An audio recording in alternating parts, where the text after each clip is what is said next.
A young man with spiky black hair stares forward, his face a mask of shock and bewilderment.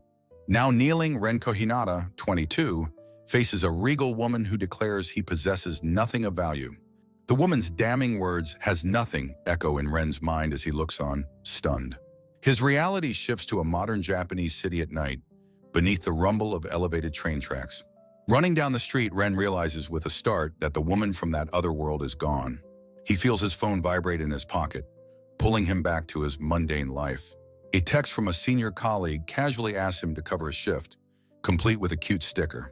Resigned, Ren accepts that he'll be working on his day off, since he has no girlfriend anyway. He laments his bad luck today, having had a black cat cross his path and a crow befoul him. Outside a 24th of March, he prepares to grab a late-night meal to end his miserable day. His attention is suddenly caught by a figure sprinting down a dark, narrow alleyway. A hooded purse snatcher bursts past him, startling him with his sudden proximity.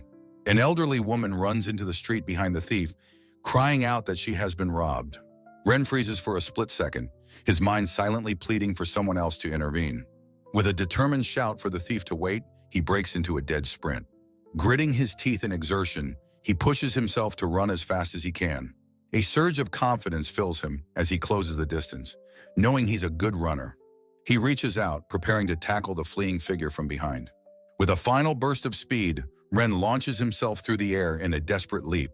His vision is consumed by a blinding white light as the world around him dissolves. He finds himself back on the polished floor of the Grand Hall, kneeling before the regal woman. A portly king demands that Mary check again, unable to accept the summoned one as useless. The regal woman, Mary, calmly agrees to her king's command, showing no emotion. She leans down to examine Ren, who looks up at her with a bewildered expression. A strange shimmering light reflects in her eye as she focuses her gaze on him. A glowing, ethereal double helix materializes in the air, shocking Ren. With a flicker of surprise, Mary utters a single unexpected word, "King." Ren, still dejected, admits that he has no special skills and is painfully average. He looks up from the floor, his face etched with disappointment and confusion. The king rages, lamenting the vast quantity of magic stones wasted on the summoning. Mary presses him, questioning if he doesn't at least have the qualifications of a hero. With her eyes closed in thought, she addresses him directly, her expression unreadable. Ren asks what he was doing immediately before he was brought to this world. He explains that he was in the middle of chasing a purse snatcher when it happened. Mary confirms her assessment that, regrettably, he is of no use to their cause. She deduces that the true hero was another person, and Ren was simply the closest to the event. The bitter truth settles in for Ren. He was summoned entirely by mistake. The king continues to fume, questioning how this useless boy could possibly help them. Two armored guards stand by silently, observing the proceedings with stern faces. Slumped on a bench, Ren despairs, feeling completely useless in this strange new world. He reflects on how in light novels and anime, transported people receive special powers. He wonders if he can see the abilities the real hero who was summoned received. His eye widens as he stares into the air, focusing his gaze intently. The shimmering, glowing DNA helix appears before him once more, hanging in the air. He realizes with a start that he can actually see it and wonders if it could be useful. His eyes widen in sudden, shocked realization as he notices something new. He squints, seeing faint, glowing text woven into the strands of the helix. The words resolve, revealing his new abilities, infinite item box and various king skills. He grins with pure joy, excited that his skills have king in the name, even if he's not a hero. His excitement turns to terror as he imagines being forced to fight a demon lord. He quickly resolves to keep his newfound powers a complete and total secret. Mary's cold voice cuts through his thoughts, commanding him to leave the castle. Stunned, Ren pleads with her to either send him home or provide for his survival here. She scoffs, stating that after all her effort, she no longer has any concern for him. With a wave of her hand, she orders her two guards to throw him out of the castle. He panics, shouting that without money, he'll be left to starve on the streets. She yells back furiously that she doesn't care, and his death would be an inconvenience. A lone guard escorts a dejected Ren out of the massive stone castle. The guard sighs, calling the order harsh and offering a small token of his own pity. Ren stands forlornly beside the armored guard, just outside the imposing castle walls. With a clinking sound, the guard flips a single coin into Ren's outstretched hands. Ren thanks him profusely, tears in his eyes as the guard remarks that he seems like a good person. The guard introduces himself as Ahab, explaining he just felt sorry for Ren's situation. Looking out at the vast landscape in a distant town, Ren asks where he should go now. Ahab explains that to survive, he'll need a job and money, suggesting he become an adventurer. He elaborates that the Adventurers Guild offers odd jobs and monster-slaying quests. Ren reflects on his dire situation, knowing nothing of this world's customs or currency. He thanks Ahab, noting that, despite the cruel queen, he at least met one kind person. Ahab reveals he's also from another world and encourages Ren to do his best to survive. Ren walks alone across a vast, windswept field, the weight of his new reality upon him. He trudges forward, wondering how he will manage to find work in this strange land. A brief memory of his old life, the casual text from his senpai, flashes in his mind. He lowers his head, a single bead of sweat tracing a path down his cheek. Forcing a determined smile, he resolves to do his best to survive in this new world. His journey leads him into the charming, bustling square of a medieval-style town. He is relieved to find he can read the signs, identifying the town as Terrierion. Following Ahab's advice, he quickly locates the large timber-framed Adventurers Guild. Pushing open the wooden door, he steps inside, his expression one of nervous curiosity. Behind the reception desk, a beautiful blonde woman in a pillbox hat is writing with a quill. He is instantly captivated by her beauty, a blush spreading across his face. She looks up with a bright, welcoming smile and asks how she might be of service. He nervously approaches the counter and explains that he has come to register as an adventurer. The receptionist Farah reassures him with a kind smile that anyone is welcome to register. Her smile is so dazzlingly bright that Ren flinches away, completely overwhelmed. She presents him with his newly minted adventurer card, its design featuring 2 dragons. Farah begins to explain the guild's ranking system, from F at the bottom to S at the top. Pointing to a pyramid chart, she explains the rules for accepting quests based on rank. Ren finds the system surprisingly simple and remarks that reaching S rank must be incredible. With a serene smile, Farah clarifies that there are currently no S-rank adventurers in existence. He realizes the system functions like a national reserve corps for times of crisis. She gestures towards a large wooden bulletin board covered with quest parchments. She notes that for new adventurers, quests like goblin subjugation are a common starting point. Ren looks slightly disappointed, thinking that dealing with goblins sounds like a hassle. Farah smiles warmly, suggesting that he should go and pick out a quest from the board. To his surprise, she suggests that he take on 3 different quests all at once.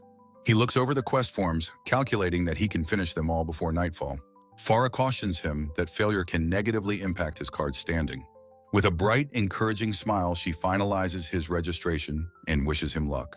Ren clenches his fist, filled with resolve for his very first job in this new world. A new chapter begins as he diligently sweeps a cottage courtyard for an elderly woman. An elderly woman smiles warmly, complimenting Ren on his strength. With a somber look, Ren suggests that her life must be lonely. She reassures him, explaining she's grown accustomed to solitude over time. His expression turns to concern as he asks if the country is dangerous. She clarifies there is no war, but monsters did attack the town recently. Ren feels a profound sense of relief that he was not chosen as a hero. The woman gratefully thanks Ren for coming to help clean her yard. Back at the guild, Farah explains the cleaning quest had been difficult to fill. Ren muses that he is grateful for the opportunity to learn about the world. He cheerfully tells Farah he is going to finish his other jobs now.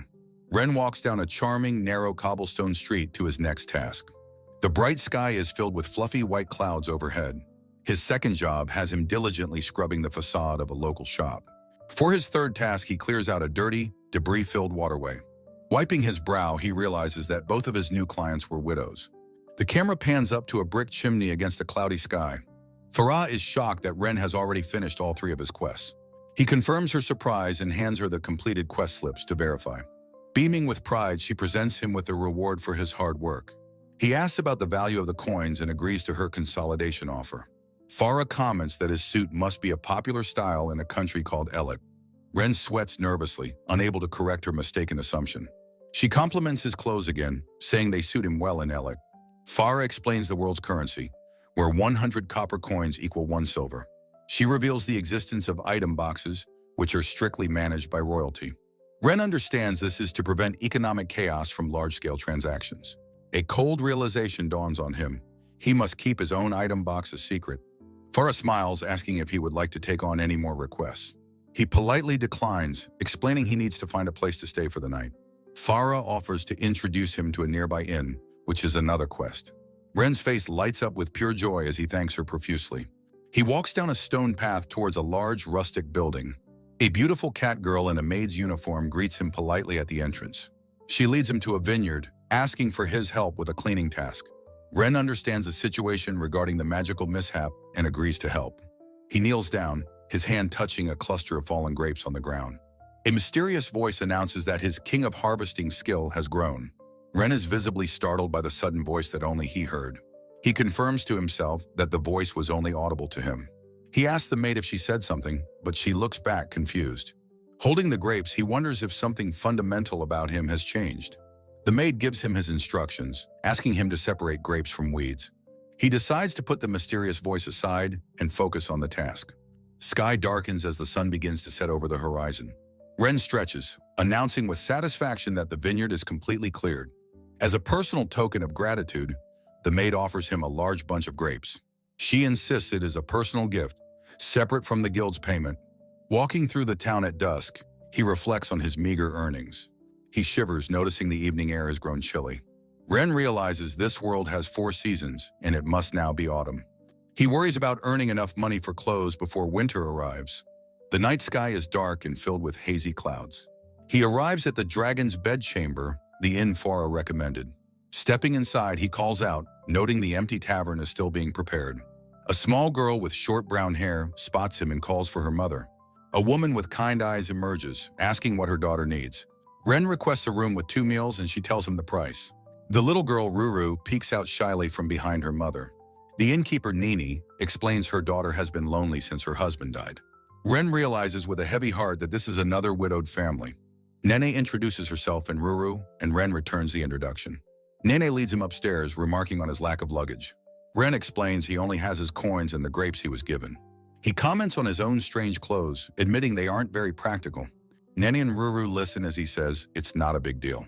With a warm wink, Nene tells him dinner will be ready shortly. A simple but hearty-looking meal of soup and bread is laid out. Alone in his room at last, Ren feels a sense of peace and relief. Sitting on the bed, he ponders his plans and the mysterious voice. He realizes his King of Harvesting skill leveled up just from collecting things.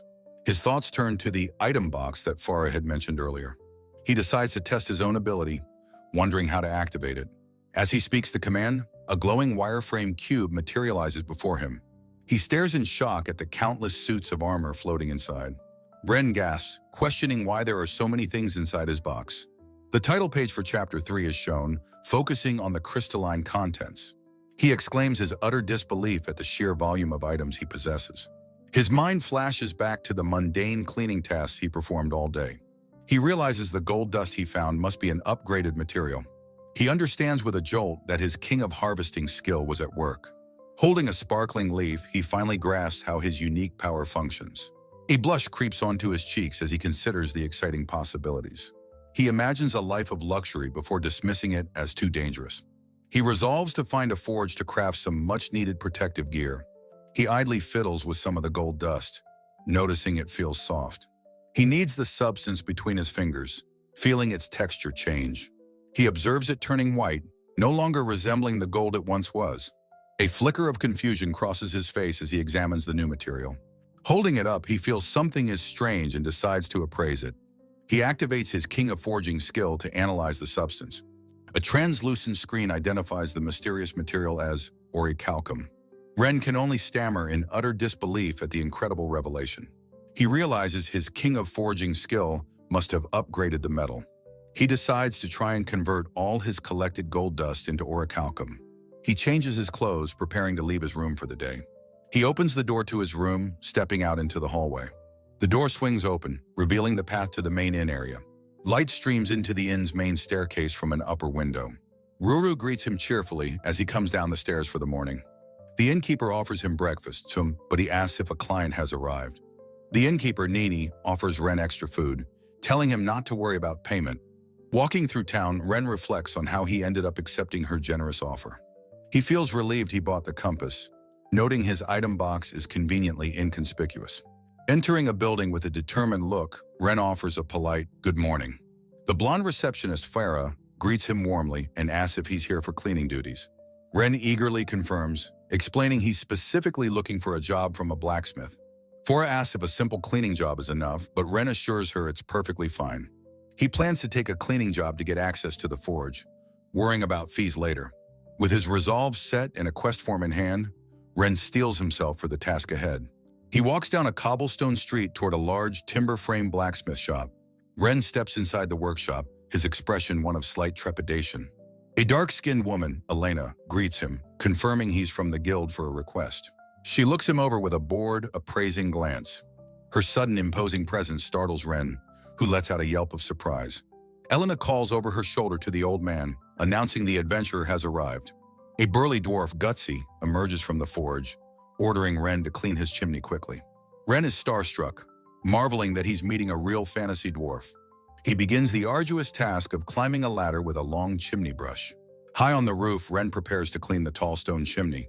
He pauses, looking over the town below, remarking on how high up he is. Perched on the roof, he realizes he only has water, no cleaning solution. A sudden idea strikes him as he remembers his special item box. He pulls out a bottle, which a system notification identifies as purified water. He pours it down the chimney, cheering at how effectively the grime comes off. With renewed vigor, he scrubs the chimney with the long brush. Down below, Elena praises his incredible speed, calling him a cleaning master. The dwarf, impressed, offers to let Ren use the forge as a reward. Elena clarifies Ren must provide his own materials, as she feels bad about him using theirs. Ren's face lights up with joy as he confirms he has his own materials. Gutsy grumbles about an amateur trying to forge, thinking young people are too rash. The old dwarf pauses, a flicker of something in his expression. He looks at Ren and simply agrees to let him use the forge, much to Ren's surprise. Elena explains that her grandfather took an immediate liking to him. She introduces herself as Elena and the dwarf as Gutsy, her surrogate grandfather. Ren introduces himself as Ren Kohinata, asking to just be called Ren. Both Elena and Gutsy are impressed with how clean the forge now is. Gutsy offers Ren a hammer he had set aside for his son, asking if it's okay. He states that a tool is meant to be used, not to gather dust. Overjoyed, Ren accepts and thanks Elena, ready to use the workshop. He empties his bag, and a pile of glittering metal clatters onto the anvil. Elena is shocked, identifying the metal as orichalcum. Ren sheepishly confirms it. A pair of tongs works the glowing, otherworldly metal on the anvil. The metal glows intensely as it's shaped with incredible force. Ren realizes his King of Forging ability is enhancing the metal's power. Both Gutsy and Elena watch in stunned amazement at the process. The finished product is a magnificent, gleaming sword shimmering with light. Gutsy holds the blade, awestruck by the presence and power of the orichalcum.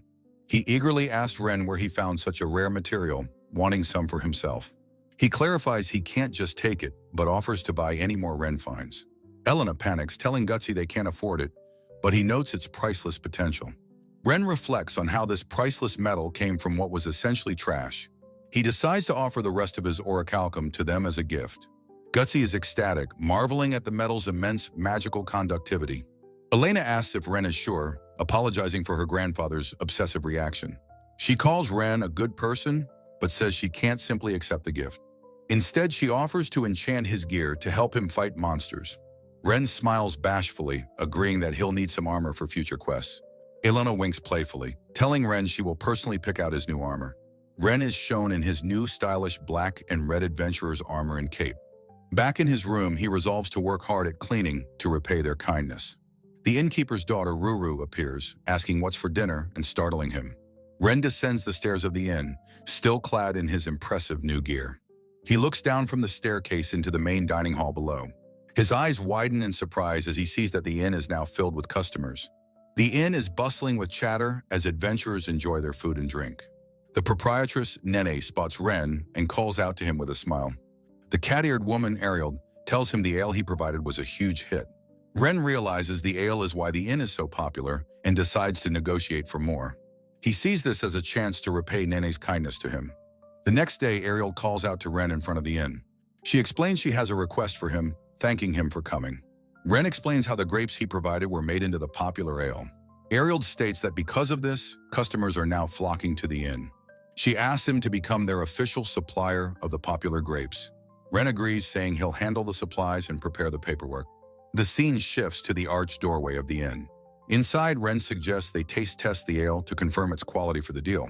Nene agrees, telling Ariel to go ahead and confirm the taste. Ariel lifts the mug to her lips, her expression professional and serious. The ale touches her lips. Her eyes fly wide open in shock as Ren and Nene watch.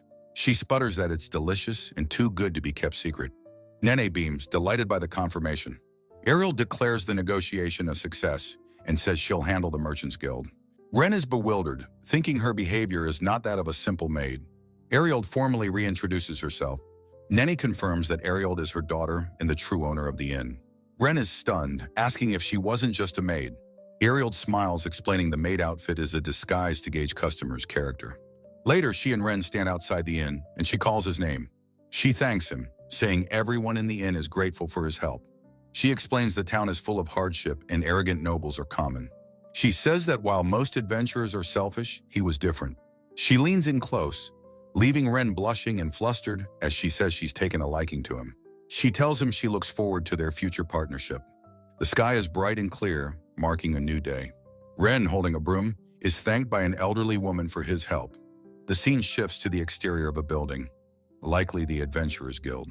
Farah greets Ren warmly at the guild counter. He reports that he's finished 4 cleaning jobs, and she confirms it. The blonde guild receptionist, Farah, asks Ren if he plans to take on any subjugation quests. Ren admits his anxiety, explaining he wants to get some proper weapons and armor first. Farah advises him that staying in F rank forever won't contribute much to the guild. He reflects on his debt to the inn, which is now thriving thanks to his efforts.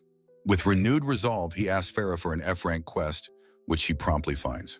Ren's face pales with nervousness as he reads the request, Goblin Subjugation in the Forest. Farah watches him with a silent, thoughtful expression, sensing his hesitation. She slams her hand on the counter, declaring she will accompany him on the quest. Ren is completely shocked, questioning why a guild receptionist would go on a subjugation mission. With a cheerful look, she explains she's also an active adventurer and tells him to wait. He stares at the empty counter, still processing her sudden declaration. Farah emerges, now clad in practical adventurer's armor with a sword at her hip. Ren is completely starstruck by her transformation, thinking she looks incredibly cool. As they walk into the woods, Farah warns him that goblins are tricky and use fire. She reassures him that her orichalcum short sword should be more than enough to handle things. They move cautiously through the dense, sun-dappled forest, ready for anything. Farah spots 2 goblins guarding the dark entrance to a cave up ahead. The 2 goblin sentries snarl, their sharp teeth bared in the gloom of the cave mouth. Hiding in the bushes, Ren worries if they can handle 2 opponents right from the start. A desperate cry for help suddenly echoes from the dark woods, startling Ren. A hulking orc emerges, dragging a struggling female adventurer by her hair. Farah is shocked, identifying the creature as a subspecies and realizing a female adventurer was captured. She understands they've stumbled upon a dangerous mixed nest of orcs and goblins. Taking command, Farah tells Ren to cover her as she takes the lead. Ren is left breathless with admiration at the incredible speed of her charge. Farah lands a powerful strike on the orc, telling Ren they must press on. She explains that orcs often take their prey to their lairs, so they must hurry. Ren reasons that since the monsters were about to eat, they have the element of surprise. He and Farah venture into the dark, menacing maw of the cavern. They move through a wide cavern, the rocky walls towering over them. Peering around a corner, they spot a group of goblins gathered further inside. Farah cautiously peeks around a rock formation, observing the goblins ahead. They find the goblins lying motionless on the ground, paralyzed by darts.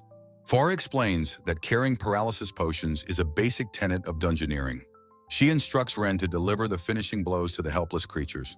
He grits his teeth, knowing it's a necessary but unpleasant part of being an adventurer. He steels his resolve and plunges his blade into one of the paralyzed goblins. He lets out a pained grunt, struggling with the grim reality of the task. Farah glances back, asking if he can continue, her expression concerned. Ren nods, wiping sweat from his brow, and urges her to hurry and save the captive. They press deeper into the cavern, moving with renewed purpose. They come across a dead end where another muscular orc stands guard before a cage. Farah checks her pouch, noting she only has enough paralysis potion for 1 more dose. She observes a pile of bodies in the corner, realizing they are running out of time. She quickly formulates a plan to use the potion on the first enemy that appears. The muscular orc remains crouched before the crude wooden cage, guarding its prisoner. A cloaked figure emerges from the shadows, its presence startling them. Farah curses, realizing the figure is a goblin mage, and leaps forward to attack. The goblin mage chants an incantation, its hands glowing with dark energy. A massive explosion of rock and shrapnel erupts from the ground before them. Ren cries out in shock as the cave trembles from the powerful spell. Fora lands hard, cursing her misjudgment as the situation becomes dire. Ren steps forward, shouting for her to leave it to him, declaring he will dig. He slams his hands on the ground, invoking the power of his King of Prospecting skill. His blade plunges into the cavern floor, shattering the stone with ease.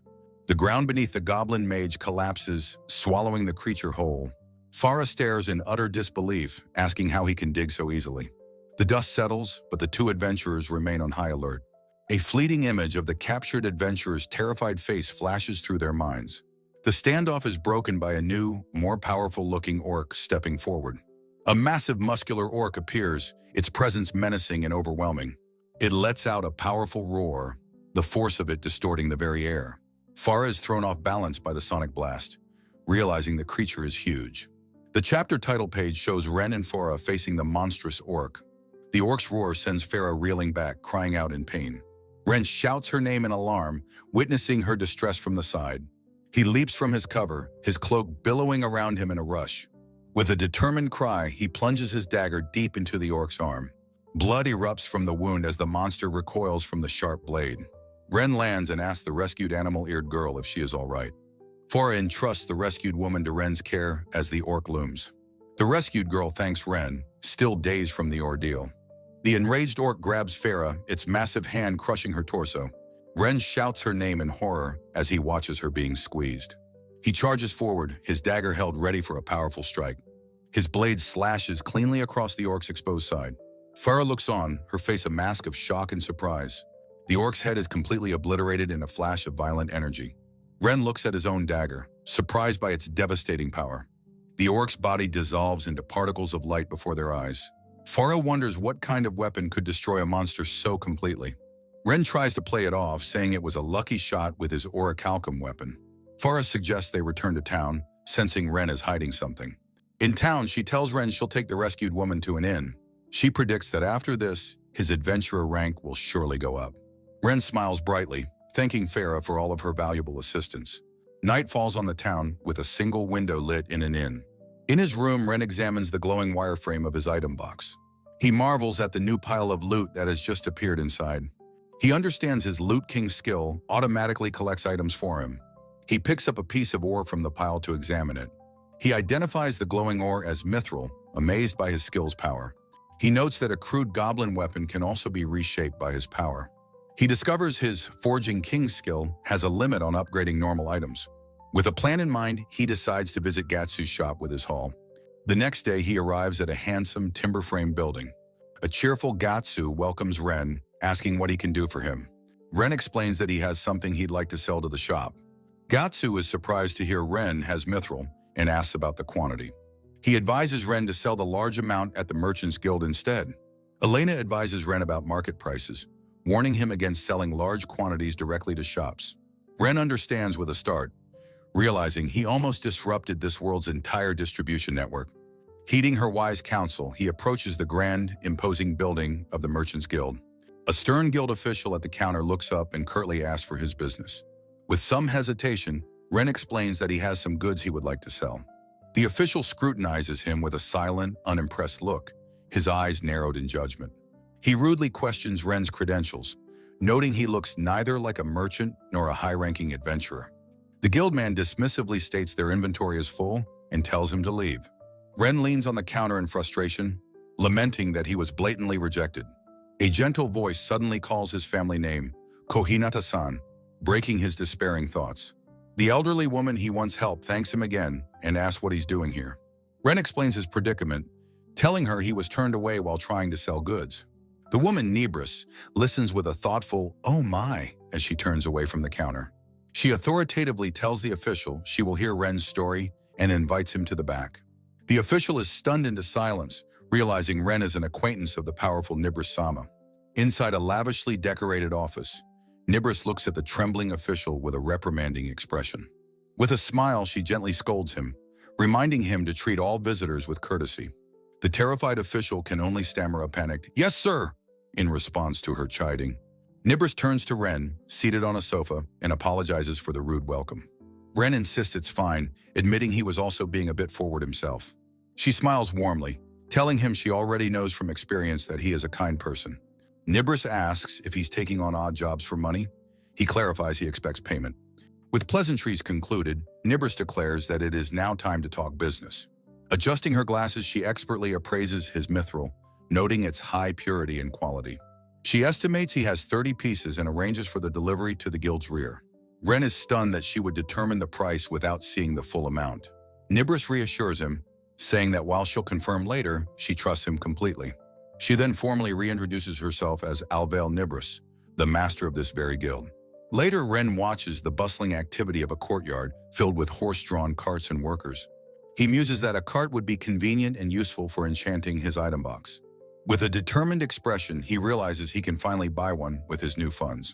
A woman on a cart speaks of how having one greatly expands one's range of movement. Ren looks up at the sky, deciding he wants to stay in this town a while longer. A panoramic view shows the charming, timber-framed architecture of the town street.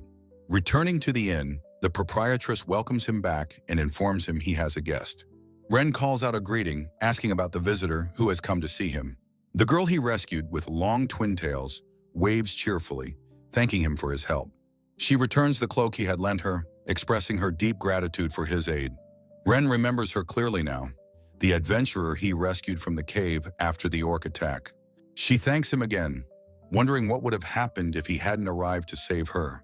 With a somber expression, she recounts her ordeal, admitting she was ambushed by a mutated orc. Ren listens with understanding, expressing his relief that she managed to escape safely. With a hopeful but nervous expression, she asks if he will form a party with her. Ren is completely taken by surprise, blurting out the word party in absolute shock. She leans in, her eyes sparkling intensely as she asks if he dislikes the idea. She adds that it's a wonderful offer, especially given his useful item box skill. Flustered, Ren explains that while he's flattered, he isn't looking to join a party right now. His vague refusal leads to a hilarious misunderstanding about his past companion and her bust size. Ren frantically denies this, trying to explain he has secrets he can't let others know. The girl asks if his refusal is because of his incredible sword skill instead. Ren, flustered, claims it was the first time he'd ever even swung a sword. She vehemently disagrees, reminding him he destroyed the orc's head, weapon and all.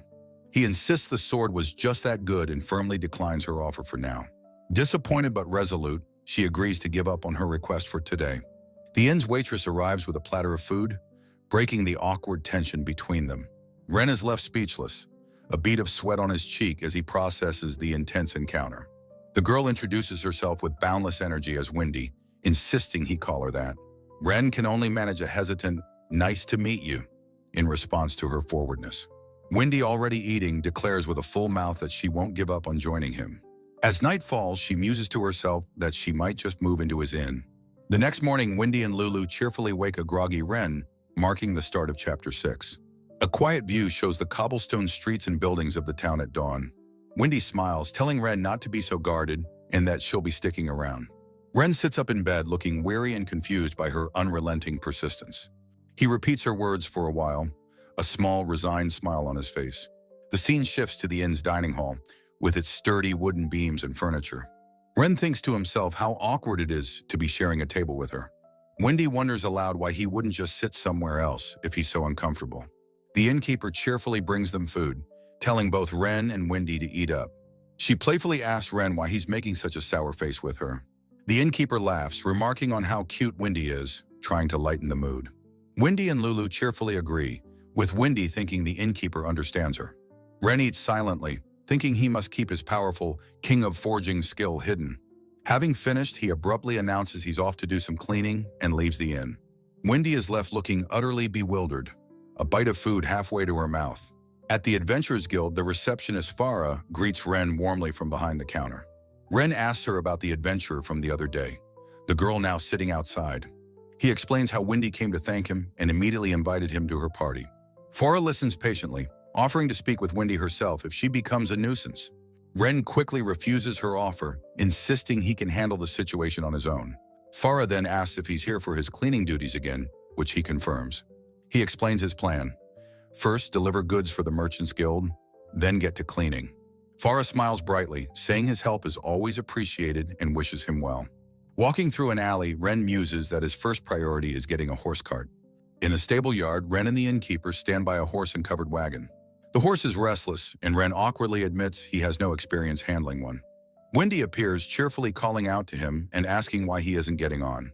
Ren explains his complete lack of experience with handling a horse and cart. Wendy's eyes light up with a determined smile, an idea clearly forming in her mind. Leaping onto the cart, she declares she can help, offering her skills as a party member. Ren is visibly impressed by her declaration, murmuring that her ability is amazing. Wendy asks what he's worried about, insisting she can handle any hidden issues. She confidently announces she will handle his cart and show him her true abilities.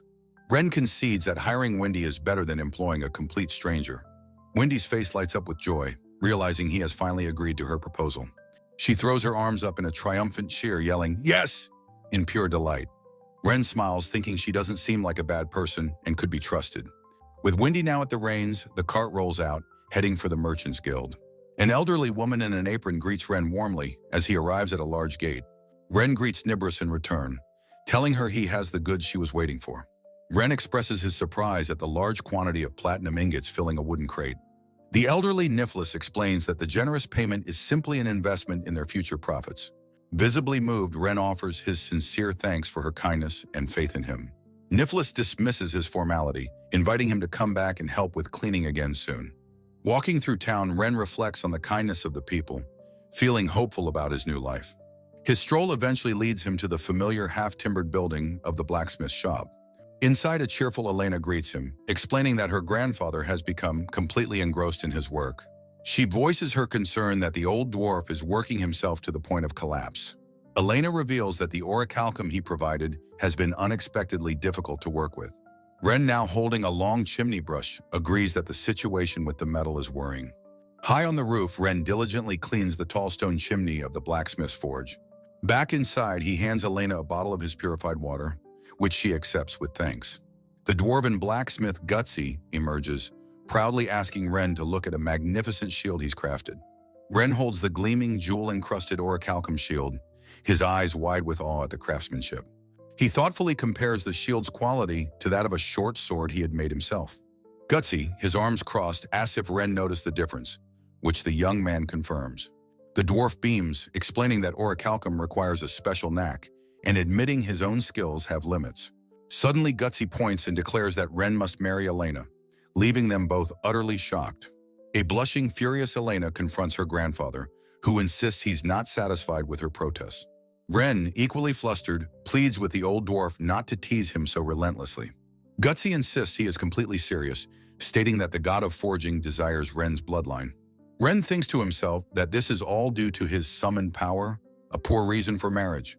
Mortified, Elena grabs Ren and drags him away, apologizing for her grandfather's strange behavior. As they leave the shop, Ren offers his own apologies to Elena for the awkward situation. The twin-tailed Wendy spots Ren walking down the street and calls out to him. She confronts him, annoyed that he left the horse and cart to run off on his own. Wendy complains that she wanted to travel with him since they are supposed to be a party. The scene shifts to a darkening sky, setting a more somber mood for the evening. Later, Ren and Wendy are seen sitting alone at a table in the inn's quiet dining hall. With puffed-out cheeks, Wendy sulks that they don't act like a party even though she joined. Ren clarifies that while he hired her as his coachman, he never officially formed a party with her. Wendy reacts with dramatic frustration, accusing him of only being interested in her body. Ren tells Wendy to stop saying such mean things before the young Lulu starts imitating her. With a thoughtful expression, Ren begins to address his companion, Wendy, a bead of sweat on his brow. Seated at a large table laden with food, Ren asks Wendy about her plans for the rest of the day. She replies that she has none and was just planning to go to sleep. Ren's expression turns serious as he invites her to his room, explaining he has something important to show her. Wendy's face lights up with pure excitement, and she eagerly asks what it could possibly be. Ren explains that he needs to tell her something for the sake of their future together. His companion leans forward, excitedly asking if he is about to reveal his great secret. Wendy listens to his words, her pouty expression suggesting she is trying to be patient. Inside his room, Ren sits on the bed and tells her that what he's about to show her must be kept secret. Visibly moved by his trust, Wendy asks if this means she is now truly his companion. Ren smiles and agrees, prompting an overjoyed Wendy to promise she will not tell a soul. A complex, glowing wireframe of an item box materializes in the air, leaving Wendy kneeling on the floor in utter shock. She whispers in disbelief, asking if this incredible item box is his secret. Ren brings a finger to his lips, instructing her to watch him closely. He touches a rusty, battered dagger, and with a flash of light, it begins to transform. Wendy stares, her expression one of pure, speechless astonishment. The chapter title page shows Ren holding the restored sword as Wendy exclaims in disbelief that his battered weapon is gone. She examines the pristine blade, asking what he did. Noting it's no longer just iron, Ren explains his unique skill, the ability to perform a superior exchange on any object he touches. In disbelief, Wendy asks if such an amazing skill is real. She then holds up her own bow, eagerly asking if he can transform it as well. With a look of firm determination, Ren agrees to give it a try. Wendy holds her newly enhanced bow, marveling at how perfectly it now fits her hand. She excitedly tells Ren that with this incredible weapon, she feels she can fight any monster. He smiles warmly, glad that his efforts were successful. Wendy's expression softens as she thanks him for sharing his secret, and he promises to meet her expectations as his companion. Later, Ren reflects that thanks to Wendy joining him, he can finally venture out on more ambitious journeys. He reveals his plan to go to the Karza mine, which prompts a curious question from Wendy. Ren smiles, thinking back to how he helped Wendy, and wonders what the real mine will reveal. As Ren is doing some cleaning outside the inn, Ariel asks if he was out on a request. He reveals that he actually went to the castle, a statement that surprises her. Ariel explains she was worried about her friend Mary, who she heard had made a mistake and was thrown out. Ren is shocked by this news, wondering what could have happened to the powerful court magician. Ren Kohinata reflects on his past, worried he was summoned to fight a war. His companion Wendy expresses her genuine concern, and he quietly agrees with her. A worn parchment reveals their next task, a request for copper mining. From the driver's seat of a covered wagon, Wendy asks what his plans are at the mine. She playfully questions if he intends to dig up all the ore with just a small trowel. Ren smiles confidently, replying that while he won't get all of it, he has other preparations. Wendy's demeanor shifts as she coyly reminds him that she is an archer. With a bright smile, she asks if he could be persuaded to make some arrows for her. Ren tells her that as companions, she no longer needs to be so reserved with him. As the wagon continues, Wendy is touched by Ren's kindness and consideration. The covered wagon travels down a long, tree-lined path, heading deeper into the forest. Wendy suddenly calls out that something is approaching, and Ren wonders what it could be. He realizes with alarm that their wagon is being attacked by monsters. Ren grabs an arrow, deciding to test his new ability to imbue it with earth magic. The massive hoof of a ram-like monster slams down as it charges their wagon. Two large rams attack, causing the horses to rear up as the driver screams for help. Wendy lets loose an enchanted arrow, marveling at the incredible power she now wields. The arrow strikes its target, shattering the monster into shards of rock and dust. Wendy is left breathless and astonished by the sheer force of the enchanted arrow. Ren leaps out, noting the monster's simple movements and feeling confident he can handle them. He dodges a charge and shatters the second monster with a triumphant cry. With the battle over, the slain monster lies defeated on the road beside the wagon. The merchant they were escorting clasps his hands, overwhelmed with relief and gratitude. Wendy advises the merchant not to be careless and to hire proper guards in the future. As the merchant leaves, Ren and Wendy watch him go, telling him to be careful. Ren reflects that since forming a party, his loot-gathering skill now affects his companions. He pulls a small, unfamiliar orb from his pouch, wondering what it could be. He examines the flat circular object, realizing with surprise that it's a gem. Wendy's eyes light up, exclaiming that it's a rare item and he's lucky to have found one. She explains that using the gem to defeat a monster will cause it to drop another gem. Ren is thrilled by the prospect of becoming a summoner and decides to use the gem. The wagon continues on its journey, carrying the adventurers toward their destination. Ren leans out of the wagon, his face full of excitement as he gets his first look at the town. A covered wagon stops before the vast mountainous settlement identified as Karza Mine. Approaching a covered wagon, Ren explains this was once a dwarf settlement, now a monster den. He clarifies that regular ore is still present, which is why adventurers like him accept mining requests. As they enter the mine, Wendy mentions she is also on guard duty, which Ren is grateful for. Inside the torch-lit mine, a sudden skittering sound echoes through the timber-supported tunnel. Holding his torch aloft, Ren is startled by the source of the noise, letting out a yelp. He identifies spider-like monsters, and Wendy notes his dead spider arrows are one-hit kills for them. Ren repeats the name Dead Spider, and Wendy warns him about their venomous fangs. Grimacing, Ren thinks to himself that bringing an antidote would have been a wise precaution. He focuses on his task, recalling the abundant World Tree leaves in his Collection King item box. The camera pans down the long, dark, and empty mine shaft. With his trowel, Ren diligently works to pry a chunk of ore from the cavern wall. He triumphantly holds up the piece of ore, pleased with his ability to dig it out. His Collection King skill is working well, and he feels confident he can gather the required copper. Ren wonders if rarer ore might be found deeper inside, as Wendy calls his name from afar. Wendy, drawing her bow, announces that her own monster subjugation quest is now complete. She quickly dispatches 2 emerging goblins and tells Ren she's venturing deeper into the mine. Ren looks on, amazed by her swift and efficient combat skill. He asks if she'll be all right, and she confidently reassures him that his enhanced arrows give her ample power. Together, they venture into a vast cavern where the walls glitter with an ethereal light. Ren recognizes the shimmering walls as a massive mithril vein, feeling as if he's in a movie. As Wendy prepares to handle any monsters, Ren kneels to investigate something on the ground. His gloved hand reaches for a small, round object nestled among the crystals. He carefully picks up the unfamiliar object, examining it in the dim light. He wonders what it is, identifying the small, smooth object as some kind of gem. A system-like prompt appears, identifying the item in his hand as a golem gem. Holding the gem, Ren speculates that a golem might have been buried in the earth here long ago. Just as Wendy calls out to him, they both realize the danger they have stumbled upon. They have entered a massive, web-choked cavern teeming with skeletal dead spiders.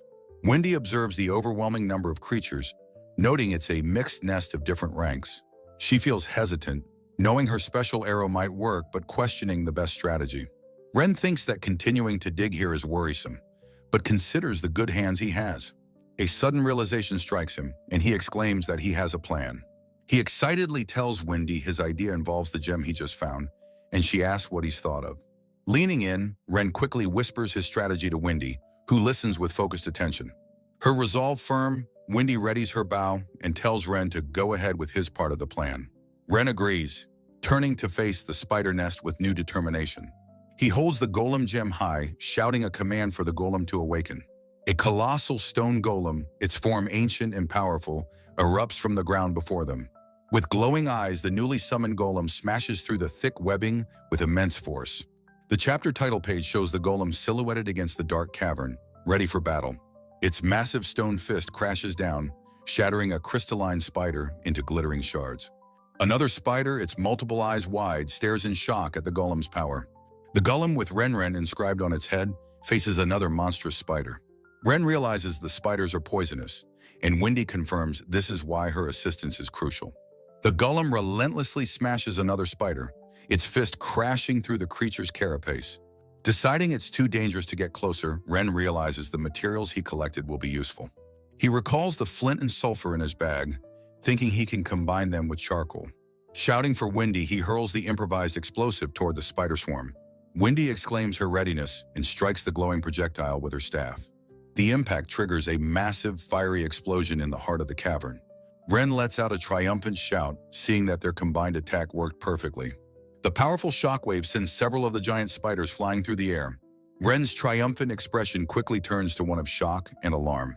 Wendy urgently warns him not to lower his guard, as some of the creatures are still alive. Another spider is brutally smashed, its head crushed by an unseen force. The golem, Ren, continues its assault, punching its fist through another spider's head. Verticals emphasize the utter devastation of the cavern. Amidst the carnage, the golem Ren stands victorious, with Ren and Wendy watching. Ren whispers his amazement, and Wendy marvels at how the golem defeated so many foes. Wendy cheerfully congratulates the golem, patting a pleased Ren on the shoulder. The golem proudly flexes its powerful stone arm in response. The scene transitions to a starry night sky, signaling the end of the day. By their wagon, Wendy notes the late hour and suggests they make camp for the night. Ren reflects on the spider gems he acquired, musing that his special skill makes rare items drop more easily. He decides to have the remains of the defeated spiders stand guard for the night. By the campfire, Wendy tells Ren she thinks he's incredible, and he asks what she means. She explains that he can not only process items, but also summon powerful beings like a summoner.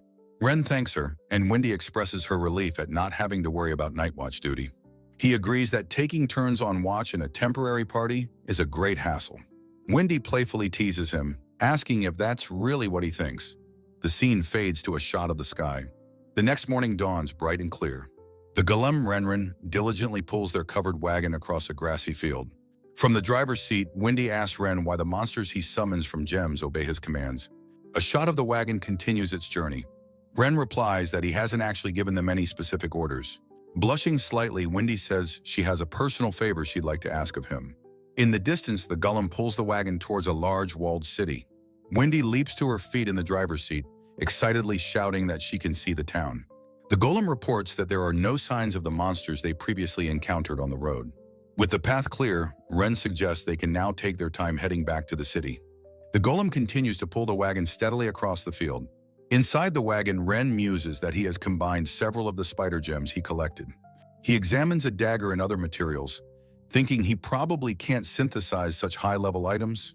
He decides to try combining them anyway, though he assumes it will be impossible. A system message suddenly announces that his King of Forging Gaken skill has grown. He is shocked, exclaiming aloud that his skill has leveled up. He taps the materials together again, wondering if this new development means what he thinks it does. He realizes he can now combine items, though he likely can't add special effects. A smile spreads across his face as he considers the many new possibilities this opens up. From the driver's seat, Wendy calls out that the town is now in sight. Ren tells her the golem will attract too much attention, much to her disappointment.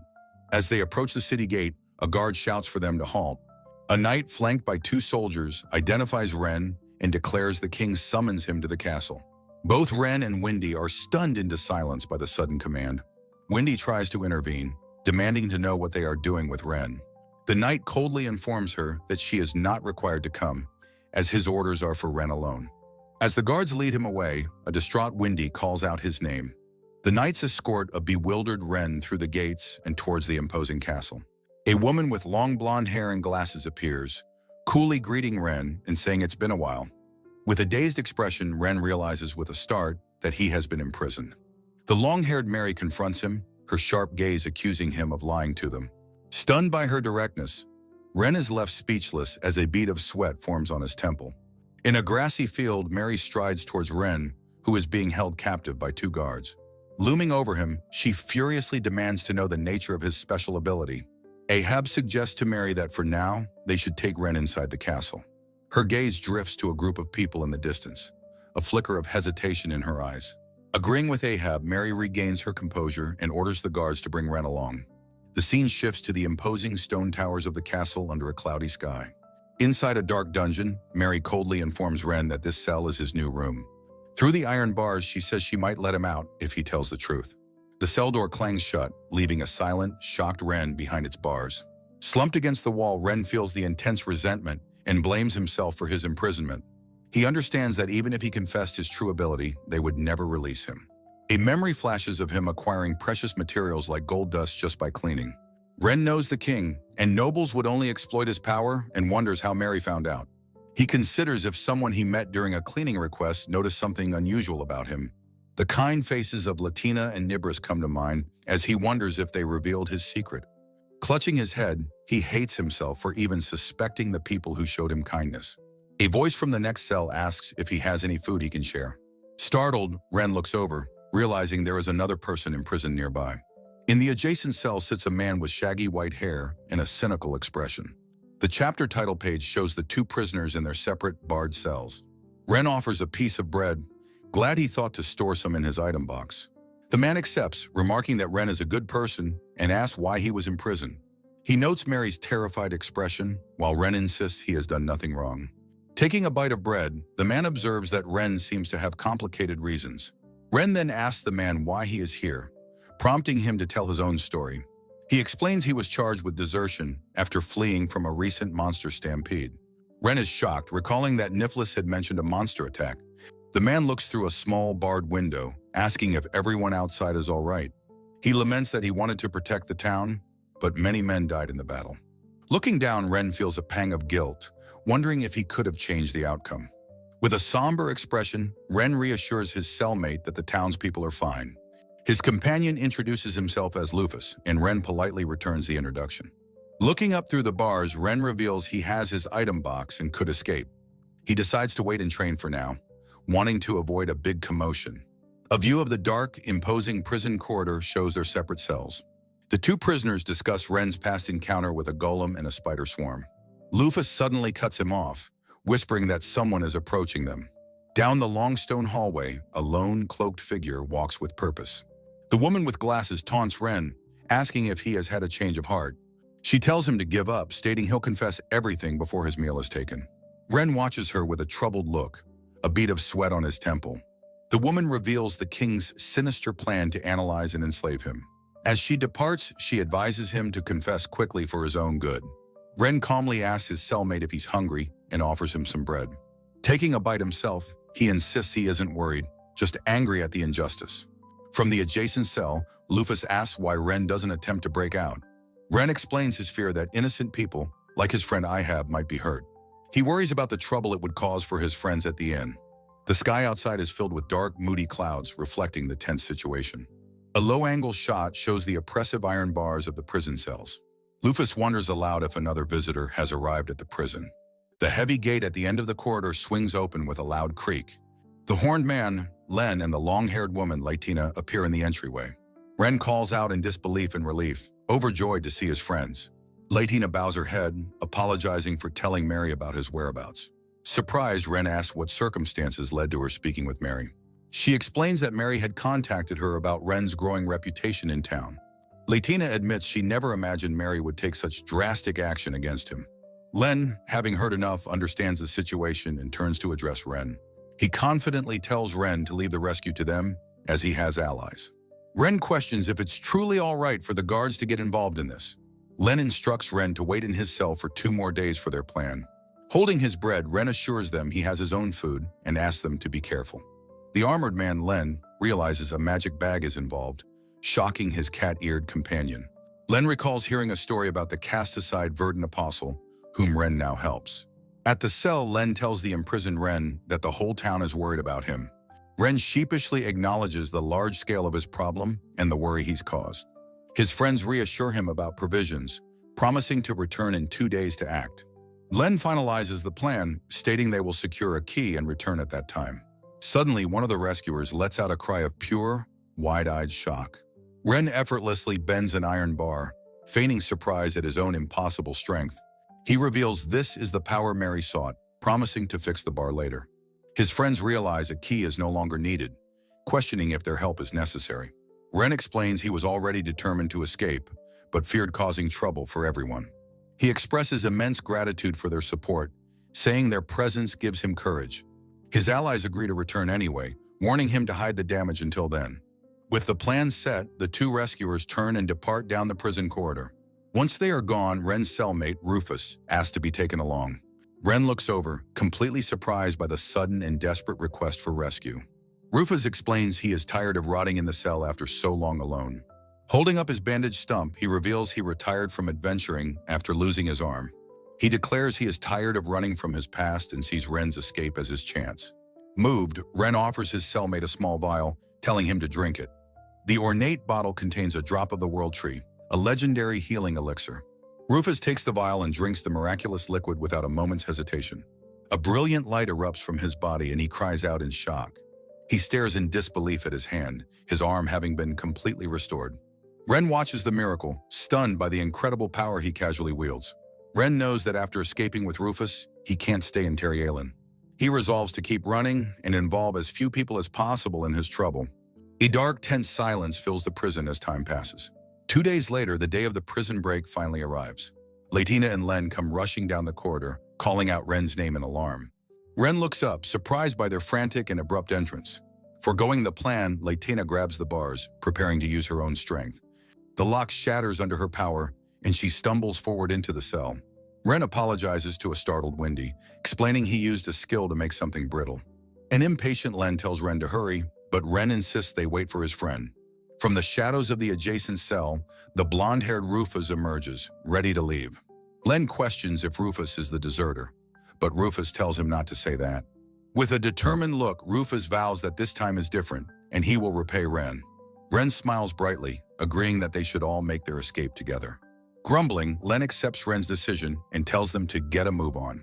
With a clatter of boots, the newly formed group begins their sprint through the castle. They run past the towering stone walls of the castle and into the town. Two guards spot their escape, shouting out to Ahab and demanding to know where he's going. Len shouts instructions to Ren, telling him a carriage is waiting at the gate. Their path is suddenly blocked by two women on horseback, stopping them in their tracks. The elderly Nibris and the woman Mary feign innocence, claiming their horses are thirsty. Ren looks on in shock, recognizing Nibris from their previous encounter at the guild. A furious Mary gallops forward on her white horse, ordering them to halt immediately. Ladina warns Ren that they can't possibly outrun Mary on horseback. A dwarf and a woman suddenly appear, claiming their hammer and frying pan slipped. The commotion startles Mary's horse, causing it to rear up violently in surprise. Mary glares at the townspeople, her glasses askew and her face a mask of fury. She bellows that defying the king is treason, but the dwarf tells her to shut her mouth. The crowd surrounds her, accusing her of corruption and demanding the release of all prisoners. Ren stares at the scene, overwhelmed by the townspeople's sudden and unified support. As they escape, Ren shouts his thanks, vowing he will never forget their kindness. Outside the gates of Terriiron, a new chapter of their journey begins. Latina bows her head, apologizing to Ren for having caused this entire situation. Ren dismisses her apology, more worried about the fate of the townspeople they left behind. With a determined look, Latina states she will handle the aftermath and deal with the corrupt king. Len reveals Latina's true identity as the princess of the former kingdom, Rezend. Ren is stunned, realizing the incredible status of the woman he's been traveling with. Ahab cheerfully decides to join them on their journey, much to Ren's surprise. Ahab explains he always wanted to travel and sees great potential in Ren. Len urges everyone to quickly get into the covered wagon he has prepared for their escape. Peeking inside the wagon, Ren is surprised to find someone already there. He sees the white-haired adventurer, Elena, and exclaims her name in surprise. Elena blushes, explaining she wanted to help Ren and forced her way into the group. Ren is left blushing and flustered by her directness and kind intentions. Nibris watches from a distance, remarking with an amused smile on how popular Ren is. Inside the moving carriage, Ren asks Farah why she's accompanying them on this journey. Farah explains it's a coincidence, but Ren thinks to himself that can't possibly be true. He grips the fabric of his cloak, a sad look on his face as he thinks of his companions. A montage of memories flashes through his mind, the vast landscapes of their journey. He recalls a quiet, solitary moment of contemplation by a rocky riverbank. A happier memory surfaces of Latina and Rufus laughing after a successful fishing trip. Another fond image appears of him and a blonde-haired boy sharing a moment of camaraderie. The memories paint a picture of a tight-knit group, a stark contrast to his current feelings. As the wagon rumbles on, the walled city of Ehrenreich comes into view. The sky is vast and cloudy as they approach their destination. Len explains that this land and Terriiron were once a single country ruled by brothers. Ren understands now that their destination is the city of Ehrenreich. The covered wagon continues its bumpy descent towards the towering city gates. Upon arriving, Farah stretches dramatically, ready to go about her own business. She announces her intention to head straight for the Adventurers Guild. Rufus states he's going to the tavern, while Latina wants to go shopping. The goateed knight declares his intent to find a tavern and unwind from guard duty. Ren tries to rally them, asking everyone to wait so they can find an inn together. He and Farah then spot a man intimidating a small girl in a city square. The man Kars speaks with a cruel smile, mentioning a debt and his generosity. The little girl pleads that her father is too ill, but Kars mentions a required surcharge. He makes a veiled, predatory offer to personally help her settle the difference. Horrified, Ren shouts for the man to stop, and Farah steps forward to intervene. Kars, surprised, asks Farah if she is an acquaintance of the child. His eyes narrow with a mix of curiosity and annoyance at the interruption. Farah looks on with a calm but firm expression, ready to confront the man. She states she doesn't know the girl, but can see she's being intimidated. Farah challenges Kars, demanding to hear the details of the supposedly legitimate contract. Stroking his chin, Kars considers her with an amused, calculating expression. The little girl explains she borrowed a large sum of money for her father. Farah immediately asks for the specific amount of the loan. Kars states the day's portion is 10 gold coins, but the girl insists it's only 8. Farah holds out her hand, ready to pay the debt herself. Kars calls her actions wonderful, but notes she seems to be from out of town. Farah offers to pay the day's debt on the condition Kars never bothers the girl again. He walks away, sneering that her reckless charity will one day be her ruin. Ren is completely stunned by Farah's manly and decisive act of generosity. The little girl asks Farah if she's all right and identifies the man who just left. She explains cars took over her father's debt and promises to repay Farah. Farah smiles, saying she only paid because she couldn't stand the sight of a man like cars. The little girl's eyes fill with tears of admiration, thinking how cool Farah is. Farah introduces herself and asks the little girl for her name in return. The girl, Len, insists they stay at her family's inn as thanks for their help. Farah graciously accepts the offer, turning to Ren with a knowing smile. They arrive at a large, handsome building, the inn belonging to Len's family. Len bursts through the door, cheerfully announcing her return to her father. Her father, Heinz, greets her warmly before noticing the two strangers with her. The inn's window looks out onto the quiet cobblestone street below. Heinz formally thanks Farah and Ren for saving his daughter and welcomes them. He apologizes for their humble hospitality, gesturing to his prosthetic leg. The goated knight observes the grand building, questioning why they're in debt. Heinz's expression turns somber as he begins to recount their tragic story. He asks his daughter Fana to help clean the entryway while he talks. Ren feels a sense of unease, sensing this is a story he'd rather not hear. The group explains that the inn was once prosperous, a thriving family business. Ren feels a knot of dread, having a bad premonition about the tale. Heinz recounts a series of escalating misfortunes, from small incidents to injuries. The story takes a dark turn with the death of his wife at the Merchants Guild. Ren and Farah listen intently, their expressions filled with shock and concern. Heinz explains that after his wife's death, he fell gravely ill from exhaustion and grief. He now realizes the loan he took was a trap to plunge his family into debt. Farah listens to the tragic story, her expression hardening with understanding. The goated knight and Farah stand in heavy silence after hearing the tale. Rufus announces he's finished and will head to the Adventurers Guild. Farah announces her decision to join the group, while the ponytailed man heads for a tavern. The heavy inn door slams shut, leaving Ren alone in the sudden, echoing silence. The innkeeper, Heinz, apologizes profusely for burdening the newcomers with his tragic story. Ren reassures the distraught Heinz, explaining that his friends left because they were overwhelmed, not uncaring. Inspired by Farah's compassion, Ren resolves to sell some of their equipment to raise money. He presents a small, glowing vial to Heinz, urging the man to drink its contents. With a bright, determined smile, Ren tells him that with renewed strength, he can fight back. A new chapter begins, signified by a quiet shot of the town's charming rooftops. Heinz, looking at his hands in disbelief, exclaims that the pain in his leg is completely gone. Ren finds himself in a beautiful but neglected garden, wondering where he has been led. Heinz explains that he and his late wife, Fana, used to tend this garden together. Ren asks Heinz and his daughter to handle the inn's cleaning while he sees where Fana is buried. Heinz agrees, asking his daughter to show Ren the way with a look of gratitude. Ren gazes up in awe at a magnificent ancient tree, its branches reaching for the sun. Placing a hand on the rough bark, he remarks on the splendid tree and how it was cherished. A disembodied voice thanks him for his kind words as leaves swirl around him. Ren's mind is blown as he jolts back, his face a mask of utter shock. The voice of the tree recounts how Lyra spoke to it daily, shining like the sun. Ren stares, his mouth agape, as he asks aloud if the tree just spoke to him. The tree's voice laments Lyra's sudden death in its inability to comfort the grieving family. It asks Ren what kind of power he possesses that allows them to communicate. Ren theorizes that this strange ability might be connected to the golem he sometimes uses. He realizes the tree must have more to tell him than just stories of Lyra. The tree's voice expresses its anguish at witnessing Lyra's death and Heinz's suffering. Ren understands with a jolt that this tree has silently observed all the inn's tragedies.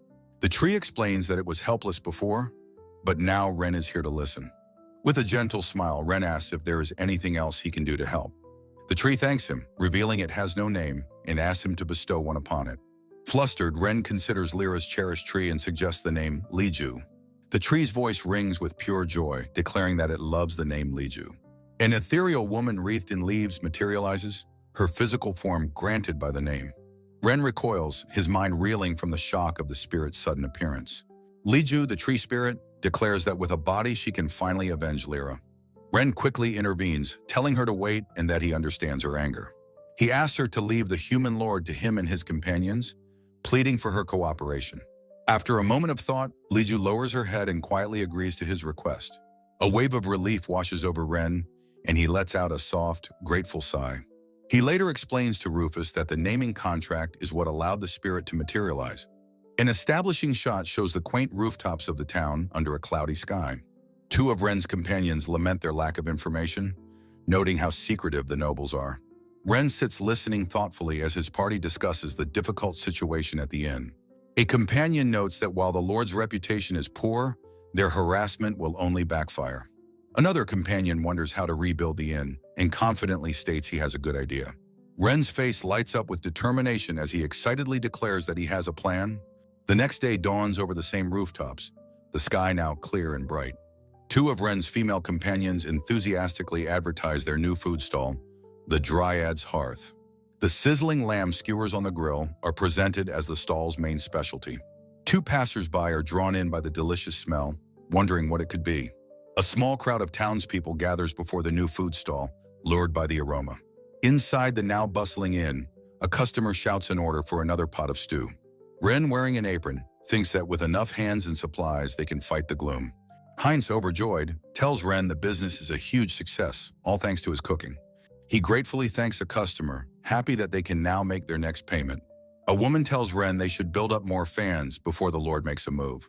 Ren presents a fluffy, gentle-looking sheep to the crowd as their new mascot. Two young girls squeal with delight at how cute the sheep is, wanting to hold it. A companion announces that the mascot, Makura-chan, costs just 1 bag of feed. Ren muses that making a sheep the mascot for a lamb shop is audacious but effective. Inside the lively inn, a patron calls for 2 more lamb skewers. Several days pass, showing the town still thriving under a clear sky. The inn remains full of satisfied customers, the atmosphere cheerful and bustling. An imposing mustachioed nobleman makes a sudden, dramatic entrance into the inn. Ren and Heinz recognize the man with shock, identifying him as Earl Collins. The Earl adjusts his cravat, confirmed to be the rumored local lord. The inn's patrons glance over, their chatter momentarily hushed by his powerful presence. Heinz nervously presents the month's tax payment, and the Earl confirms it's just in time. Collins casts a critical eye over the bustling inn, remarking on its prosperity. A woman quietly tells Ren that this recent success is thanks to their efforts. Collins scoffs, deciding he will condescend to try one of their so-called specialties. Ren presents him with a steaming bowl of their signature lamb stew. The Earl looks down at the stew, disdainfully calling it common peasant food. He takes a spoonful, the action shown in a close-up as he brings it to his lips. His eyes fly open in shock, and he declares that such fine ingredients warrant a change. His composure shatters as he exclaims how delicious the stew is, completely taken aback. He declares he will double their taxes, leaving Ren and Heinz utterly horrified. Collins looks at them with a sneer, asking if they have any complaints about his decision. He callously explains that those who earn more must bear a greater burden for the town.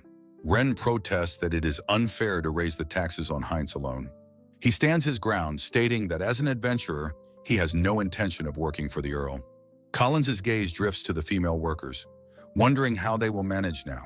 The cat-eared woman and her friend flinch, a wave of fear washing over them. A man in an apron watches the scene from behind the counter, a spoon held tightly. A blonde woman warns Collins not to make unreasonable demands and to go through the guild. Collins dismissively agrees to leave for now, waiving his bill for the meal. Ren and the woman watch him go, their expressions tense and worried. A companion sighs that while they expected trouble, this outrageous demand is too much. Heinz says that if this continues, they won't have enough money to operate the inn. He fears the Merchants Guild will inevitably side with the powerful Earl Collins. A vertical shows the inn's exterior under a cloudy sky, reflecting the grim mood. The cat-eared woman bursts in, crying that no shop will sell them supplies anymore. Ren realizes with horror that they have been completely blacklisted by the town's merchants. Heinz apologizes, blaming himself and his situation for their predicament. Ren reassures him, asking why his companions came to this town in the first place. Heinz explains he was forced to buy from traveling merchants, but now they know the situation. Heinz's young daughter looks on, calling out to her father with concern. Ren realizes the traveling merchants are not under the Earl's direct control. He announces he's going to the Adventurers Guild, and a companion asks if he has a plan. Ren grins confidently, saying he's thinking of doing a little cleaning around town. A new chapter begins, showing a vast sun-drenched field of corn. Ren kneels in the field, a contented smile on his face as he whistles, enjoying the cleaning. Ren reflects on his growing role. His item box fills as he helps the townspeople. While working in a field, he feels the unsettling gaze of a suspicious group. A rustling sound from the trees confirms his uneasy feeling. An elderly woman thanks Ren for his hard work, mentioning monsters nearby. Just then, two menacing goblins burst forth from the cornfield. Ren calmly tells the woman to get behind his newly summoned golem. With a single brutal swing, the golem effortlessly smashes the creatures. The old woman admires the golem's hat as Ren resolves to protect the town. His companion Wendy announces she has finished her request and is returning. After her return, Ren casually offers his mithril spider as a souvenir. The serene Liju also appears, reporting that her own task is complete. Liju playfully addresses Ren with his new title, Summoner Who Loves to Clean. A flustered Ren tells her not to, but she says it's what everyone calls him now. He feels a swell of pride, thinking he's finally becoming a proper adventurer. The old woman calls out, snapping Ren from his thoughts and reminding him to work. Standing with his golem, Ren admires the fantastical view of the cornfield. Back in town with Liju, Ren is dismayed to see another pile of rubble. He observes the mess, seeing it as another worthwhile cleaning project. Liju notes Collins's harassment, but Ren declares he will clean it himself. At a gate, a woman apologizes, saying she can't manage the cleanup. Ren reassures her the inn is thriving, magically restoring an apple from its core. He smiles, happy to be useful as Heinz's cooking brings in more customers. Inspired, the innkeeper Heinz clenches his fist, vowing to work harder. The scene shows the peaceful, sturdy exterior of the town's buildings. As night falls, two figures, Ren and Liju, move stealthily through the woods. Their boots tread lightly on the forest floor as their mission begins. Peering through a broken window, they scout the interior of a dilapidated building. Inside, a target's foot triggers a glowing, magical tripwire on the floor. A man in the shadows wonders what the strange, sudden light is. His eyes widen in a moment of dawning, absolute terror. A monstrous shadow spider lunges from the darkness to attack them. The men inside let out screams of pure, unadulterated panic. Simultaneously, another target is ensnared by thick, thorny vines erupting from the floor. Peeking through a doorway, Ren asks his companion, Liju, if she captured the targets. Liju emerges, holding a man bound in vines, confirming she caught all the Lord's men. Rufus thanks Liju for her aid, and then asks Ren what brought him to this place. Inside the room, three captives sit bound on the floor, stubbornly silent. Annoyed by their defiance, Rufus clicks his tongue in frustration. Ahab tells Ren to leave it to them, as Rufus vows to make the prisoners talk. Ren quickly intervenes, asking them not to cause trouble in the inn with guests present. His companion argues that the men are criminals hired for a large sum and deserve punishment. One of the bound men trembles and sweats, the pressure clearly getting to him. Suddenly, Ren has a brilliant idea, a solution forming in his mind. He holds up a perfect, glistening red apple for them to see. With a disarming smile, he asks the bewildered captives if they would like some. He takes a large bite himself, assuring them it isn't poisoned and is incredibly delicious.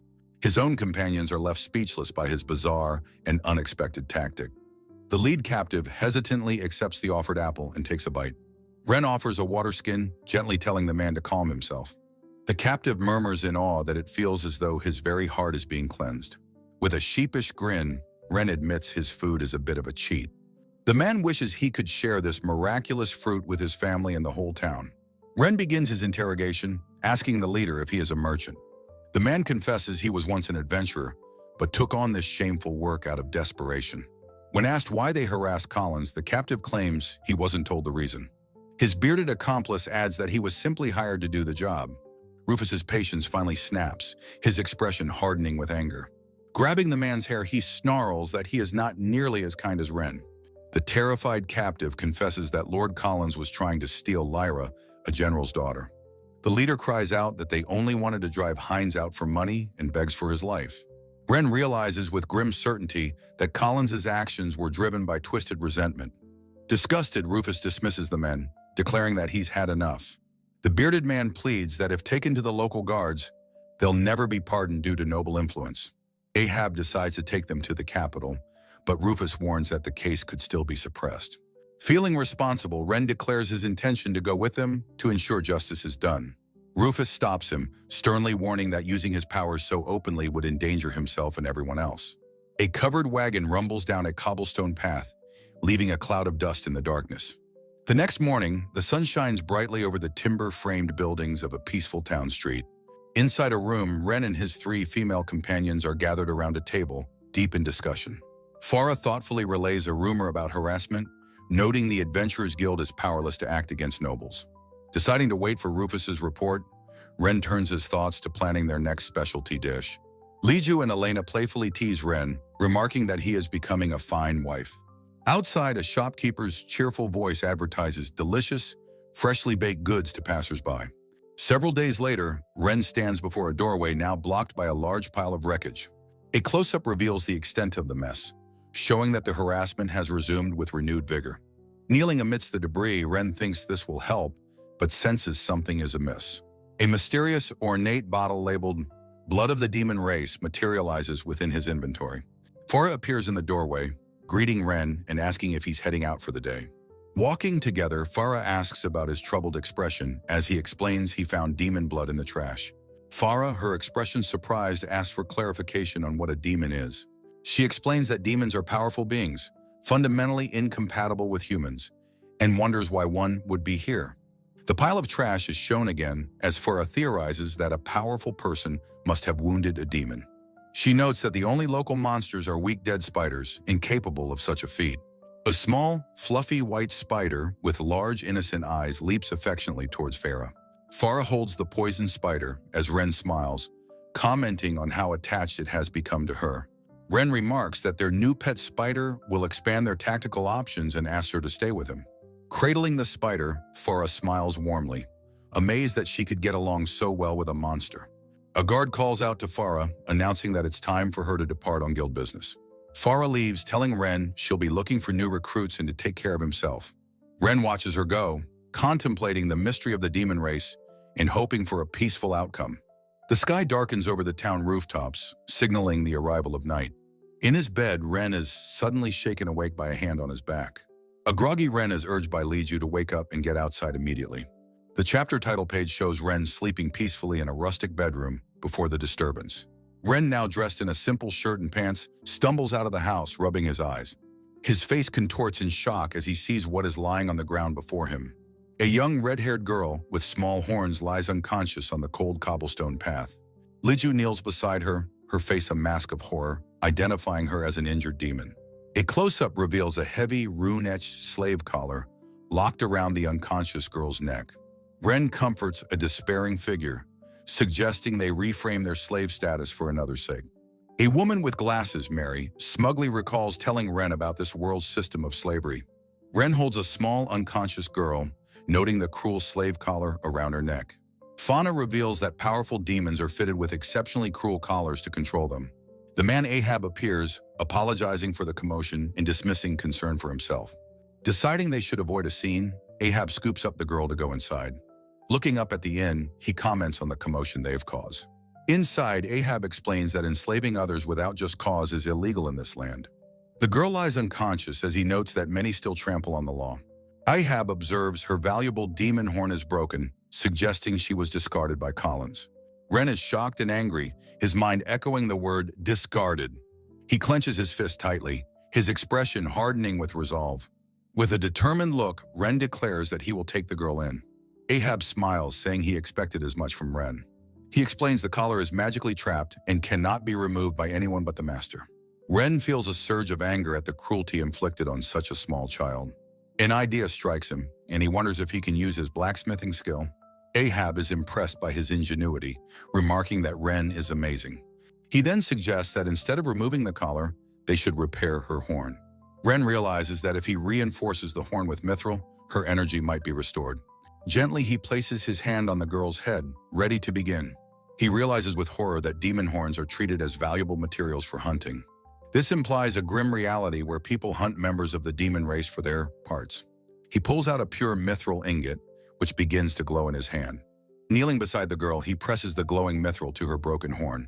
A brilliant flash of light erupts as he channels his unique power. The mithril seamlessly fuses with her horn, forging a perfect, shining replacement. Ahab stares in utter shock, his mouth agape at the impossible feat. The girl, now conscious, marvels at Ren's off-the-charts power. She notes that with her horn repaired, all that remains is her own stamina. Ren offers her a vial, explaining that the World Tree sap will heal her instantly. She drinks the precious liquid with desperate gulps. The healing is instantaneous, and she cradles her head as the world comes into focus. Her eyes, now clear, are filled with a lingering terror. She jolts upright, scrambling onto her hands and knees in a state of pure panic. Her wide, terrified eyes dart around the unfamiliar room. Rufus kneels beside her, calmly assuring her that she is safe and no one will hurt her. A woman with long hair, Elena, realizes with a start that the girl cannot speak. Rufus explains that young demons are often never taught language or common sense. He asks Ren what happened, and Ren recalls that she was attacked and lured into a trap. The girl's mind flashes with a memory of being attacked for some unknown reason. Ren declares with determination that they must first make her understand she is safe. He summons a fluffy, gentle-looking sheep which materializes out of thin air. The girl is startled by the sudden appearance of the creature. The sheep affectionately nuzzles against her cheek, its soft wool a comforting presence. Her tense posture begins to relax, her fearful eyes softening with curiosity. Ren clenches his fist in triumph, declaring that fluffiness is justice. Rufus remarks that they will look after her until they can contact Corins. Ren agrees, suggesting that Elena and Wendy can teach her how to speak. The girl sits calmly, hugging the mild sheep, which Ren notes is a constant summon. The scene shifts to the exterior of the inn on a bright day. Ren walks out onto the cobblestone street, carrying a broom-like staff. He notes the absence of trash, wondering if the girl has already been cleaning. A group of city guards in full plate armor calls out to him. The lead guard explains they have a report from Corins about a stolen slave. He adds that Corins suspects a man named Heinz is the culprit. Ren realizes with a jolt that they are talking about the girl. The guard asks for the slave's distinguishing features, mentioning she is a young demon. The guards discuss that the slave's horn was broken and she was stolen near the inn. Rufus steps forward coolly, stating he hasn't seen any demon with a broken horn. The lead guard, though he said it himself, is stubborn, insisting on investigating the inn. Rufus gestures for the guards to investigate inside if they must. The three guards enter the inn, their armor clanking on the floor. They find the girl at a table with Elena and Wendy, her horn perfectly intact. One guard observes that while she is a demon, she has fine horns and no collar. Ren looks on as Rufus stands beside the guard. Rufus smoothly explains that the girl is his sister's companion, whom he is looking after. The lead guard, seemingly convinced, simply says he understands. Rufus then advises the guard that some people in town fear demons, so she is staying inside. He subtly offers the guard a bribe, which the guard accepts. The guard concludes that the girl's features don't match the report and she must be different. With the matter settled, the guards depart from the inn. Rufus turns to Ren, saying he has a favor to ask, much to Ren's surprise. He explains that Ren's cleaning has made him a familiar and trusted face in town. Ren is slightly embarrassed to hear that he's become so well known. Rufus asks why Ren started cleaning the town in the first place. Ren explains that he genuinely enjoys it, and it has its own benefits for him.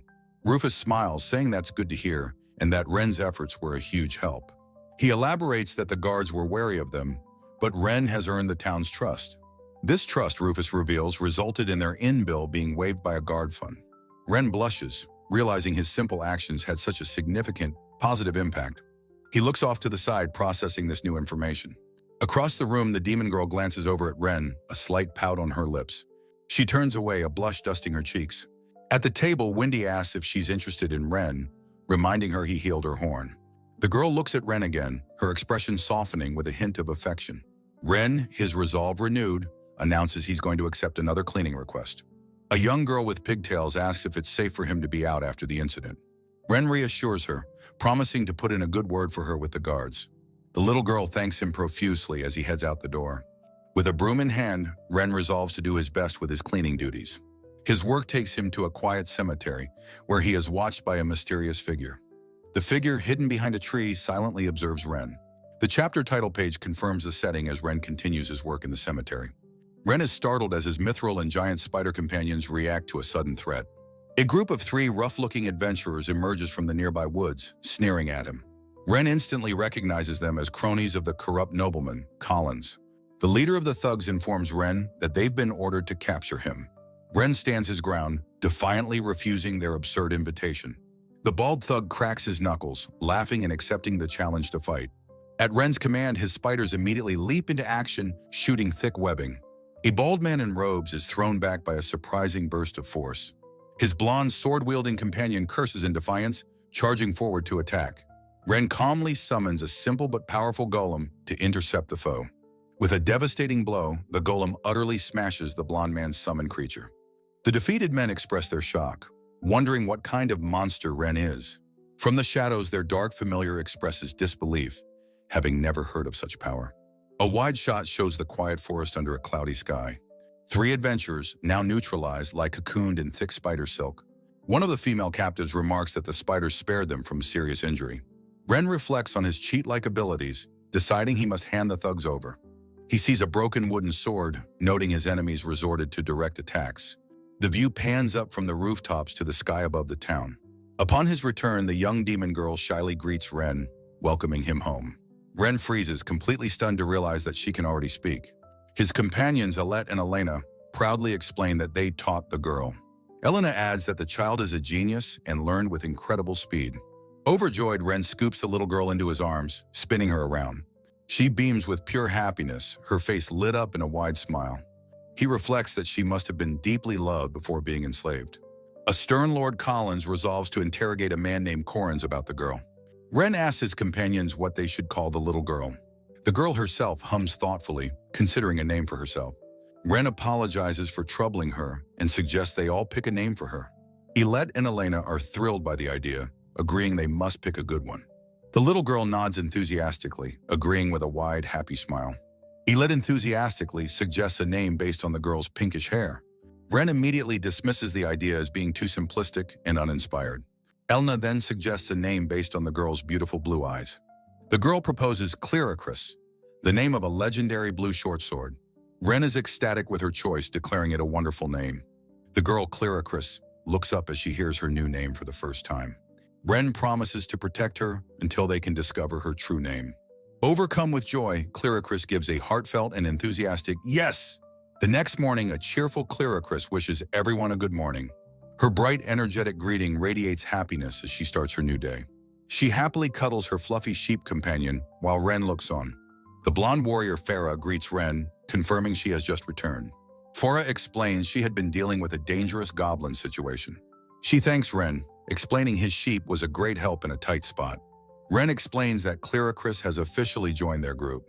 Farah kneels down and asks the little girl for her name. Clearacris shyly introduces herself, mentioning her big brother and sister. Farah smiles warmly, thanking the girl for the lovely greeting.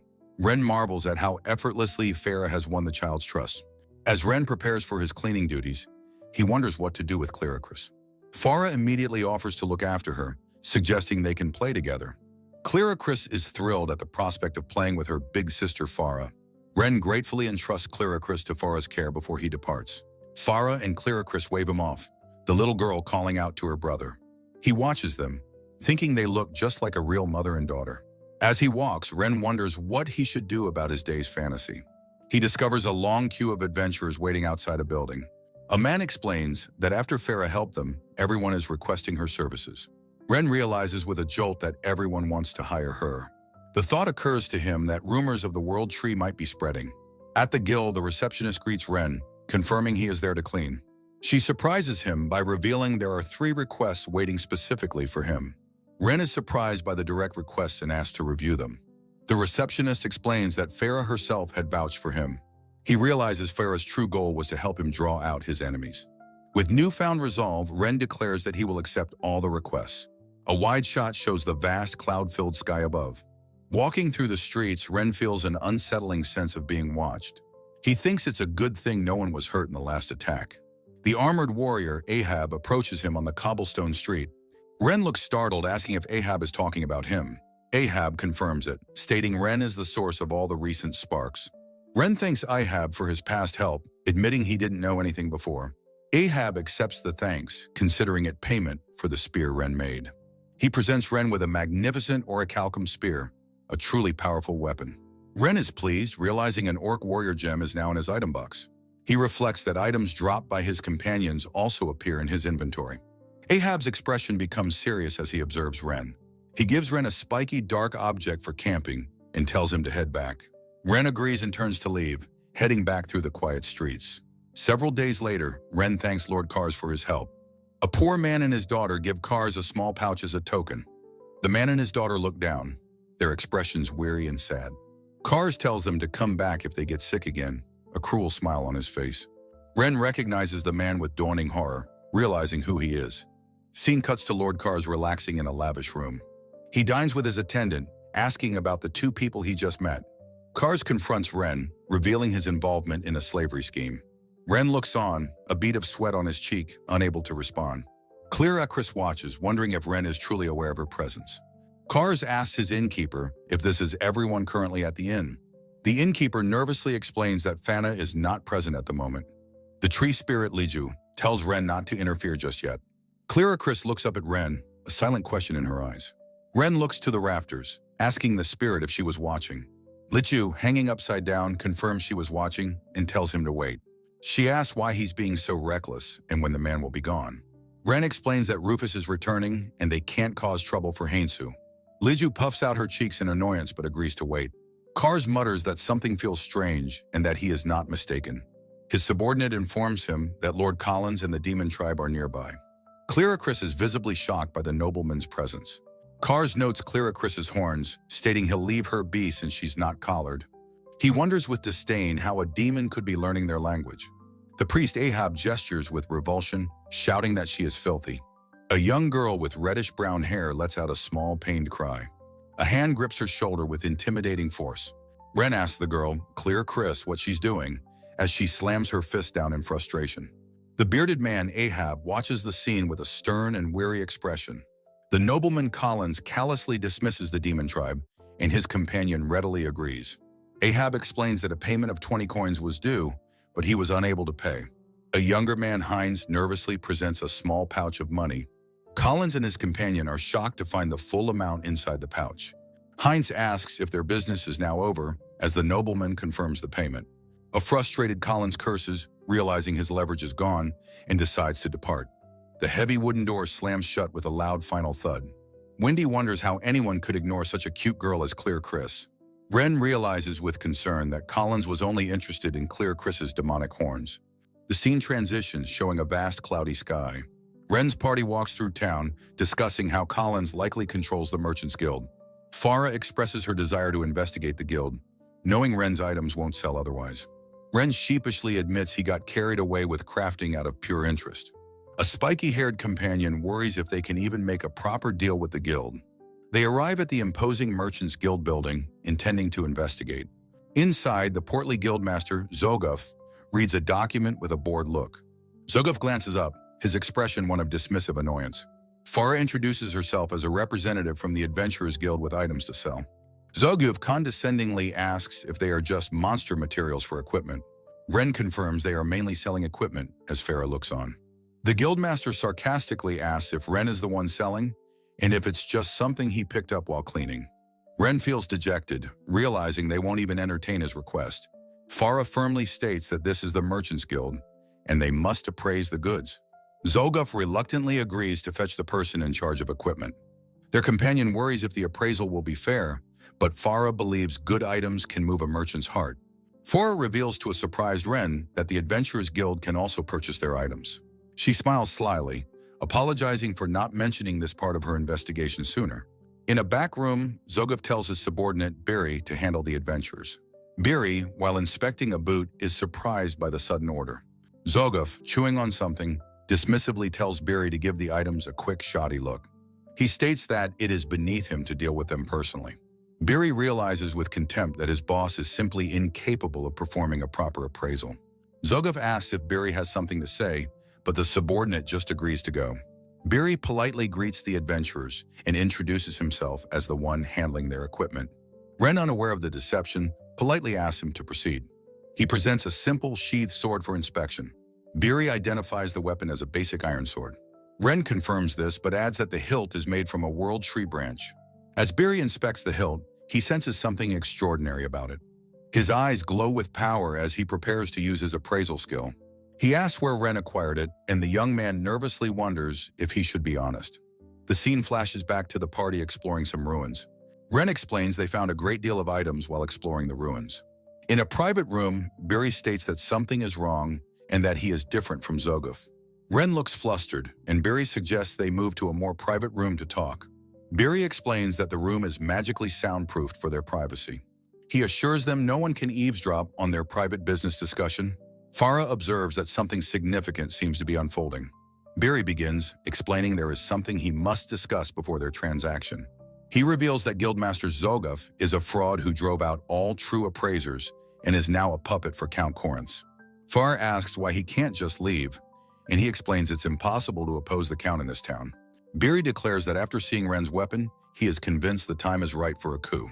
He pleads with Ren to sell him all his equipment so he can start a rival guild and ruin Zaguf. Ren is completely stunned by the audacious proposal of a coup d'etat. The chapter title page confirms the theme. Coup d'etat? Ren and Farah realize this could be their chance to end the harassment from Zoguf. Biri explains that if Zoguf is overthrown, the unreasonable harassment against Heinz will also end. Ren realizes this will also end the troubles directed at their own party. Biri asks how much equipment they have, and Ren mentions about 100 swords. Biri apologizes, stating he can only afford a down payment for now. Farah is surprised to see the payment is in rare platinum coins, not gold. Leaving the guild, Ren muses that the rest is up to Biri now. Ren is startled by the sudden rumble of an approaching carriage. He and his companion marvel at the incredibly luxurious carriage, a rare sight. Farah recognizes the carriage as belonging to a noble, her expression turning serious. She stands alone in the street, watching it approach with a look of concern. From inside the carriage, Heinz is shocked to see Farah. The carriage speeds past, disappearing behind an iron gate. Heinz arrives at a grand manor. Count Corinth warmly welcomes his guest, Giselle, to the party. Corinth offers Giselle a room to rest in until the evening. Giselle apologizes for Heinz arriving so early. Corinth asks if something has happened to cause his early arrival. Heinz frantically explains he saw his runaway fiancée in town. He describes her as a long-haired blonde adventurer named Farah and asks if the Count knows her. Corinth repeats the description, a plan forming in his mind as he recalls Farah's face. A sly, calculating glint appears in the Count's eye. He tells the ecstatic Heinz that he may be able to help. The Count decides with a sinister smile that he will invite Farah to the party. Ren is confused to hear about an invitation to a party. A messenger presents an invitation specifically for Ren and Farah. Wendy is thrilled, asking if only the two of them are going, and exclaiming that she wants to go too. Rufus grumbles that this isn't a game and that it's clearly a trap. Ren and Farah discuss the invitation, agreeing it's dangerous. Farah, however, sees it as a chance to fight back rather than retreat. At the party, an attendant welcomes Ren and the beautifully dressed Farah. The attendant formally greets Renko Hinata. Ren is completely captivated by Farah's stunning appearance. He blushes, exclaiming how beautiful she looks. Farah is flustered by his sudden compliment, and he sheepishly apologizes. She composes herself, muttering that she needs to stay vigilant. As they walk into the ballroom, she reminds him not to let his guard down. They enter the grand glittering ballroom filled with guests. Count Corinth welcomes his guests, urging them to enjoy themselves. Ren and Farah are startled by the Count's presence. The Count approaches them, welcoming them to his party and remarking how lovely it is to be with a beautiful woman. In a grand ballroom, a man in a pristine white uniform shouts Farah's name in shock. Farah, startled mid-bite, whispers the man's name, Giselle, in disbelief. A confused Ren asks Farah if she is acquainted with the man. The party's host, Count Corinth, introduces Giselle as the second strongest knight in Ehrenlates. Giselle angrily grabs Farah's arm, demanding to know where she has been. She snarls for him to unhand her. He asks with a pained expression if they are not companions. Farah furiously retorts it was merely an arranged engagement and is now over. Ren is utterly stunned to learn that Farah had a fiancé. Count Corinth declares it a fateful reunion and suggests they hold a wedding ceremony immediately. Ren, Farah, and Giselle all react with synchronized, horrified disbelief. Farah shouts that the idea is ridiculous and turns to leave, telling Giselle to stop. The Count smoothly blocks her path, asking why she'd refuse when Giselle is so fond of her. His internal thoughts reveal a manipulative plan to use the marriage for leverage. Ren steps forward, telling the Count he can hear his scheming and to leave Farah alone. Farah looks at Ren, calling his name with a mix of surprise and hope. The Count clicks his tongue, annoyed by Ren's interference. He turns to Ren, asking if he objects to the marriage, which Ren confirms. Stroking his mustache, the Count appears intrigued by Ren's bold defiance. He proposes a wager with Farah as the prize, with Giselle as Ren's opponent. Ren, though wary of the aggressive tactic, accepts the challenge and asks for the terms. The Count explains the contest will be a scavenger hunt decided by drawing cards. He lays out the cards, stating the winner must retrieve the specified item in time. Farah protests that the contest is unfair, as they can easily procure the items. Feigning consideration, the Count asks what she would suggest instead. Farah demands to add an item to the contest herself, a request the Count permits. With a look of grim determination, she says she will decide the contest with her item. The Count and Giselle examine the newly added card with intrigue. Farah states that even she has never seen the rare item she has written down. The Count instructs Ren and Giselle to draw their cards to begin the contest. Giselle draws his card, identifying the item as an adamantite gauntlet of Taito. The Count remarks that while rare, the gauntlet can be acquired with enough money.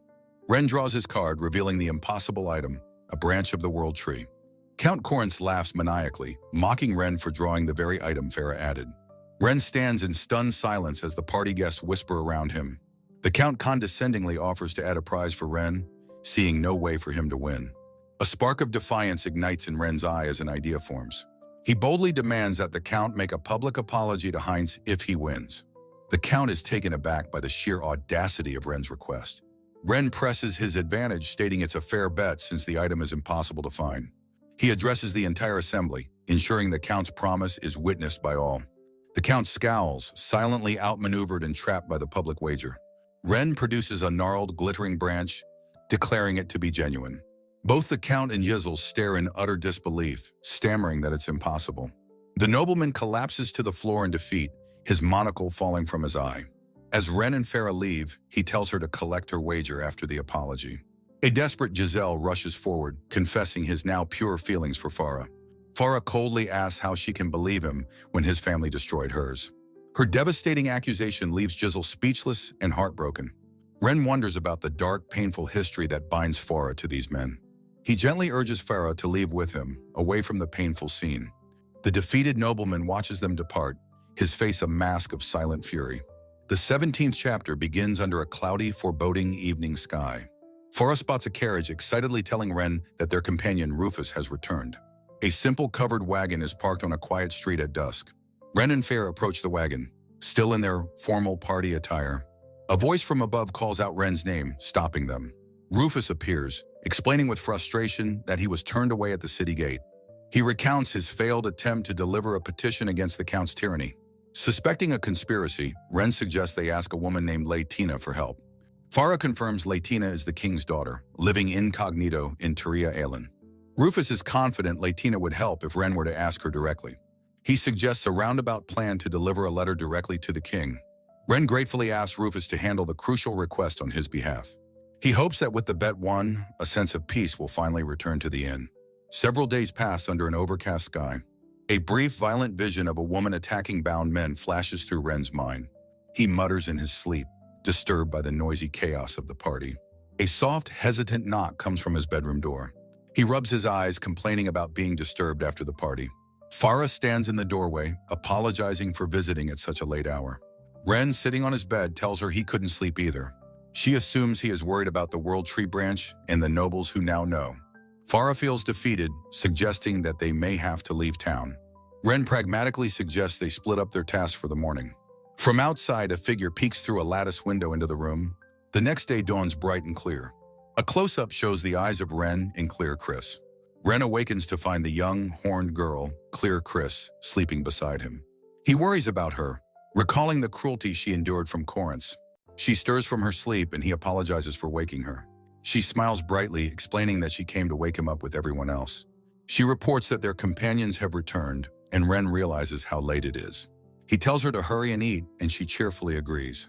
Now dressed, Ren finds the warrior Amila and apologizes for oversleeping. Amila explains that she was at the garrison, settling their affairs. Ren asks her how things went. She reports that several hostages, mostly amateurs, were released after a ransom was paid.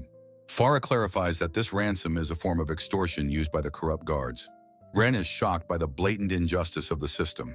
Farah grimly states that the nobles will simply crush anyone who dares to complain. Ren concludes that they must leave town before the attacks spread further. Amila agrees with his decision but asks when they plan to depart. A man suggests they wait until after Corinth's promised public apology. Ren decides to first go and check on the Merchants Guild. The scene transitions under a bright, partly cloudy sky. Ren is shocked by the bustling sight that greets him in the town square. A massive, energetic crowd throngs the street outside a large building. A man at a counter, Kohinata, spots him in the crowd and calls out his name. Kohinata beams with success, explaining that since they can trade freely, customers are flocking in. Ren marvels at the sight, realizing the coup d'etat he supported was a success. Beryl asks Ren what has transpired since their last meeting, and Ren agrees to tell him everything. Now, in a private back room, Beryl begins to explain the current state of affairs. He presents a ledger, revealing it as a record of his weapon wholesaling business. When Ren asks if he can examine the documents, Beryl openly encourages him to do so. As he reads, Ren is shocked by the massive sums of money involved in the transactions. Beryl then gestures to the gleaming pin on his lapel, telling Ren to take a look. With a confident expression, he announces that he is now the one in charge of this guild. He explains how he used Ren's recent business opportunity to oust the corrupt former master, Sijuf. Ren is impressed, commenting on how quickly the Merchants Guild acted on the report. Beryl credits Ren's influence for allowing him to make contact with the Terria Ellen Merchants Guild. He specifies that he was able to connect with both Nibris and the nobleman, Collins. Beryl reveals that, for some reason, Collins wants to purchase the Rumor of the World Tree from Ren. Ren repeats the strange request, questioning why anyone would want to buy a mere rumor. A flashback shows Farah and the World Tree branch, the source of the wager and the rumor. Beryl admits he finds it strange for a nobleman to be so invested in commoners' affairs. Ren grows thoughtful, suspecting there is a deeper, more complicated motive at play. Deciding to investigate, Ren asks Beryl if he can arrange a direct meeting with Collins. Beryl agrees and asks Ren where he would like the meeting to take place. Ren specifies a location, wanting to ask Heinz about the Dryads' hunting ground that very night. Understanding the urgency, Beryl agrees and promises to have a letter delivered immediately. He then presents Ren with a small, rectangular object as a token of their new partnership. The object is a Merchants Guild card, which serves as both identification and a way to withdraw funds. Beryl cautions Ren against using it recklessly, as it could attract unwanted attention. Ren examines the card, understanding the power and responsibility it represents. Beryl mentions he has already withdrawn 100 gold coins for Ren's use. With a sly smile, Beryl adds that he has more items he'd like to sell. Ren is impressed by Beryl's shrewdness, realizing he is a very capable man. A cloudy sky marks the transition to evening, setting a somber mood for the coming confrontation. Inside a rustic room, the atmosphere is tense as Ren's party waits.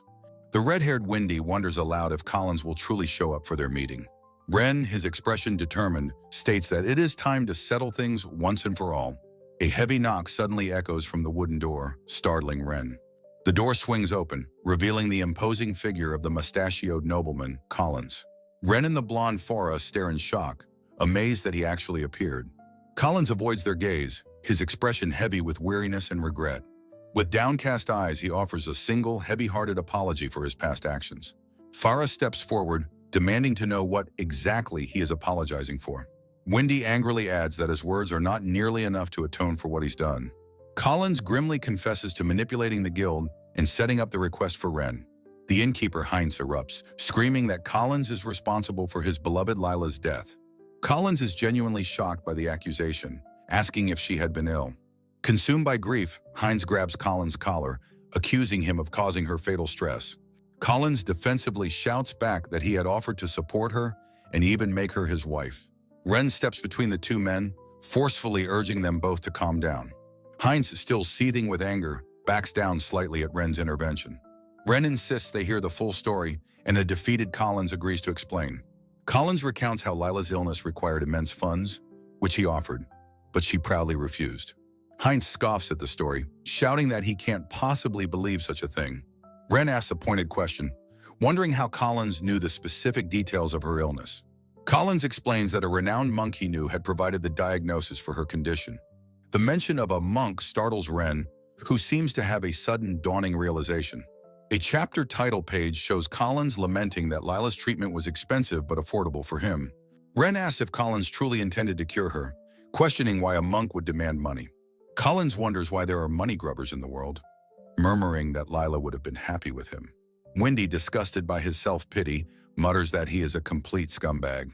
A bead of sweat runs down Collins' face as he struggles with his overwhelming emotions. He suddenly drops to his knees, begging them to sell him the World Tree's trap so he can atone. Heinz, Farah, and Wendy stare in shock at his sudden, desperate plea. Ren asks if he still needs the trap, even if it means not hearing the whole truth. Collins looks up, his expression desperate, saying he can't even think about that now. He reveals his true motivation. His best friend's daughter is gravely ill, and he must save her. Ren clenches his fist, thinking about how Collins showed no such concern for Clearicris. As if on cue, Clearicris steps forward, asking Collins if he notices anything when he looks at her. Collins stares, his prejudice showing as he identifies her as a child of the demon tribe. Ren's gaze hardens with the certainty that Collins is being dishonest. He closes his eyes, deciding to agree to sell the trap to the deceitful man. He tells Collins he has one question first, and Collins looks up with a flicker of hope. Ren delivers his ultimatum, asking if Collins is willing to abandon his title as Earl. The question sends a shockwave through the room, stunning Heinz, Farah, and Wendy into silence. Collins is flabbergasted, repeating the words "abandon my title" in utter disbelief. A close-up on Ren's eye reveals his unwavering, steely resolve. Ren stands firm, waiting for the kneeling nobleman's answer to his challenge. Collins explodes in outrage, shouting that he needs his title and money to protect the child. Heinz looks on, observing that Collins lacks the resolve to make such a great sacrifice. Heinz makes a final request, asking Collins to meet the sick child and judge for himself. Ren agrees with the suggestion, thinking that the child at least is not at fault. The group arrives at a large, imposing manor under a dusky, cloud-filled sky. Collins grimly leads Ren and Wendy up a grand staircase inside the mansion. As they ascend, Ren and Wendy look ahead with serious, determined expressions. Wendy whispers to Ren, finding it strange to keep a sick child in a dusty attic. Collins pushes open a heavy wooden door with a pained look on his face. Inside, a young girl named Isabella lies motionless in bed, a large teddy bear beside her. A close-up shows Isabella's pale, still face, seemingly lost to the world. Collins explains that while she looks dead, she is still alive. Ren states firmly that Collins cannot let this continue, as his kind face is wasted. A large bearded priest suddenly appears, warning them not to bring unclean people inside. Ren and Collins are startled by the priest's sudden and unexpected arrival. Collins exclaims the priest's name, Kas, shocked to see him at such a late hour. Kas, with a cold look, states that for Isabella's sake, the brat must be removed. Wendy notes how strange it is for a priest to be here at this time, and Ren agrees. Without hesitation, Ren summons his pig-faced orc companion to deal with the priest. The orc appears, startling Kas, who questions the presence of the monster. Kas demands to know what this creature is doing in the room. The orc rushes forward and delivers a powerful punch directly to the priest's gut. Kas collapses to the floor, dropping a black, crystalline object that clatters on the wood. Wendy retrieves a stone, noting its strange smell as the orc points at the downed priest. A close-up of the crystal reveals a tiny, doll-like figure trapped within its dark facets. Kas screams at them for their insolence, but Ren demands to know what the object is. The priest remains defiant, thinking to himself that they haven't won yet. Wendy and Ren look closer, and Wendy points out the doll inside the stone. An older nobleman with a prominent mustache looks on with shock, identifying a dark object as a prison stone. The young adventurer, Ren, repeats the name prison stone with a confused and concerned expression. The nobleman gravely explains that the stone is used to eternally imprison criminals who are beyond the law's reach. Within the dark, fractured crystal, a small, crudely made doll of a young girl can be seen. The nobleman turns on a downed priest named Kars, demanding to know why he possesses such a thing. Pinned to the floor, Kars feigns ignorance, claiming he knows nothing and telling them to capture the brat. As Ren holds the stone, it begins to crack and glow with an unsettling, magical light. The priest's feigned composure shatters as he watches the stone with growing alarm and panic. With a final crack, the prison stone breaks apart and the small doll tumbles free from its prison. In a desperate frenzy, Kars lunges forward, screaming for Ren to give the doll back to him. A girl with long twin tails, Lyra, smirks, remarking on how the priest's panic reveals his guilt. Ren holds the doll, questioning Kars's claim and stating there's no need to return it to him. The nobleman urgently tells Ren to return the doll, explaining the steps to release the imprisoned person. He reveals a rumor. While retrieving the doll is thought to be impossible, holy water can break the curse. A plan begins to form in Ren's mind, thinking he can use holy water to purify the cursed doll. Ren holds a vial over the doll, and its mere proximity causes the small figure to smoke and dissolve. The priest lets out a sharp gasp, horrified by the doll's reaction to the purifying substance. Kars lunges forward frantically, while Ren tries to tell him to wait and watch what happens. A powerful pig-faced orc companion named Oksan intercepts the charging priest with a grunt. Kars unleashes a blast of light magic, screaming at the orc to get out of his way. The orc catches the brilliant magical blast in its hand, the energy crackling harmlessly in its palm. Kars stares in utter disbelief, shocked that his powerful light magic has been so easily neutralized.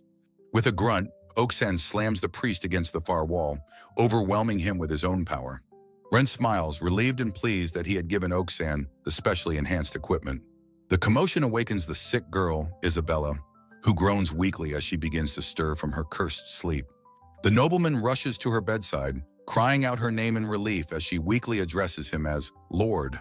The defeated priest Kars clenches his fist in fury, questioning how he could have met such a fate. Lyra confronts him, demanding to know why he had a prison stone containing Isabella's doll. The nobleman recalls that Kars was the monk who diagnosed the mysterious illness of another girl named Lila. Pinned to the floor, Kars continues to deny any knowledge of the situation, his face a mask of defiance. Ren realizes with dawning horror that the priest was merely a pawn, used by Collins to extort money. He hands the cursed doll to the nobleman, advising him to give it to Isabella for the time being. The nobleman accepts the small doll, his expression a mixture of confusion, disgust, and dawning understanding. Kars's shock turns to pure rage as he realizes the full extent of his exposure and defeat. He threatens to report the nobleman, Collins, to the church for making a complete fool of him. Collins scoffs at the threat, confident that the church will not believe the word of a man like Kars. Ren steps forward, warning Collins not to be so foolish as to make an enemy of the powerful church. He reminds the nobleman of his own unexpected situation, hinting at the powerful forces at play. Ren declares himself an apostate, warning that defying the church is a grave error for the nobleman. Collins listens, the weight of Ren's words sinking in as he falls into a heavy, troubled silence. Ren reveals that his companions are already on their way to report Collins' crimes directly to the king. Kars, kneeling in defeat, realizes that if Collins is condemned, he, as a co-conspirator, will be too. Ren watches the defeated priest, silently acknowledging that the situation has reached its inevitable conclusion. In a final desperate act, Collins lunges at Ren, screaming that he will take the young man down with him. Oak-san easily restrains the nobleman, while Ren and Lyra watch the chaotic scene unfold. The priest lets out a final pained gasp, his last attempt at defiance utterly thwarted. Ren looks on with a slightly bewildered expression, wondering if the entire ordeal is finally settled. The scene transitions, a cloudy sky signaling the passage of time and a shift in the story's mood. The view pans across the rooftops of a town, establishing a new location for the characters. Inside an inn, Lyra expresses her relief that a new lord from Terielen has arrived to take charge. Ren reflects on the situation, noting that while Collins had his reasons, his actions were far too extreme. Lyra turns to Ren and asks what their next move will be now that the immediate crisis is over. Ren admits that while the local animosity has faded, they have made a powerful enemy of the church. A blonde warrior, Kyle, explains the practical problem. The church has put a bounty on their heads. Ren decides they must relocate, suggesting they take Clearchris's parents and find a new place to live. Kyle announces his intent to return to Terielen, explaining he has an obligation to fulfill there. Ren is surprised by Kyle's sudden decision, letting out a small questioning sound. Kyle clarifies that he owes a favor to Latina, who explicitly ordered him to go and help Ren. Ren understands, realizing he can't ask Kyle to stay, feeling a slight pang of loneliness at the thought. A blonde woman, Farah, mentions that she also had business with the Adventurers Guild in this town. She winks at Ren, playfully suggesting that a novice adventurer like him will need her veteran support. Flustered by her compliment and confidence, Ren can only stammer out his agreement. Inspired, Lyra and another spiky-haired companion eagerly declare that they are coming along on the journey.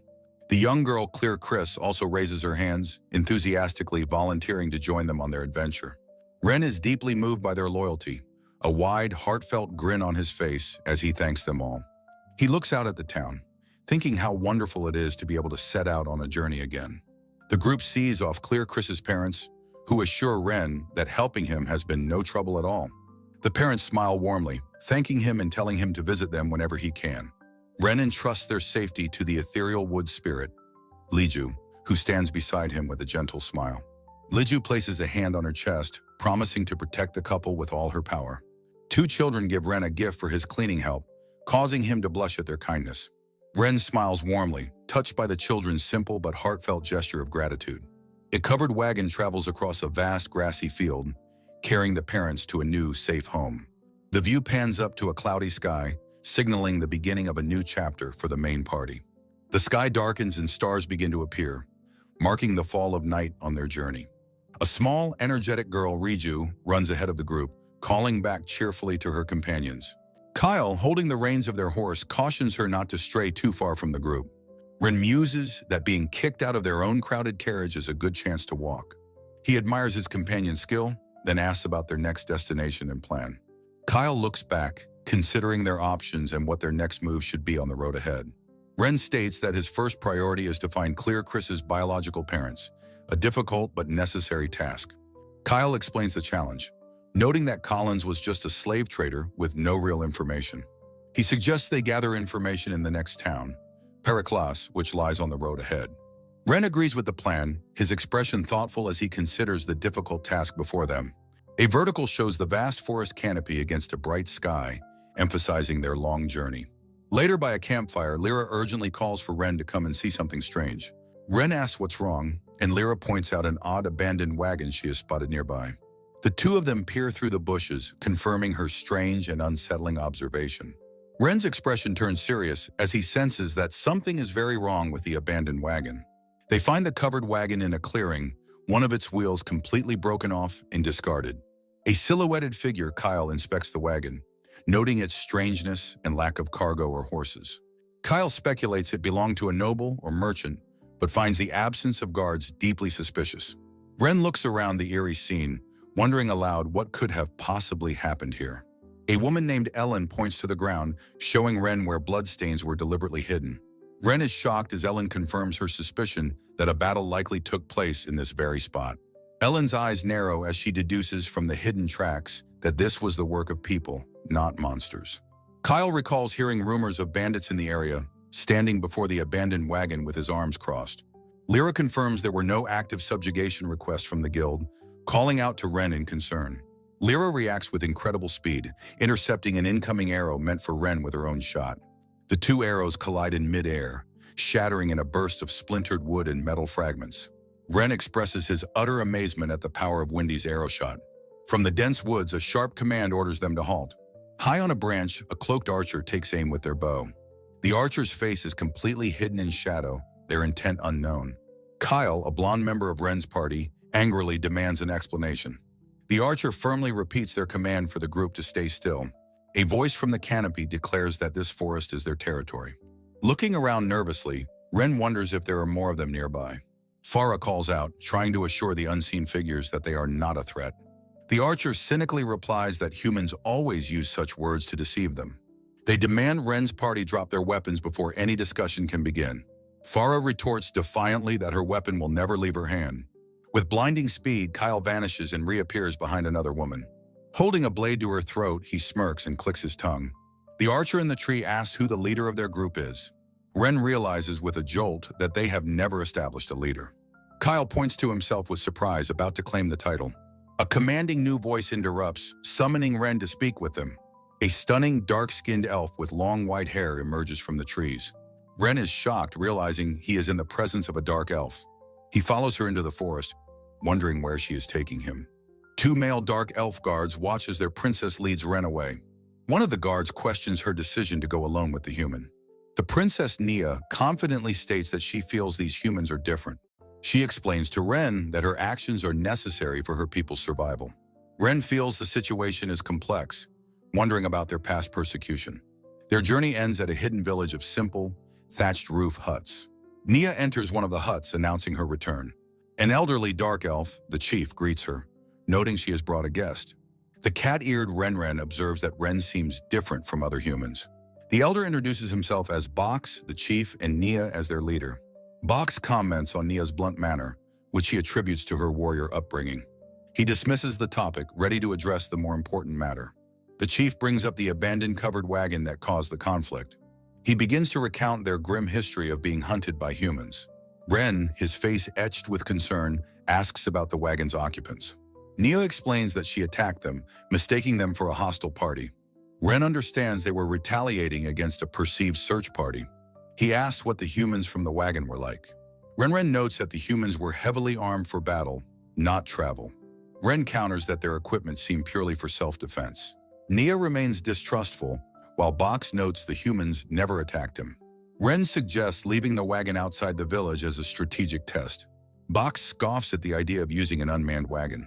Ren clarifies that a mediator could de-escalate any resulting conflict. He mentions that his own party was also attacked by humans. He warns that a search party is likely already on its way. Ren offers to use his connections to the Adventurers Guild to help.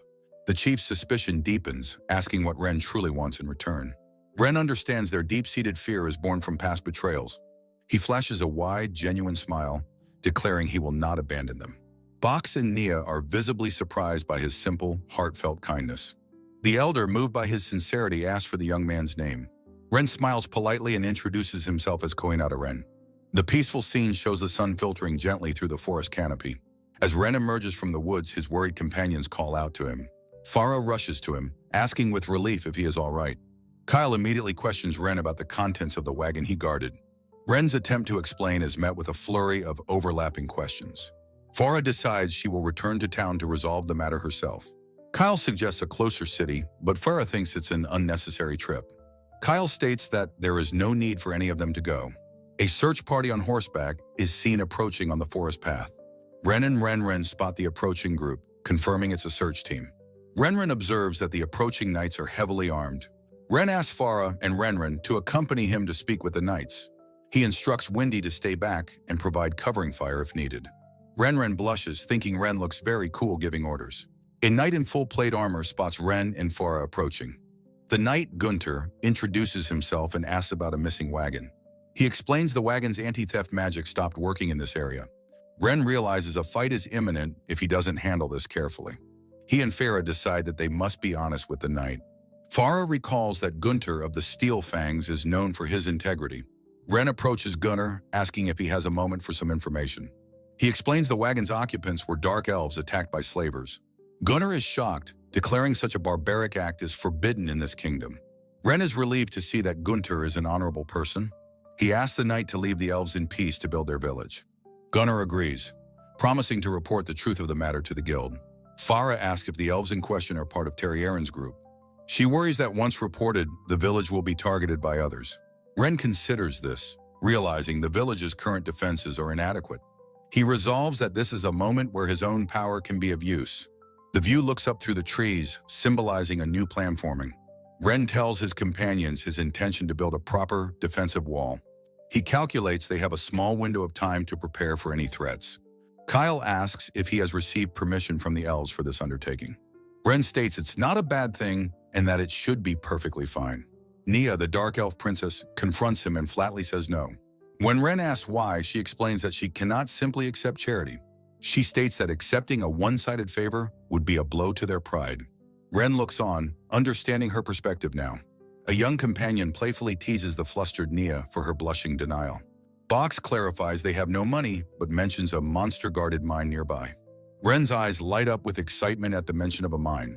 Box laments that they do not have the means to deal with the monsters. Ren is overjoyed, declaring that this information is more than enough of a reward.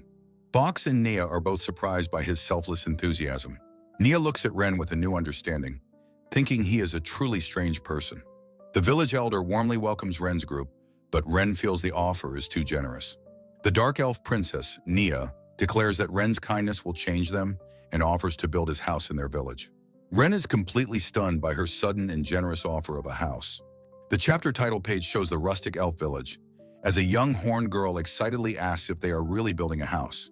With a smile, Nia asks the horned girl where she would like the house to be built. The girl excitedly points to a spot in the center of the clearing, while Ren notes what a big deal this has become. Overwhelmed by the escalating situation, Ren tries to tell them to wait and slow down.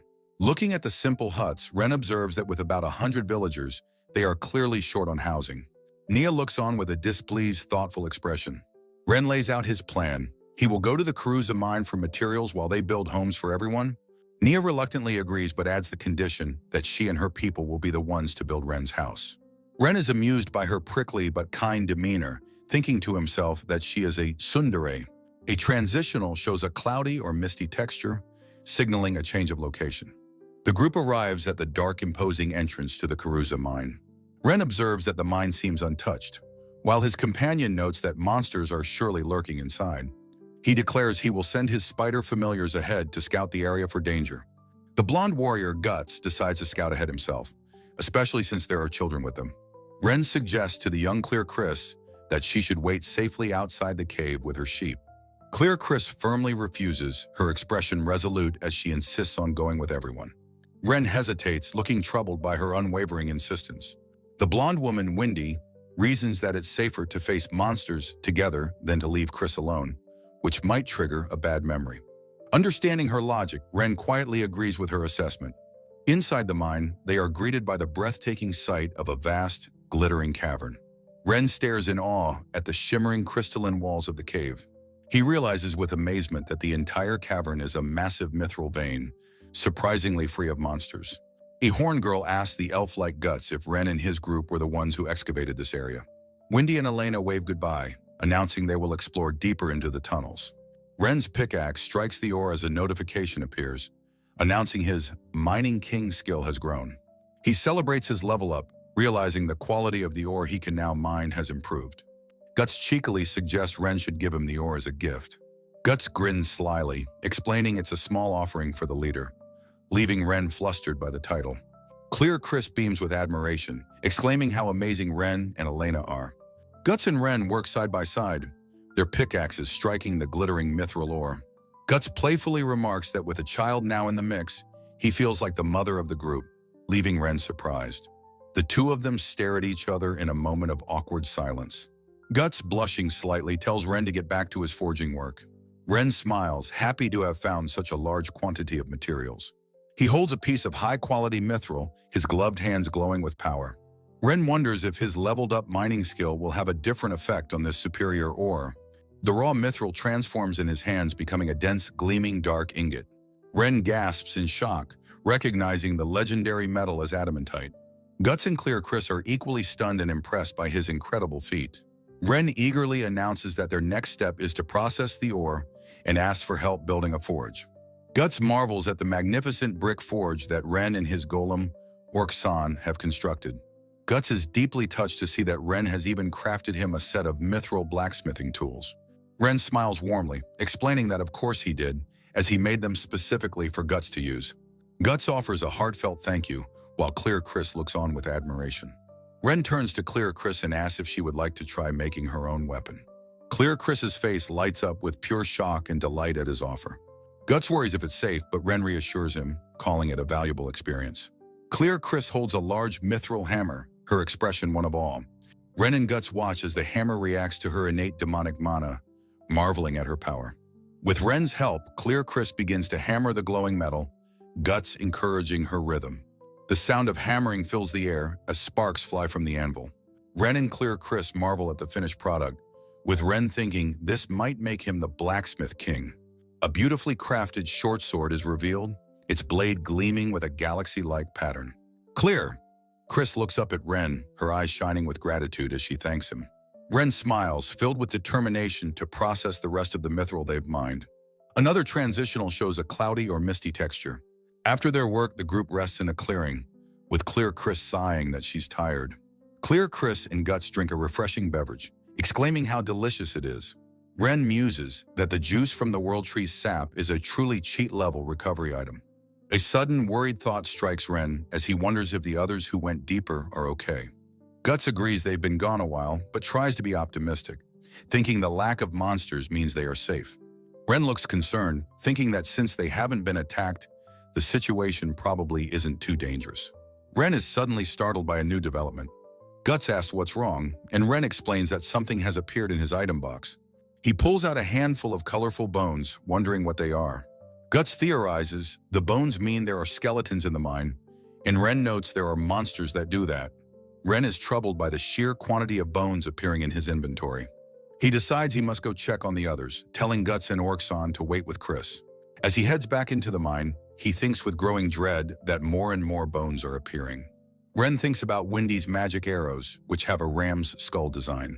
He runs into the mine, his face a mask of panicked realization as he wonders if the cave has collapsed. As he stumbles, a gem appears in his item box, triggering the bone pile to stir. Skeletons rise from the pile, and their leader gestures for Ren to come out. The skeletons become his familiars, their forms shrouded in shadow. Wendy appears at the edge of the chasm, calling out Ren's name in surprise. Wendy, bow at the ready, demands to know what he did to the skeletons. Ren explains that a gem appeared in his item box, and they became his familiars. Wendy accepts his strange explanation with a look of weary resignation. She asks what happened on his end, standing on the chasm's edge. Ren asks if everyone is all right, unable to see the others who went deeper. Wendy recounts how they found a strange building, and as they left, an avalanche of skeletons attacked. She explains that in the ensuing chaotic battle, everyone was separated. The chapter title page shows Wendy with her golem and a skeleton, as she explains how they became separated at a fork in the path. Wendy explains that one of Ren's spider familiars guided her to safety. She also mentions that her golem helped her on the way back. Ren is relieved that Wendy is safe, but realizes with dread that everyone else is still lost underground. He checks the magical items he gave his friends, noting there's no death reaction, but they might be bringing the two others up. Ren declares he's going down to find them, but Wendy offers to go too. He tells the exhausted Wendy to stay and protect the others on the surface. Wendy reluctantly agrees and tells him to be careful, taking his golem with her. The golem gives a confident flex, signaling it will protect her. Ren and his other golems stand at the edge of the dark chasm. He plants a glowing branch from the world tree into the ground as a marker. He and his golem survey the cavern floor, littered with the shattered bones of a fierce battle.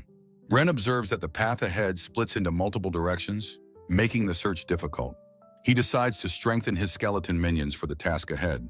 He gives his skeletons their orders, instructing them to investigate the side passages. Deep within a dark cavern, the young adventurer Ren and his golem companion press onward. Framed by a jagged stone archway, his silhouette reveals wide, surprised eyes. Ren voices his growing suspicion that he has made a wrong turn somewhere in the tunnels. A brilliant triangular light appears at the far end of the passage, pulling him forward. Crying out in surprise, he realizes an unseen force is dragging him toward the light. His foot slips on the uneven cavern floor as he loses his balance completely. He lets out a cry of shock as he is sent tumbling forward at a tremendous speed. Launched from the dark passage, Ren falls through the air into a new chamber. He lands with a heavy thud on a polished stone floor, cracking the tiles. With a final impact, he comes to a skidding halt on the smooth, unfamiliar surface. A deep voice from off dryly observes the arrival of yet another intruder. An imposing robed skeleton with intelligent eyes stands before him in the grand hall. Ren is stunned into silence, exclaiming in disbelief that the skeleton can actually speak. The skeleton points a bony finger, identifying a dead spider monster in a nearby corridor. He mentions that Ren's companions, including Farah, are currently fighting more of them. Ren quickly apologizes for the intrusion, explaining his friends are battling the spiders. The skeletal being observes with a hint of approval that the boy has good manners. His tone turns menacing as he asks if Ren is prepared to atone for trespassing with his life. Panicked, Ren protests that while he is sorry, a death sentence seems a bit extreme. The Lich listens, intrigued by the boy's willingness to negotiate even while threatened. He asks if Ren is the leader of the group, and the young man introduces himself as Kohinata Ren. The powerful undead then asks if Ren judges its skeletal form to be that of a monster. Ren astutely replies that he realizes this being is not a monster after all. The skeleton introduces himself as the resurrected King Al-Serman of the lost kingdom of Andoril. Ren is impressed, realizing he has stumbled upon a person of great historical importance. Al-Serman expresses a desire to speak with this intriguing young man at length. Just then, Farah bursts into the chamber, her expression one of utter shock. She finds herself suddenly surrounded by a troop of Ren's skeleton minions. Alarmed, she and her companion Rufus question what has happened so suddenly. Ren calls out to Farah and Rufus as they rush towards him in concern. Farah immediately places herself protectively in front of Ren, warning the Lich to stay back. The Lich dismisses their rudeness, seeing it as an act born from a desire to protect Ren. Ren grabs Farah's arm, assuring her that he will explain the entire situation. The adventuring party stands awkwardly before the powerful ancient king. The Lich muses that he once had companions like them, wondering about their descendants. Farah and Rufus listen silently, still processing the bizarre turn of events. Rufus marvels at Ren's uncanny ability to attract strange phenomena, even persuading a Lich. The ancient king considers the title Lich, finding it intriguing and appropriate. He declares that he will cast aside his old name and embrace his new identity as Lich. With the introduction settled, Lich asks why Ren and his party have come to his home. Ren explains that they heard about a rich mineral deposit in the area from the Dark Elves. Lich suspects they might be treasure hunters like the ones he recently had to dispose of. He acknowledges that the powerful black skeletons waiting above must belong to Ren. He admits the strength of Ren's minions is what prompted him to investigate directly. Ren clarifies that if his skeletons weren't enhanced, they would have been defeated. He explains they need materials to fortify the Dark Elf village against a potential attack. Lich considers the idea of fortifying a village, a faint, thoughtful smile on his face. He suddenly throws his head back and laughs, declaring that this is exciting. Ren quietly notes to himself that a skeleton shouldn't have any blood to boil. Lich boasts that as a former king, building a village wall is a trivial task for him. Ren is completely astonished by the unexpected and powerful offer of assistance. He then asks what will become of the mine and its vast treasures.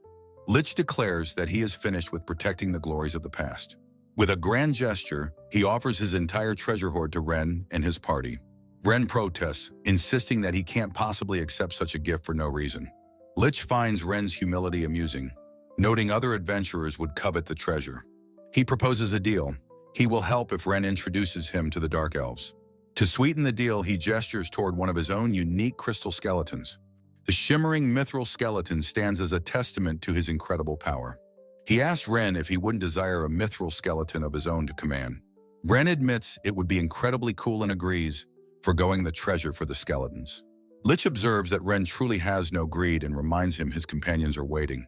Rufus and Farah look on, Rufus sighing at Ren's predictable and selfless nature. Farah smiles warmly, affirming that Ren's selflessness is one of his best qualities. Ren cheerfully invites Lich to join them, but the king finds the San honorific awkward. As they leave the tomb, Lich notes it's been a long time since he's been outside. Ren points out that since Lich has no skin, he doesn't need to worry about sunburn. At the Dark Elf village, a new and strange chapter begins for everyone. Ren asks the elf elder, Box, if it's all right for Lich to help them fortify their village.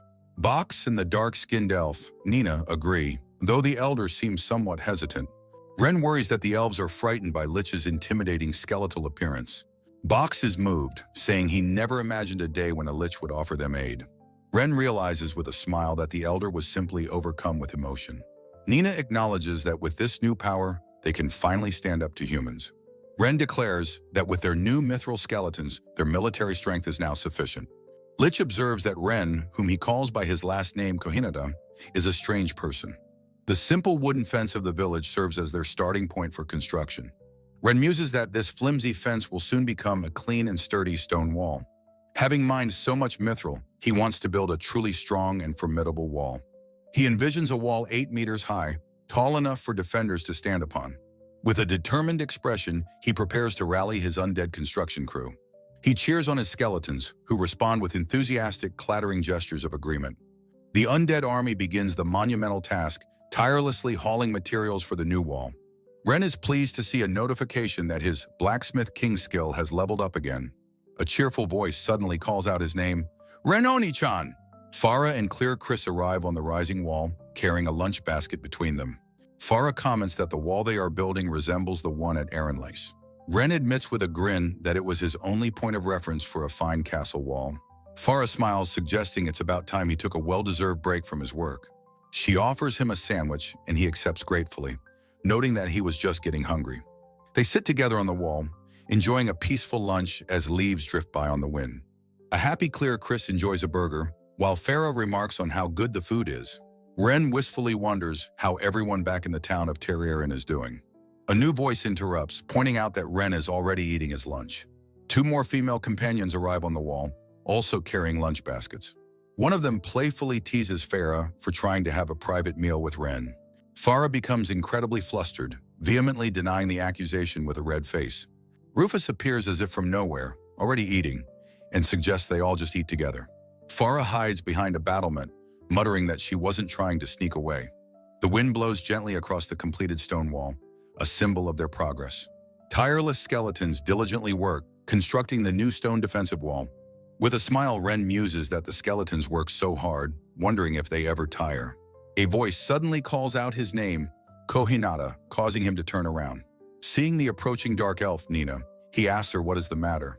With a hesitant and apologetic look, Nina struggles to begin her request. Making an unusual request, she asks if she could borrow one of his spiders. She clasps her hands together, pleading with him to grant her favor. A bit surprised, Ren agrees but asks what she needs the spider for. Crossing her arms, Nina asks for his honest opinion of her village's attire. Her revealing clothes are shown, a source of her underlying concern. Ren blushes, commenting that he finds their clothing style very individualistic. Looking down, Nina admits she knows it's shameless and not by choice. He leans in, shockingly asking if wearing such clothes is a hobby. Mortified, Nina shouts back that he is completely wrong about their intentions. She explains she wants beautiful clothes like his companions, but has no materials. Understanding dawns on Ren's face as he realizes their plight. He dramatically offers to provide the thread, lending her 3 giant spiders. Nina is stunned, then thanks him, knowing the spider silk is a rare material. She looks at him with gratitude, vowing to repay this great debt. He smiles, saying it's only natural for people to help each other. As he walks away, his spiders are left with a grateful Nina. His companion Rufus appears, teasing him for being such a ladies' man. Ren retorts, questioning why Rufus is making fun of him for being kind.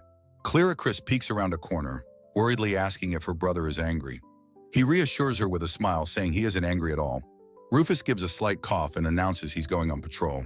Ren watches him go, wondering what has gotten into the man. Clearacris timidly asks Ren for a favor, and he encourages her to speak. Her expression hardens with determination as she declares her desire to fight. He is surprised by her request, asking if she truly wants to fight. In a clearing, he observes her defensive fighting style with a reverse grip dagger. He analyzes her technique, noting she aims to parry and counterattack. He admits he is no instructor, but she asks him to call Rufus. With earnest eyes, she insists she wants to learn from her big brother. Touched by her trust, Ren feels a desire to live up to her expectations. He enthusiastically agrees to practice with her, and she cheers in response. With a determined cry, she lunges forward, beginning their training session. He effortlessly parries her attack, impressed by her innate talent. He marvels at her skill, attributing it to her demonic heritage. He suggests her next training session should be against his skeletons. Ren looks on with pride as the village continues to take shape. A large, beautiful, half-timbered house stands nearly complete, surrounded by scaffolding. Nina's voice calls out to Koinada, telling him to come and see. She models a new, elegant white dress, asking for his opinion. He blushes, telling her it suits her perfectly, despite its revealing nature. Another companion suggests they should start making warmer clothes for winter. Nina agrees, admitting her new outfit is much warmer than her previous one. Ren notes the excellent insulation of the dead spider silk, worrying about winter. Nina agrees they need winter clothes and asks to borrow more spiders. He smiles, telling her it's no problem at all. He looks at the new construction, wondering if they can finish before winter. He feels a pang of guilt for not building Nina's house first. Nina's voice calls out his name, Kohinata, from near a new house. She points angrily at the building, demanding why he built it for them. He smiles gently, explaining that this is their house, not his. Nina is left completely speechless, her anger replaced by utter shock. He explains his blacksmithing skill leveled up, allowing him to use blueprints. He cheerfully invites her inside the newly completed home. Nina steps inside to find a fully furnished, cozy living room. She sinks onto the plush couch, overwhelmed by the comfort. Tears of joy stream down her face as she whispers about her bliss. Watching her, Ren vows to build a home for every single villager. The sounds of construction continue as the town grows. The village elder Box finds Ren on the wall and asks to speak. He expresses deep gratitude for the walls, clothes, and homes Ren provided. Ren explains he wishes to be repaid with their skills and knowledge. Box is impressed, remarking that Ren is a truly disciplined person. Ren smiles, saying the elder taught him about the mine. The elder tearfully admits he only passed on information from the Lich. Ren explains he only built the homes to prepare for the coming winter. The elder, deeply moved, declares he must give Ren their greatest treasure. Ren looks on, confused by the elder's sudden and serious declaration. The sky above the village is calm and peaceful. As Ren rests, a woman informs him it's time to take a break. She explains that the villagers have brought gifts to show their gratitude. 2 elf women thank him profusely, moved that a person like him exists. Ren reflects on the persecution the dark elves must have endured. He is led into a room where a joyous celebration is underway. A young elf proudly presents a rabbit she hunted for the feast. The gathering has turned into a lively party, with food and camaraderie. Ren smiles, thinking to himself that this truly feels like a party. The elder Box approaches him, holding a small pouch. From the pouch, he presents a beautiful, crystalline flower. He reveals this is their greatest treasure, a flower from the World Tree. Ren is shocked, repeating the words World Tree's flower in disbelief. The elder explains that the flower will eventually bear a fruit with a seed. The implication dawns on Ren as he asks if it's truly a seed. Realizing a new world tree can be born, he insists he cannot accept it. The elder, however, says it's fine, and insists Kohinata should have it. He then reveals that the current world tree is a mere withered husk. Ren is stunned, asking if this means the world tree no longer exists. The elder explains the flower shouldn't have appeared before the Dark Elves. He says the High Elves' current state is due to this situation. He recounts how the rare High Elves were enslaved by numerous humans. Ren is surprised, having assumed High Elves were stronger than humans. The elder explains their numbers were few, so they copied humans to create a nation. This nation was built by persecuting and enslaving other elven races. He laments that his people were forced into a life of wandering. Ren asks if the oppressed elves didn't resist this injustice. The elder reveals the High Elves' downfall. They destroyed their own leader. The elderly Dark Elf explains to Kohinata that with their growing numbers, it is inevitable for his people to be captured. With a look of weary acceptance, the elder remarks that he is glad to have lived so long. Kohinata reflects on how both humans and elves resort to persecution when they gain power. He closes his eyes, thinking he never realized such things were so close to him. Suddenly, the elder cries out in alarm, pointing at the flower Kohinata is holding. Kohinata looks down to see the crystalline blossom in the pot now glowing brightly. The other elves, including the elder, stare in astonishment at the miraculous sight. The elder explains that the world tree's flower only blooms when the time is right. Kohinata wonders if this is the fated timing the legends speak of. The plant seems to pull him forward with an unseen, forceful tug. A woman, Renren, appears in the doorway, and Kohinata is drawn towards her. Renren playfully asks if the flower is pulling him as he's dragged along. Two of his female companions watch in confusion, wondering where he is going. Kohinata explains that the flower itself is pulling him forward with its strange power. Renren looks at him with feigned innocence, asking if such a thing is possible. The scene pans to a view of the sky, marking a transition. His companions follow, wondering where he's being taken, guessing it's the village center. They arrive at a clearing where a new house is being built for Renren. As Kohinata stumbles forward, he lets out a small sound of surprise. The elder confirms that this seems to be the place the flower was leading them.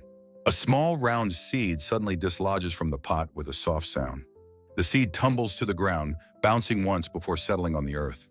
It erupts in a brilliant flash of light, shocking both Kohinata and the elder. A tiny sprout immediately pushes its way out of the glowing seed. The elder and Kohinata stare in utter disbelief at the impossible event. From the seed, a small plant with 2 leaves has miraculously appeared. The title page shows the 2 of them standing over the glowing, sprouted seed. Kohinata asks what they should do, and the elder instructs him to give it water. The elder clarifies that ordinary water is useless. It requires a special liquid. Kohinata ponders the problem, murmuring the words "world tree's leaves" to himself. He then suggests he might have some, shocking the elder with his words. He holds up a vial of the world tree's dew, realizing why the seed fell. The elder understands now that the timing of the seed falling was no coincidence. The elder urgently tells Kohinata to give the dew to the sprout, and he agrees. He carefully pours the luminous liquid onto the tiny waiting plant. The sprout begins to grow at an incredible rate, its stem rapidly thickening. Kohinata and the elder stare in awe at the impossibly fast growth. The elder shouts that it's getting bigger and urges Kohinata to give it more water. Kohinata complies, his face a mask of surprise as he prepares to pour more. The branches of the sapling continue to expand with incredible speed and force. The tree's growth becomes cataclysmic, shooting upwards with tremendous power. Kohinata is lifted into the air on a new branch, crying out in alarm. A magnificent, fully grown world tree now towers over the entire landscape. High up on a branch, Kohinata looks down, marveling at the incredible height. He realizes this tree will be a beacon of hope for the persecuted Dark Elves. He worries about how to get down, even with his enhanced armor.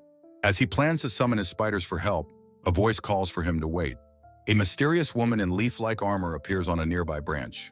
She explains that it would be a problem if he left, as she came to talk. Startled, Kohinata asks who she is, and she introduces herself. With a gentle smile, she reveals that she is the world tree itself. The spirit explains that she has no name yet and asks him to give her one. Kohinata is completely taken aback by the sudden, heavy responsibility. He struggles for ideas, muttering about legends and the world tree itself. He decides he can't think of a good name and should consult his friends. The spirit agrees, saying she would prefer if he thought of one himself. Kohinata asks why she has come to speak with him specifically. She looks at him earnestly, imploring him to use his special power to save the world. He is stunned into silence, questioning if she really means him. The spirit explains that the world tree awakens when most needed, and his arrival was that time. A flashback shows his own summoning. a memory of being pulled into this world. She reveals that the hero Mary's true purpose was military conquest, not salvation. Kohinata reflects that he was summoned by mistake, but accepts the new reality. The spirit declares she will protect this land, but needs him to save the elves she leads. The rapid escalation of events leaves Kohinata reeling, questioning the new mission. He muses that in his world, elves are a benevolent race, wondering if he can help. The spirit explains that the due he gave her proves he can break the elves' curse. Kohinata confirms he has a large stock of the cursed energy stored within him.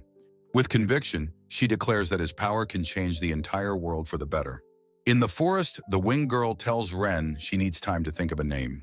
Ren agrees to return when he has more questions, placing a hand on the great tree. He decides to come back to the world tree after he thinks of a name for her. Ren and Kohina burst from the base of the tree, with Ren calling out in concern.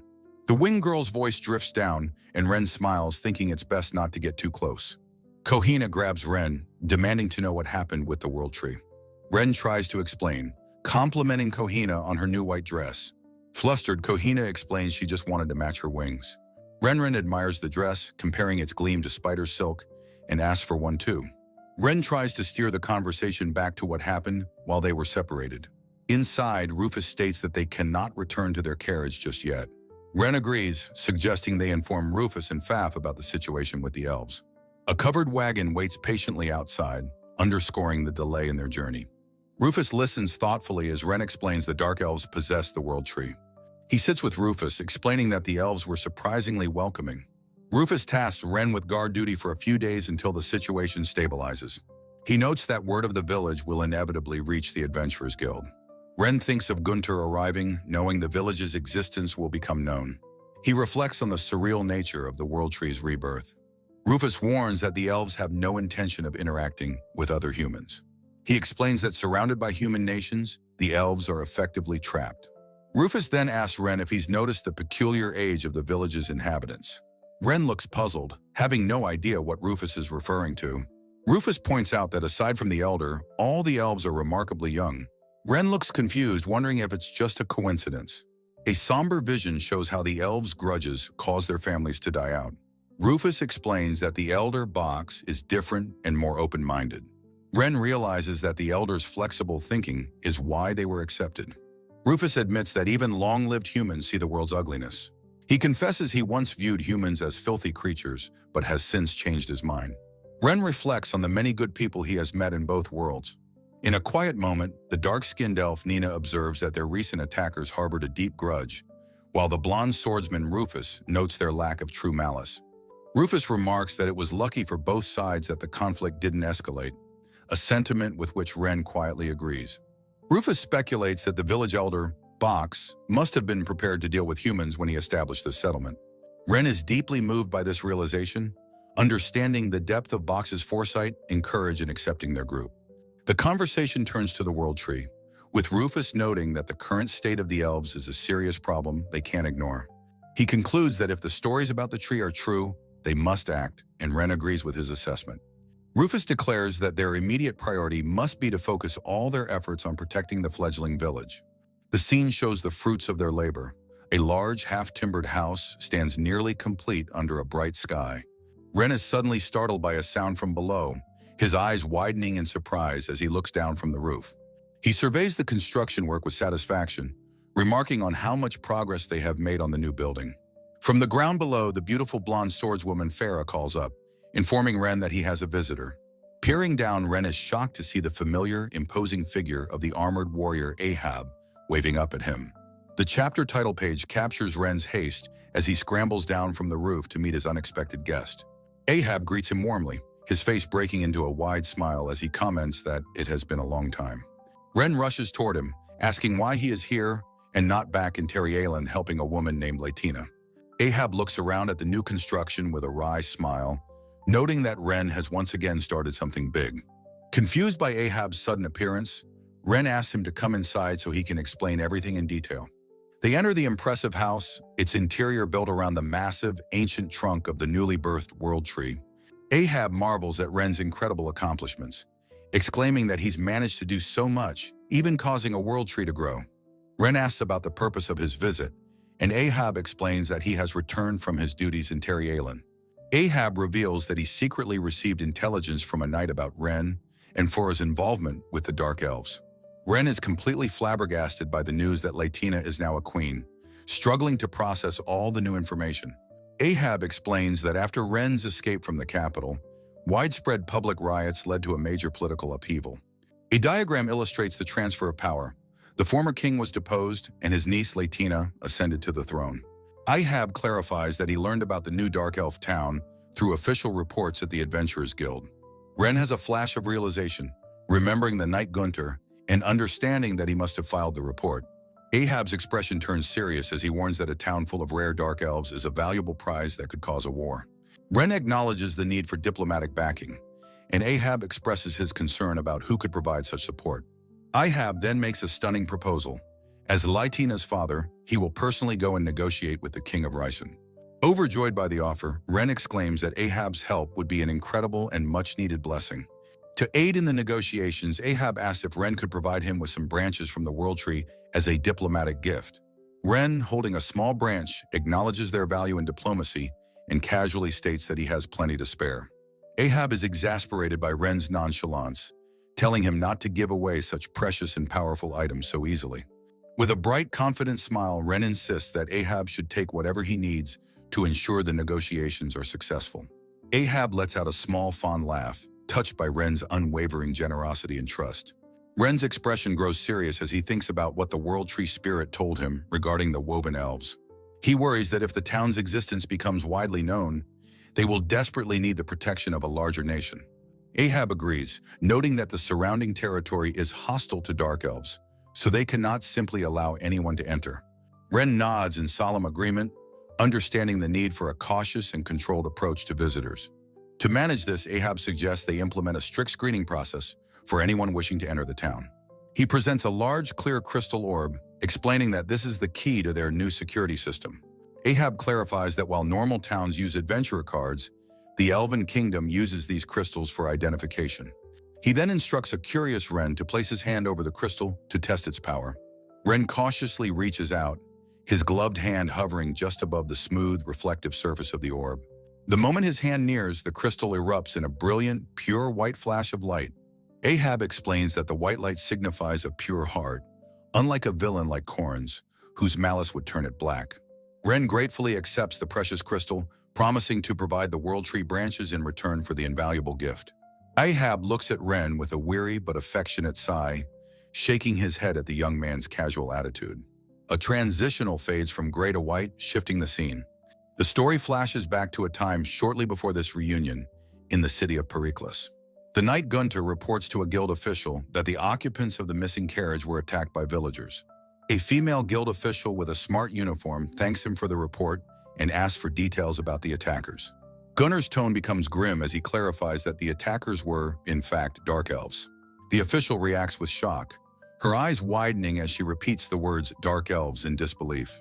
Gunter explains that the elves are building a new town and asks that the matter be kept confidential for their safety. The official agrees that it would be best to avoid trouble until the elves can properly defend themselves. Gunter gives a firm nod, satisfied with her understanding of the delicate situation. The official takes the written report to her superior, who instructs her to send it directly to headquarters. After her superior leaves, she stands for a moment, her expression troubled, holding the consequential report. The scene shifts to the grand, imposing facade of a cathedral, its spire reaching towards the sky. Inside, a portly, balding clergyman named Bishop Ifra reads the report and exclaims in shock, "Dark Elves!" An underling kneeling before him confirms the report, and the bishop quietly chuckles to himself, his mind racing. A sinister, greedy smile spreads across his face as he muses about taking the entire town for himself. With a decisive point of his finger, he bellows an order to his soldiers to be gathered at once. A vertical shows a peaceful view of the unsuspecting Dark Elf village from below. Another shot shows the half-timbered houses of the village, with snow beginning to fall gently. The story returns to the present, where a group of Dark Elves joyfully celebrates the completion of their new town. The elder Box raises his glass in a toast to Kohinata, crediting him for their success and the birth of the World Tree. Ren sits comfortably on a couch in a cozy room, relaxing after the lively celebration. Ahab joins him, and Ren comments on his surprisingly quick return from his diplomatic mission. Ahab reports that he visited Aaron Lice and that a young woman named Isabella is recovering well from her ordeal. Ren learns that Isabella is the daughter of his friend, Corin's, a connection he hadn't realized before. Ahab explains that he had been worried about leaving Ren to look after the girl after all she'd been through. He takes a drink, expressing his relief that she seems to be doing much better now. A small figure appears in the doorway. It is Clearicris, looking utterly exhausted as she calls for her brother. She stumbles forward and collapses into Ren's lap, who asks her what's wrong. The girl, half asleep and clutching his clothes, can only manage a tired, incoherent mumble in response. Ahab suggests that Ren should let her get some rest, and Ren asks the elder Box if he can borrow a bedroom. Box cheerfully agrees, stating that since Kohinata built the house, he should feel free to use it as he pleases. With gentle care, Ren scoops the sleeping Clearicris into his arms and carries her up the stairs. He carefully lays her down in a soft bed, pulling the warm covers over her small frame. Clearicris sleeps soundly, her face peaceful but for a slight troubled furrow in her brow. Kneeling by her bed, Ren hears her murmur in her sleep, asking if she is useful to her brother. He is struck by her words, wondering with deep concern why she would ever think such a thing. He watches her sleep, reflecting that even though she is small, she is grappling with many complex and heavy thoughts. As he turns to leave the quiet room, he is surprised to find the beautiful blonde swordswoman, Farah, standing in the doorway. Ren asks her what she means by complex thoughts, curious about her interpretation of the situation. Farah offers a gentle, knowing smile, wisely suggesting that it would be best to wait for Clearicris to open up on her own time. Ren is flustered by her mature and perceptive presence, a slight blush creeping up his neck. Farah notices his red face immediately and asks him what's wrong, a hint of amusement in her voice. He stammers that it's nothing, but Farah steps closer, her expression turning serious and unconvinced. She places the back of her hand against his forehead, her face now inches from his to check his temperature. She confirms he has a slight fever and suggests that since he's been working so hard, he should rest in the bed he just borrowed. The suggestion sends Ren into a complete panic, and he bolts, shouting that he's going back to his own house. He escapes into the night, his head spinning from the overwhelming adult atmosphere of the encounter. A transitional shows a flock of birds flying across a bright, cloud-dappled sky. The chapter title page shows Ren asleep in bed as a voice from off yells for him to wake up. The cat-eared warrior, Windy, bursts into his room, shaking him awake and shouting that the demon girl has disappeared. She urgently explains that she and Farah have already searched the entire village and need his help immediately. Ren, now sitting up and fully alert, agrees without hesitation, his expression one of serious concern. Ren recalls Clearicris's strange behavior from the previous night, sensing she was agitated. Standing atop a giant spider, he urgently tells his companions to search for the missing girl. He laments the situation, wishing for the powerful and reliable wood spirit, Liju, to be there. As if answering his thoughts, the ethereal Liju appears, asking if Ren called for her. Ren is completely shocked by her sudden appearance, exclaiming her name in disbelief. Liju calmly explains she heard his voice through the trees and asks what has happened. Ren quickly informs her that Clearicris is missing and asks for her help in the search. Liju is surprised to learn that the young demon girl is the one who has vanished. She questions if Clearicris will be all right, noting her strength, but Ren worries she is still a child. With a determined look, Liju agrees to help, stating she will ask the trees for guidance. She places her hand on a tree trunk, closing her eyes to commune with the forest. Ren observes, realizing that her power as a wood spirit means Clearicris can't use her gem magic. Liju reaches out, her power flowing into the forest as she begins her magical search. A wide view of the dense, sun-dappled forest establishes the vast search area. Liju's senses sharpen as she detects something ahead, her expression turning serious. Elsewhere, Clearicris tracks her quarry, identifying the scent of a monster coming from her direction. A close-up reveals her target, a monstrous, one-eyed cyclops with jagged teeth. With a roar, the cyclops charges, and Clearicris bravely meets its attack head-on. Her expression is one of fierce determination, driven by the need to be useful to her brother. She holds her dagger in a reverse grip, poised and ready for the difficult fight ahead. The cyclops lets out another furious roar, its massive mouth open wide in aggression. Clearicris leaps through the air, bringing her dagger down towards the hulking monster. Back with the search party, Ren spots signs of a struggle, seeing something large was dragged away. Liju looks on with concern, noting that a monster was clearly fought in this spot. A realization hits Ren as he wonders if a drop item has appeared in his item box. He finds his grim answer, A Cyclops eyeball and horn have materialized in his inventory. Ren gasps in shock, exclaiming the monster's name as the danger sinks in. A view of the high stone walls of the village establishes a return to safety. Ren and Farah walk through a gate, Farah asking if it's okay for them to wait there.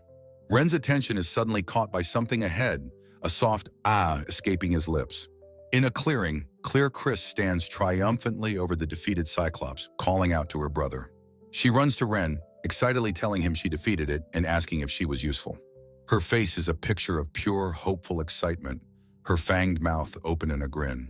Ren's expression turns somber as he understands her past trauma as a slave drove her to this. He recalls his conversation with Ahab, realizing she overheard them and was deeply affected. He grits his teeth, whispering her name as the full weight of her suffering hits him. Overcome with emotion, he pulls her into a tight, protective embrace, startling her. His face contorts with anger as he thinks he can never forgive Corrins for hurting her. He reassures her she is family and promises she can stay until she finds her parents. Tears well in her eyes as she asks if he truly means it, and he affirms his promise. Her emotions finally break, and she sobs uncontrollably, burying her face in his shoulder. Ahab and Wendy arrive, with Ahab teasing Ren for making the young hero cry. Elena joins the hug, crying and declaring that she is family too, adding to the emotional scene. Ren looks on with a warm, gentle smile, moved by the outpouring of support. Farah and Ahab agree that it is their shared responsibility to spoil Clear Chris more. The dark-skinned elf, Koinada, examines the Cyclops corpse, wondering what to do with it. A small spirit floats by as Liju remarks on her surprise at finding a Cyclops in this forest. Kohinada points out that the creature's nest is over a mountain, too far for a child to reach. Ren voices his concern that the other Cyclops might come seeking revenge for this one's death. The Lich appears, dismissing their worries for the moment with a casual gesture. With glowing eyes, the Lich declares he will claim the corpse for his own purposes. He uses his necromancy, and a shadowy, muscular form rises from the Cyclops' body. Ren watches in awe, exclaiming that this is the Lich's necromancy in action. Two elves thank the group for finding Clearicris, relieved that she is safe. Ren smiles, thinking that they are all good people, which is why they were likely ostracized. On the walk home, Ren carries the sleeping Clearicris. As Farah notes, she's cried herself out. Clearicris murmurs in her sleep, confessing her love for her big brother. Her dream shifts to a dark memory of being dragged away by a shadowy figure. She lies shivering on a cold stone floor, believing she is about to die. The world fades to a dark, starry expanse, symbolizing her fading consciousness. Her last thoughts turn to her lost mother and father as she whispers their names. A figure obscured by light offers her a potion, promising it will heal her instantly. The figure tells her she's safe now and bestows upon her the name Clearicris. She remembers the kindness of her new friends, who welcomed her with warm smiles. The dream dissolves as bright light filters in through a nearby window. Clearicris awakens in a comfortable bed, a voice noting that she's awake.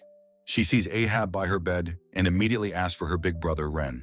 Ahab explains Ren has gone to the Cyclops' nest to craft equipment for her. She worries that Ren is once again going to great lengths for her sake. She thinks that Ren is still just a child and shouldn't be hunting alone.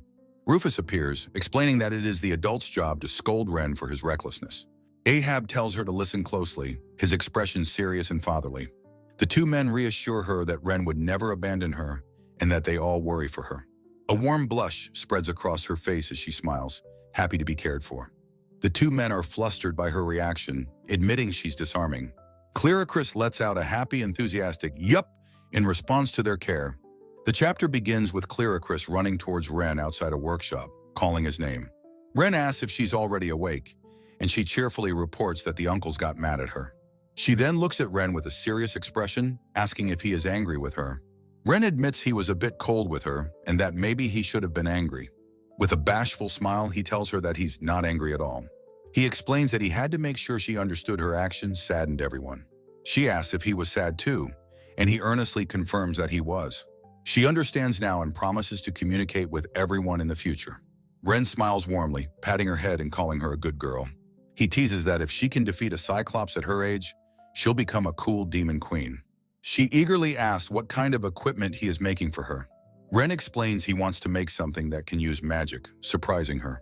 He notes that their party is mostly physical attackers, and Wendy's arrows are attribute-based. A realization hits him.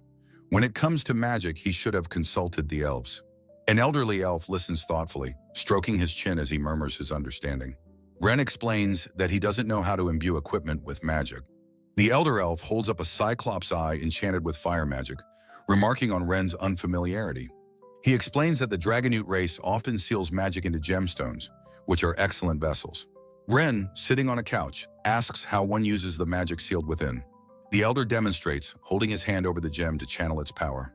Ren is amazed that the elder's hand isn't hot. Learning this is a basic first step.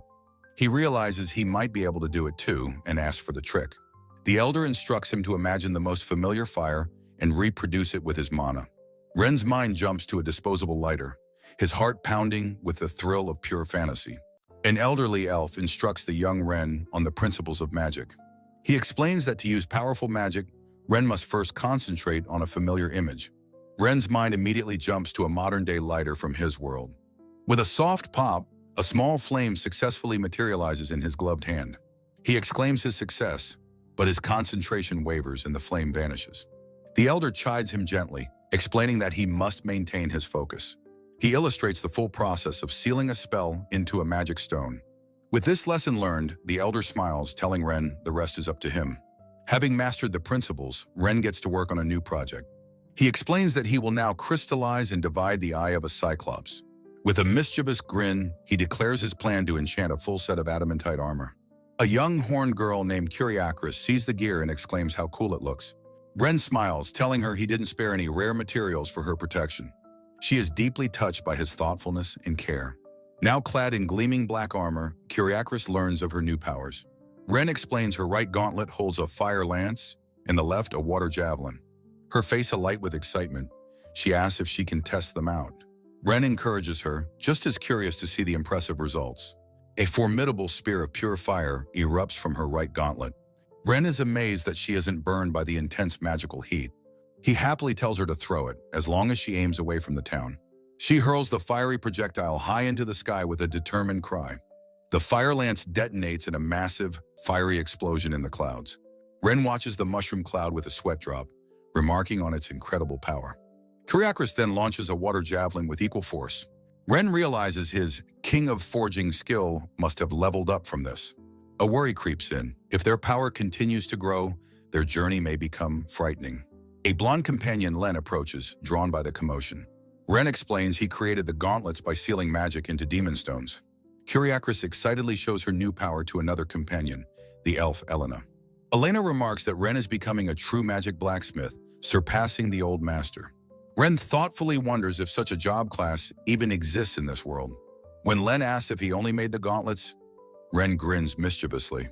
He proudly confirms that her entire set of armor is crafted from adamantite. Len is left utterly speechless by this incredible revelation. He notes that even the most elite and high-ranking knights lack such powerful gear. He marvels that Ren, a magic blacksmith, learned his craft from an elf. Ren considers the possibility of future conflict with the elven race. Len asks about the enchantment on her leg armor. Ren reveals he enchanted her boots with wind magic to allow her to fly. Kyriakris hovers effortlessly in the air, propelled by her wind push boots. She then demonstrates her diamond armor's holy shield ability, creating a barrier of light. Len is dumbfounded, admitting he would have no confidence in defeating her now. Ren looks serious, knowing their actions will surely attract the church's attention. A blonde woman calls out to Ren, announcing a visitor has arrived. She explains that a knight named Gunter has brought someone from Ehrenleis. Ren is stunned to see a young woman in a simple, elegant dress.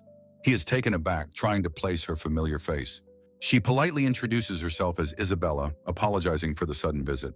She bows deeply, expressing sincere regret for the trouble her foster father caused. Isabella confesses that she has been burdened by guilt for a long time. The horned warrior Karina explains Isabella's frail health was why they had to leave. Ren is surprised she came all this way just to apologize. Isabella clarifies that her apology is also meant specifically for him. He gently pats Kyriakris' head and thanks Isabella for making the long journey. Isabella looks up at him, slightly flustered, but grateful for his kindness.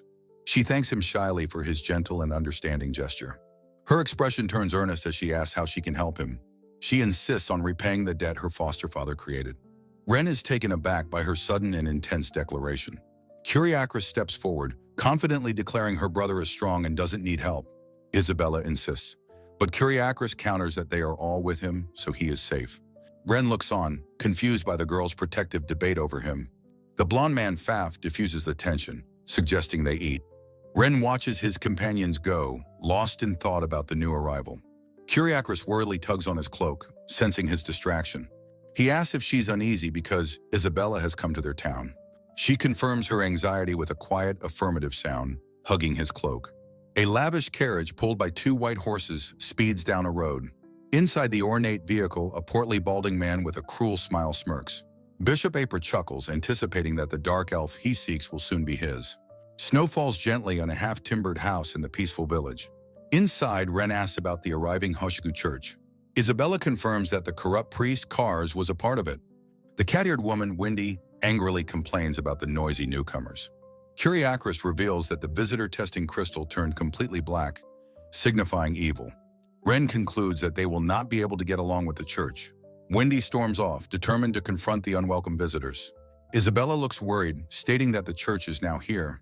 She recalls her traumatic imprisonment in the dreaded punishment stone. Faf appears, announcing the visitors are making a scene at the gate. Ren looks resigned, knowing what he must do to resolve this. He tells Isabella and Kyriakos to wait inside for their safety. Both girls loudly insist on coming with him to the confrontation. Ren panics, telling Isabella that it is far too dangerous for her. Kyriakos declares she can fight and needs experience on the battlefield. Their friend Farah advises Ren to take them, as they can't keep running. Ren looks at Farah, considering her wise and pragmatic words. He worries about sending children into a potentially violent conflict. He makes his decision, agreeing that they can all go together. From the high town walls, the defenders watch the sky. The dark-skinned elf Koinada reports that the enemy is forming battle lines. The massive stone wall stands ready for the impending assault. A large army gathers in the valley below the fortified town. Ren and Farah observe, noting that these are not regular soldiers. A skeletal lich grins, eager for his undead army to fight. A legion of skeletal warriors marches forward from the town gate. The lich commands his army to advance without fear of death. The skeletons clash with the hooded enemy soldiers in a chaotic battle. Ren watches the fight, noting that the enemy isn't faltering. On the high ramparts, the dark-skinned elf, Kohinata, draws her bow with fierce determination. She commands her archers to provide cover for the skeletons battling below. From their vantage point, they see a massive army of skeletons swarming the enemy. The undead legion crashes into the ranks of hooded soldiers in a chaotic melee. Kohinata smiles, satisfied that the bows she crafted fly so well. A panicked soldier runs through the woods, screaming a report to his commander. Bishop Arbor reacts with shocked disbelief upon hearing his 3rd unit has been annihilated. Furious, the bishop bellows at his troops, questioning their competence as Starlight Knights. An armored man with a mustache looks on, frustrated that he is just a spectator. Arbor stares at the formidable village walls, muttering about their unexpected strength and resources. Below, the relentless tide of skeletons continues to push the enemy back. The bishop seethes, his thoughts filled with greed for the dark elves and their riches. A quiet moment passes under the vast cloudy sky, a brief calm in the storm. On the wall, Faf reports that the enemy is attempting a frontal assault on the south gate. The skeleton army, though smaller, easily overwhelms the enemy with sheer, unending numbers. Ren calmly notes the skeletons are replaceable and asks the lich to ease up. The lich agrees, remarking it would be tasteless to hunt down those already fleeing. With a confident grin, the lich declares that thanks to Ren's blessing, his skeletons are invincible. Enemy soldiers desperately attempt to cast holy magic, their hands glowing with power. The divine energy splashes harmlessly against the undead warriors, having no effect. A soldier reports to the bishop that their holy magic is completely useless. The bishop reacts with stunned disbelief to this devastating new development.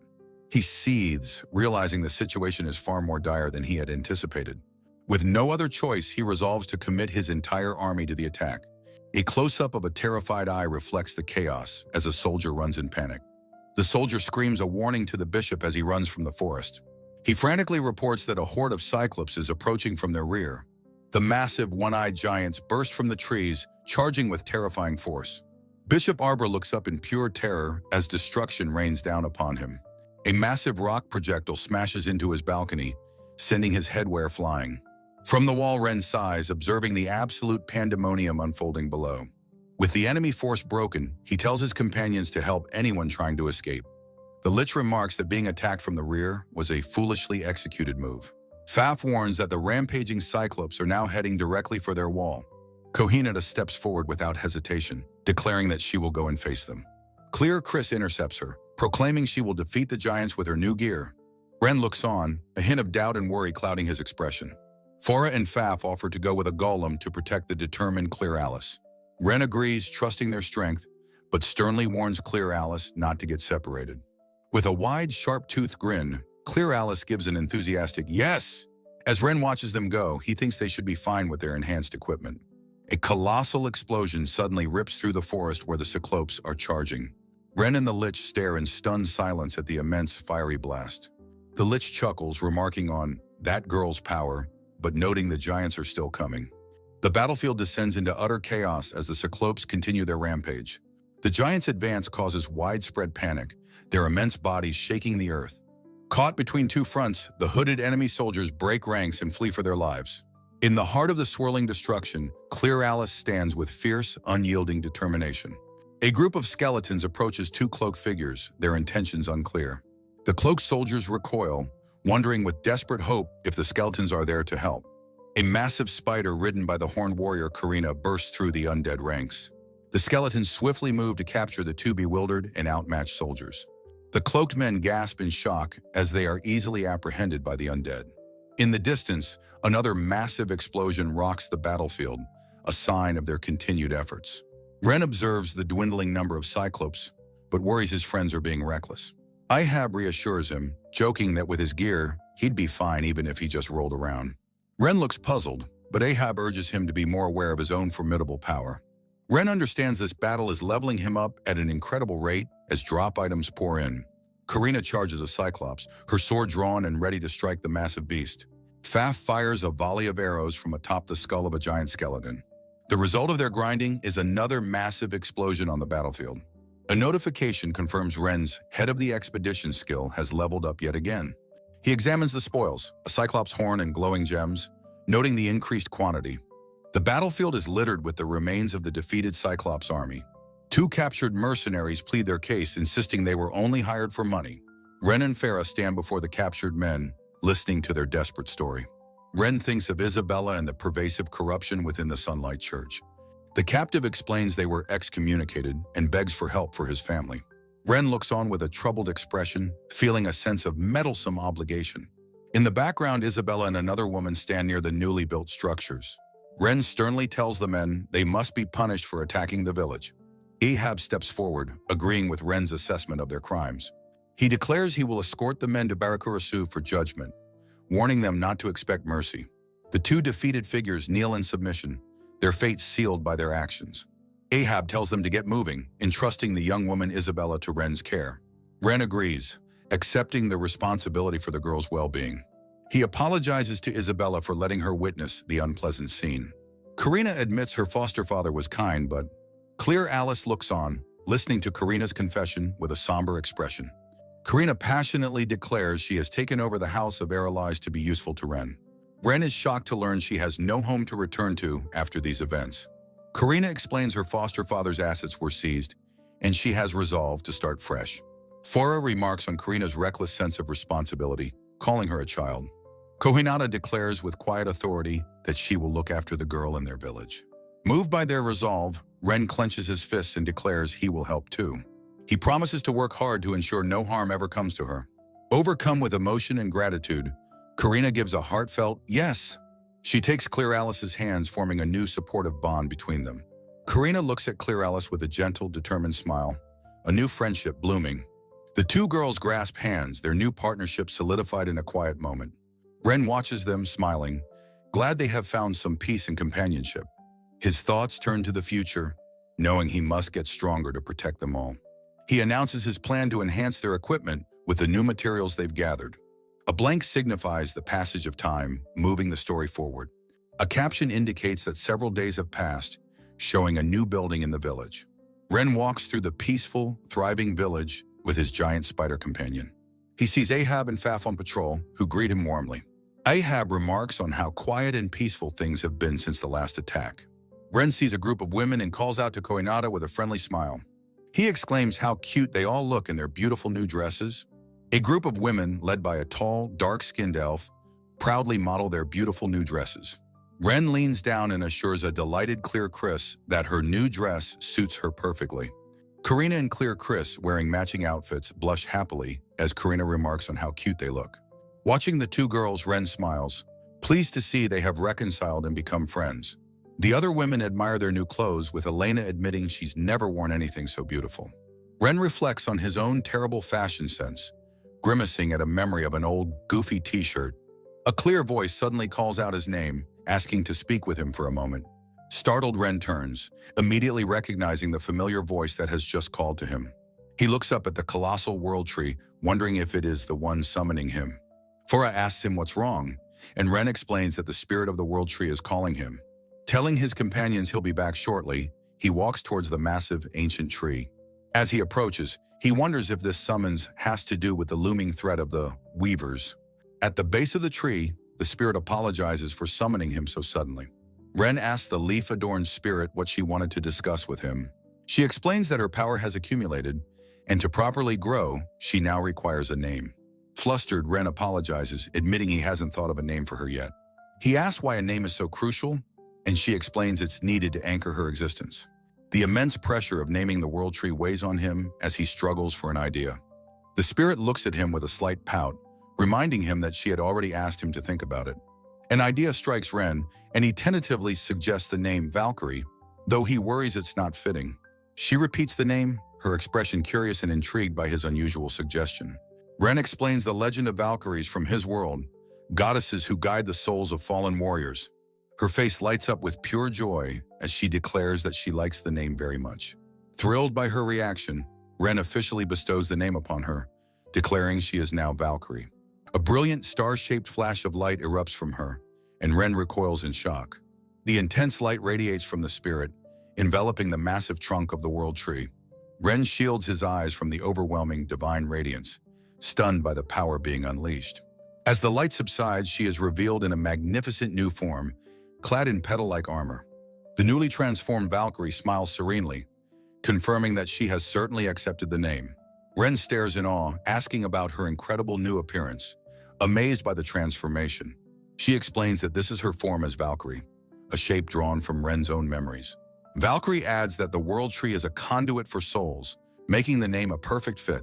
She reveals that her growth allows her to create a divine barrier to protect the village from impure beings.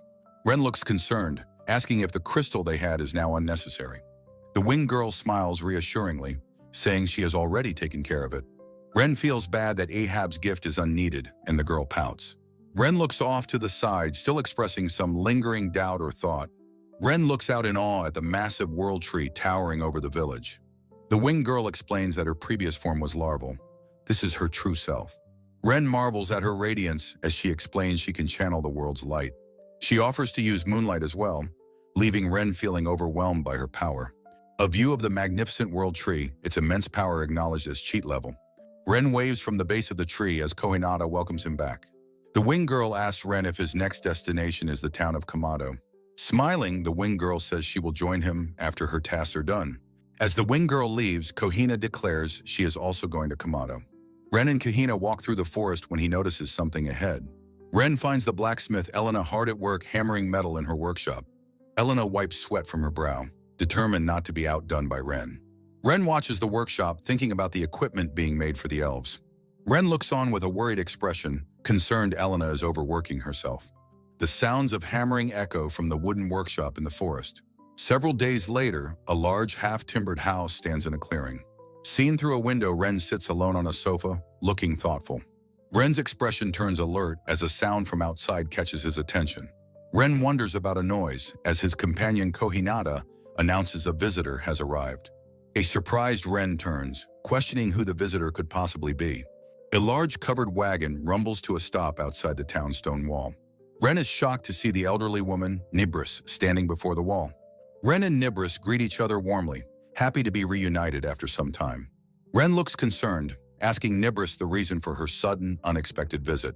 Nibris explains with a gentle smile that she learned of his situation from Ahab. Ren listens as Nibris recalls receiving a letter from Ahab about Latina's request. Ren looks surprised, explaining his actions while standing near a wooden cart. The elderly woman, Nibris, smiles warmly, proposing to establish a guild in their town. Ren is utterly shocked by the woman's unexpected and grand proposal. A young man expresses utter shock as an elderly woman asks if he's surprised by her true identity. The woman Nebris formally reveals she is the Merchants Guild Grand Master and thanks him for his help. A memory of the earnest appraiser Barry flashes in his mind as he makes the connection. She sighs, lamenting that incompetent people are a problem and that she must conduct more frequent inspections. The young man is left completely speechless, still processing the stunning revelation of her true authority. Gazing at the magnificent world tree, Nebris predicts that everyone will soon covet its precious materials. He agrees, recalling how the tree's materials were already used as a crucial bargaining chip. With a sharp expression, she states she has a proposal for him and the town's representative. The scene is set inside a house built around the base of the great ancient tree. The dark elf elder admits that her proposal to begin commerce is sudden, though not entirely unexpected. Nebris argues that with the world tree's materials now in play, it's a mutually beneficial proposition. She explains that this new tree shatters the Elven Kingdom's long-held monopoly on these precious resources. The elf elder concedes that his people can no longer afford to remain silent and hoard their treasures. This, Nebris declares with authority, is where the Merchants Guild must now make its appearance. Their intervention, she explains, will serve to minimize the inevitable friction between the two races. He is startled by her choice of words, repeating the term friction with growing concern. Nebris bluntly clarifies her meaning. She is talking about preventing a war between humans and elves. Her stark warning stuns both the young man and the elven elder into shocked silence. She reassures them, explaining that the World Tree's barrier and key political figures are already in motion. He is surprised to hear the name of his acquaintance, Latina, mentioned in this high-level discussion. She reveals King Ryzen has begun negotiations to establish a planned supply and avoid conflict. She acknowledges the elves may be hostile, but a regulated supply will prevent worse outcomes. The elder agrees it is best to entrust this matter to experienced hands to prevent a war. Nebris vows to do her best to increase the chances of a peaceful and prosperous outcome. He reflects on how his simple desire to help has escalated into a major international incident. Deciding he cannot remain silent, he prepares to voice his own concerns about the elves. He turns to Nebris and asks if he may be allowed to join their important discussion. A brilliant flash of light suddenly erupts, startling him as a figure appears in the room. He shouts the name Valkyrie in disbelief, while the others stare in total shock. A beautiful young woman clad in magnificent, petal-like armor has appeared before them. The girl introduces herself as the World Tree Valkyrie, stating she has something to tell them. The elder and Nebris are awestruck, murmuring that speaking to the World Tree is like a dream. The Valkyrie tells Nebris that she wants this important story to be known by many people. Before a contemplative old elf, a human woman nervously agrees, her eyes wide with shock. The skeletal Lich-san, states he will not let the Dark Elves be used for war. Listening to the Lich, Ren expresses his sincere thanks, a look of relief on his face. He resolves to help his anxious companions as the worried Dark Elf women observe from afar. Spurred by a cry of distress, Ren rushes down a long, empty stone corridor.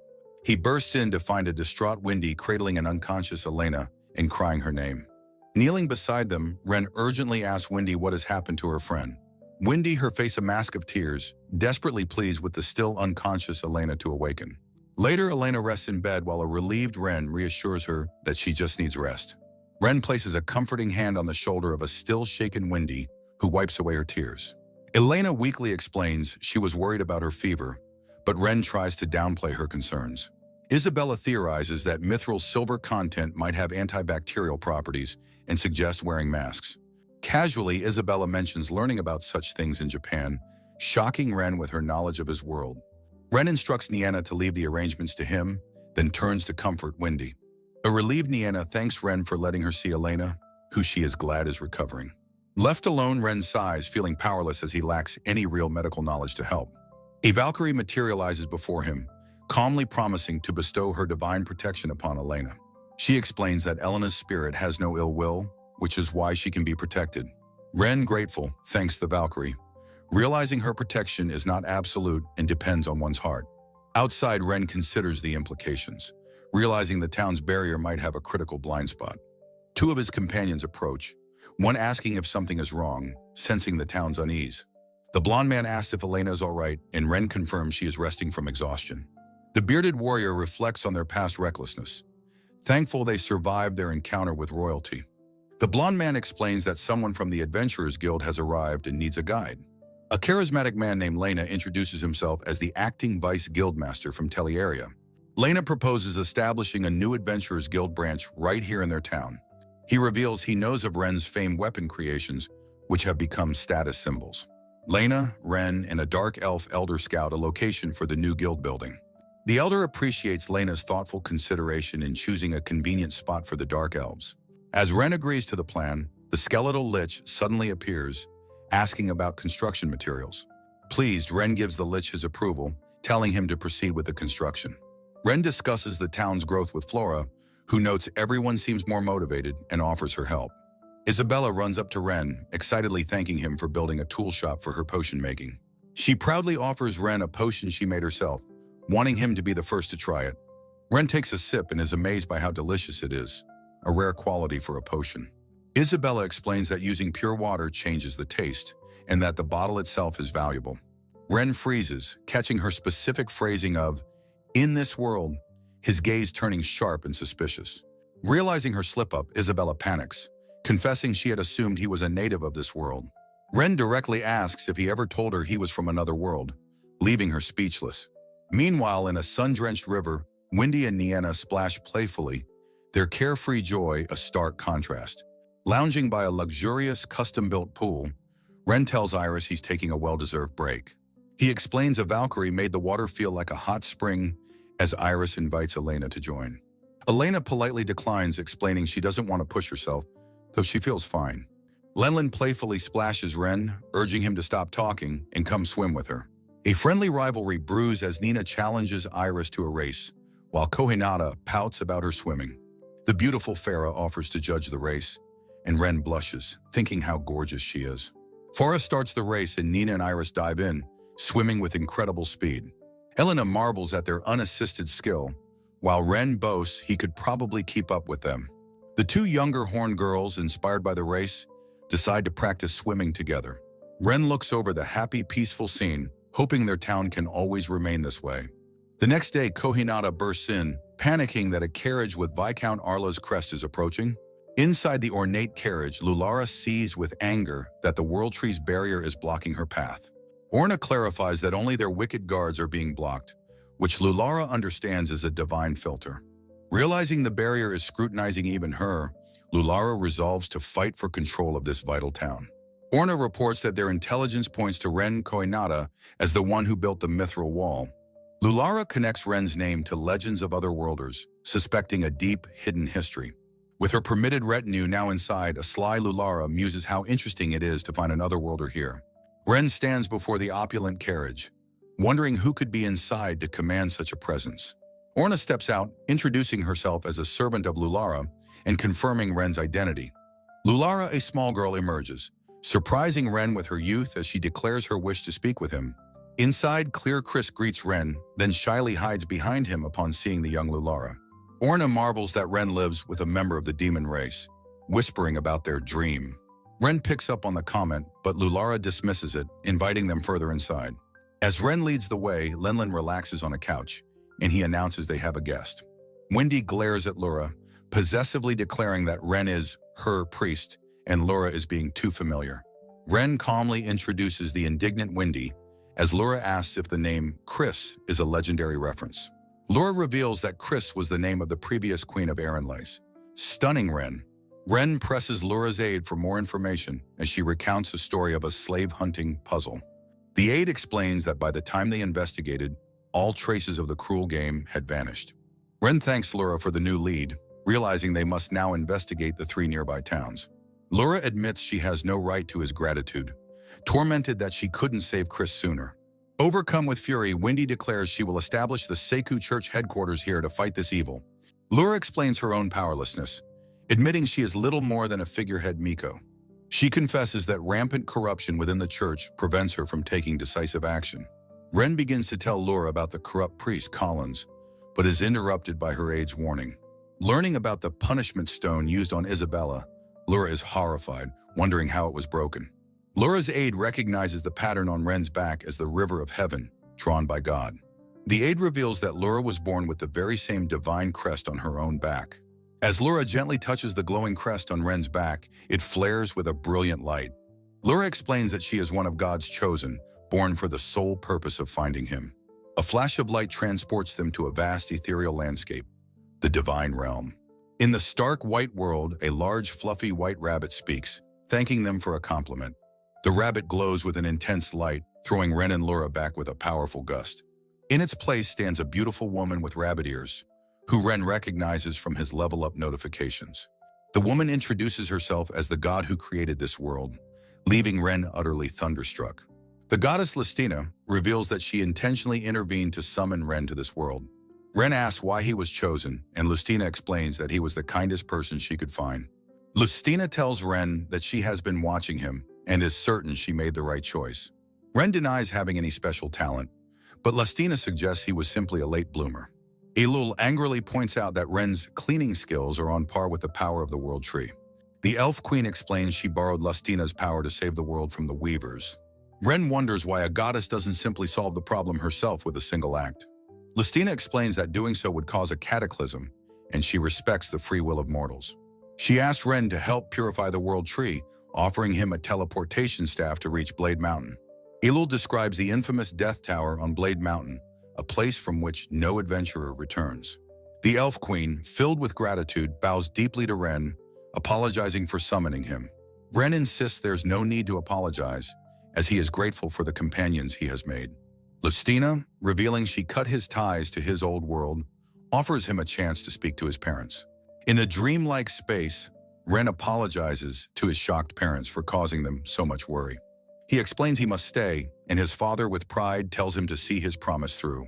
Ren's mother gives him last-minute advice as the portal closes, leaving Ren to face his destiny. With cheerful grunts, a stout orc and a wiry goblin give a salute. Ren announces his intention to leave the mine, offering to carry Elena's haul. Smiling warmly, Elena insists she is fine, playfully mentioning her old man would be angry. She lifts the heavy crate of ore herself, determined to do her part. Carrying the crate, she marvels at Ren's skills as both a blacksmith and a miner. Ren tells her he's returning to work in Kamado, asking her to call if she needs help. Elena agrees, and Ren looks on with concern, thinking she is pushing herself too hard. As she ventures deeper into the dark tunnel, Elena calls back not to worry about her. At a workshop, Ren ponders the properties of Hemisril, hoping his new gloves will ease the work. He takes a refreshing drink from a small bottle, letting out a sigh of relief. His orc and goblin companions watch him with thirsty curiosity, the orc licking his lips. Ren remarks on the incredible power of the World Tree's dew to banish fatigue. Noticing their eagerness, he turns and asks if his monstrous companions would like a drink. Acknowledging their hard work, he offers them each a bottle, which the orc gratefully accepts. The two monsters eagerly chug the potent liquid, gulping it down without a second thought. A sudden, brilliant flash of light envelops the monsters as Ren recoils in shock. The light fades, revealing the monsters have transformed, now larger and more muscular. "You guys, you grew!" Ren exclaims, staring at them with wide-eyed disbelief. He examines the orc's newly defined chest muscles as the creature proudly flexes. The goblin playfully pokes the orc's new physique as they both grunt in appreciation. With a weary sigh, Ren realizes he will have to remake all of their equipment. The goblin grunts excitedly, and Ren asks if he's been wanting a long sword. He then turns to the orc, asking what kind of weapon he would like. The orc indicates he wants a spiked shield and a weapon suited for a rushing assault. A short while later, the two proudly show off their brand-new, custom-made gear. Ren smiles, pleased to see them so happy, thinking he should have asked them sooner. Satisfied with his companion's progress, he hears a cheerful voice call his nickname. Clearcrisp bursts from the trees, running towards him with a look of pure excitement. With a bright, sharp-toothed grin, she announces that everyone is ready for the next task. Ren looks at her, a bit confused, and asks what she means by ready. She clarifies that they are prepared to dig the moat and fill it with water. Ren can only manage a bewildered as he tries to process her declaration. A wide view reveals a massive, freshly excavated moat before the town's high stone walls. Isabella, the tall warrior, stands with her shovel and calmly asks if this is what he imagined. The fox-eared Kohinata marvels at her scoop, exclaiming how the dirt came up like water. Ren is left utterly speechless, staring at the chasm with wide, astonished eyes. He wonders how they dug so much so quickly, theorizing his Exploration King ability is the cause. He thanks Nina and Isabella for their incredible work, and Nina blushes with pride. Ren smiles, patting the blushing Nina's head, and humbly says it was not a big deal. The blonde knight teases him, saying he's acting like a king, or perhaps even more stubborn. Standing at the edge of the new moat, Ren mutters that he wants to fill it with pure water. He ponders the logistics of the task, wondering if they should organize a bucket brigade. Kohinata suggests they could connect the moat to the town's bathhouse. Ren's eyes light up at the brilliant idea, exclaiming they can simply dig a waterway. Kohinata beams, pleased that her idea was so well received, and thanks him happily. As Ren prepares to dig, Isabella stops him, declaring this kind of work is their specialty. Seeing her confidence, Ren agrees to leave it to them, entrusting them with the task. Isabella gives a brilliant, self-assured smile, declaring that he can leave it all to her. The knight and his companion decide to take over patrol duties in their stead. Ren is left standing alone, looking a little dejected, realizing he has nothing left to do. The scene shows a peaceful, sun-dappled forest near one of the newly built houses. Ren examines a small, ornate bottle, musing on the trouble of carrying water in it. Clear Chris asks if he's going to throw the bottle out, which he confirms. She advises him not to waste the beautiful bottle, noting it has many uses. He agrees, marveling at how easily he can store the valuable-looking bottle in his item box. Isabella approaches, asking if he's having trouble disposing of the many bottles he has. Ren confirms this and asks if she has any ideas for what to do with them. Isabella reveals she can make potions and asks if she might use the bottles as containers. Ren is immediately enthusiastic, exclaiming that it's a wonderful idea. Isabella explains her plan to sell the potions at the Adventurers Guild, if Kohinata allows. Ren wholeheartedly encourages her, promising his full support and telling her to ask for more. Overcome with joy, the potion maker thanks him and promises to do her very best. The elderly man, Collins, reflects on how clever Isabella is, thinking she could have been a great leader. Inspired, Clear Chris tugs on Ren's cloak, declaring that she wants to help too. Ren agrees, saying he's already relying on her magic and fighting skills, and she nods happily. A clear, babbling stream flows through a lush, sun-dappled forest, the water rushing over smooth stones. By the stream, Ren explains that Clear Chris discovered this river, which was a huge help. He holds up one of the ornate bottles, his expression slightly troubled as he thinks. The bottle is labeled Holy Water, and Ren grimaces, thinking it's a headache-inducing name. He realizes this pure water is more significant than he thought, a result of his leveled-up skill. He decides to gather a large supply while he can, now that Isabella has found a use for the bottles. He marvels at Isabella's new potion-making abilities, thinking she is a truly amazing child. His thoughts drift to Collins and his deceased friend's child, wondering what that child was like.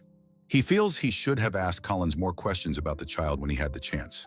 The view pans up to a peaceful blue sky dotted with fluffy clouds, seen through the forest canopy. Having filled his containers, Ren declares they have enough, and Clear Chris quietly agrees. Clear Chris suddenly stops her training, lifting her head and sniffing the air intently. Ren asks what's wrong, and she tells him she can smell Isabella's scent. He is confused, stating Isabella should be in town, but Clear Chris insists, asking who is there. Ren's eyes widen in shock as he spots a mysterious cloaked figure standing by the river. The tall, imposing figure stands completely still, his face hidden in the deep shadows of its hood. Ren and Clear Chris gasp in shock as the figure turns towards them, its presence ominous. The figure speaks, but its words are in an unfamiliar, strange, and unsettling language. Without warning, the figure lunges, incanting the words dark mist as it attacks them. Clear Chris grabs Ren from behind, yanking him out of the mist path as he shouts in surprise. She declares that she will protect her big brother and defeat the mysterious attacker. Ren, flustered, retorts that protecting her is his line and she's not allowed to say it. He explains that it's a matter of pride, that it feels like he's being killed with pity. He shoves her aside, taking the brunt of the next shadowy attack himself. The cloaked figure's attack is a swift, shadowy strike with a short, wicked-looking blade. The blow sends Ren stumbling to one knee. Clear Chris cries out his name in a panic. The cloaked figure raises its hand for another powerful, sweeping strike. Enraged, Clear Chris screams at the attacker for daring to harm her brother, but Ren tells her to wait. Ren realizes he's uninjured thanks to his enhanced gear and notices the attacker hasn't moved. He sees a subtle tremor run through the figure's body, a sign of weakness. Suddenly, the cloaked attacker stiffens and collapses to the ground, the fight over. Ren stands up, walking towards the fallen figure, who is sprawled motionless on the ground. Clear Chris, who was poised to fight, kneels over the unconscious form, bewildered that it's over so quickly. Ren says it was a close call, but Clear Chris jokes that it was easy and he overdid the gear. She looks down at the fallen figure, touching their cloak and asking who this person is. With a determined expression, Clear Chris realizes the scent she detected belongs to Isabella. Ren, holding his chin thoughtfully, wonders about the connection and decides to confirm it. Holding a metal bar, he resolves to neutralize the mysterious cloaked figure first. The robed individual lies on the ground, bound by magical shackles and handcuffs. Ren worries that he may have overdone it with his newly crafted weakening equipment. He theorizes about a new non-lethal tactic involving swapping his cursed gear onto enemies. Ren decides to carry the unconscious figure, and a hesitant Clear Chris agrees to his plan. Lifting the person, Ren is surprised by how unexpectedly light they are.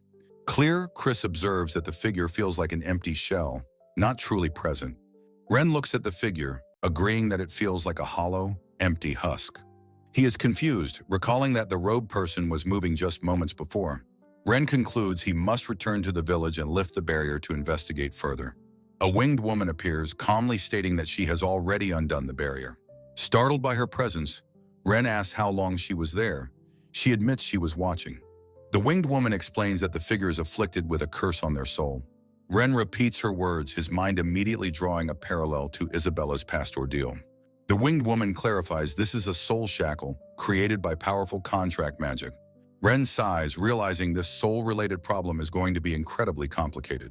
He takes charge, asking Clear Chris to go ahead and summon Isabella to his mansion. Ren resolves to investigate the matter himself since everyone else is currently busy. The scene transitions to a wide shot of the mansion nestled in the forest. Inside, Ren and his companions stand over the unconscious figure on the sofa. A worried Isabella peeks into the room, asking if her friend Koinata needed her. Ren turns to Isabella, asking her directly if she recognizes the unconscious person. Isabella looks closely, admitting the figure seems strangely familiar, but she can't place them. The robed figure begins to stir, groaning as consciousness slowly returns. The man's face is revealed as he looks up, his expression weary and pained. Isabella's eyes widen in utter shock as she recognizes the man, crying out his name. Both Ren and the winged girl gasp in shared disbelief at the stunning revelation. Isabella rushes to her father's side, her voice trembling as she asks what happened. Ren confronts Koinata, stating they were all deceived about Isabella's father being dead. Kohinata explains her power is a proxy. She can't directly know a soul's status. Ren confirms that this means she is unable to directly communicate with the soul. Kohinata clarifies she only receives lingering impressions, not clear memories or status reports. Isabella weeps by her father's side, her voice filled with anguish and sorrow. Her father Ferdinand groans as he struggles to regain full consciousness. He whispers Isabella's name, his eyes fluttering open as he recognizes his daughter. Isabella leans over him, crying out his name as he finally awakens. Ferdinand, now lucid, explains that he served Collins and was a friend to Ren. He recounts how he was forced to flee the capital after his protest failed. He covers his face in shame, explaining he was attacked and left for dead. Ren listens intently, the mention of the capital resonating with his own experiences. In memory flashes of a blonde king dismissing Collins' futile protest at the gates, Ferdinand, speaking from within his robes, confirms the cursed priest was indeed Collins. Kohinata assures them that she will protect Ferdinand from any further harm. Nina adds that Kohinata's powerful equipment is more than sufficient for the task. Thick, woody roots begin to emerge from the floor, wrapping around Ferdinand's body. Isabella cries out her father's name, alarmed by the strange healing magic. Kohinata reassures her, explaining she can restore his strength with her power. Ren observes the process, impressed by the world tree's incredible restorative effects. The healing is complete, leaving Ferdinand encased in a cocoon of glowing roots. A sudden, urgent bleeding sound from outside startles Ren, breaking the calm. He recognizes the frantic cry as belonging to the wild sheep he had tamed. The massive ram gallops into the courtyard, bleating loudly in distress. Ren rushes to the sheep, asking why it's in such a sudden hurry. Clear Chris, watching from the doorway, asks her brother what's wrong. The sheep nudges Ren insistently, bleating with extreme urgency and concern. Ren deciphers the message, telling Clear Chris that Elena is in danger. He asks the sheep if he can ride it to the mountains to find her. Ren leaps onto the sheep's back, galloping away at full speed toward the mountains. The scene shows the dark, imposing mouth of a cave in the mountains. Ren and the sheep race towards the cave entrance at a breakneck pace. The sheep stumbles on the rough terrain, collapsing from sheer exhaustion. Ren dismounts, telling his loyal companion that it's done enough to help. He turns his worried gaze towards the cave, his face etched with deep concern. His heart sinks as he sees the entire cave entrance has completely collapsed. Realizing Elena is trapped, he shouts for his familiars to help him dig. His pig-like and goblin familiars appear, ready to assist in the rescue. The three of them work furiously together to clear away the heavy rubble. After clearing a path, Ren finds no sign of Elena in the immediate area. He realizes with dread she must have ventured deeper into the dangerous cave. He continues digging with his familiars, pressing further into the collapse. He spots a branch from the world tree he'd used as a marker. A spark of hope ignites as he notices the area around it is intact. He wonders if the branch still holds the world tree's protective power. He believes this means Elena might be safe near one of the branches. Clutching the branch, he vows to find Elena and rushes forward into the darkness.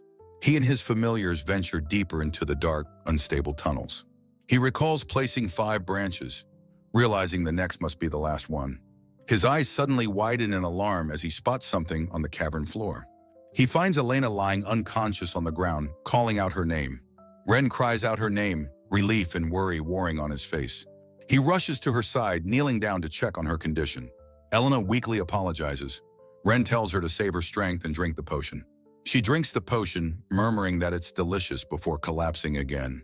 Ren asks if she's all right, and she weakly confirms that she is. Despite her words, she manages a faint, reassuring smile for him.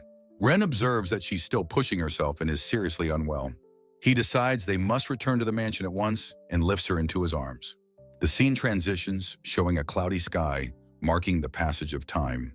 Back at the mansion, Ren watches over the still unconscious Elena in bed.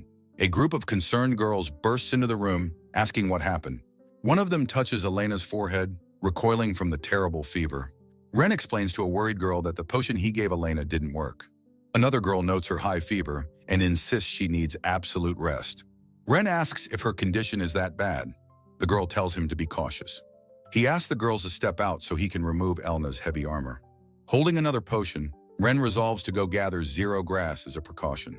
Isabella confidently reassures Ren that Elena will recover soon with proper care. She watches over Elena, stating that she will have to be more careful from now on. Ren reflects on Elena's recent overexertion, realizing she has likely reached her physical limit. The dark elf, Nina, calls out to Koenada as he walks towards a wooden building. Nina asks if Elena is all right, having heard she collapsed, and thanks him for his concern.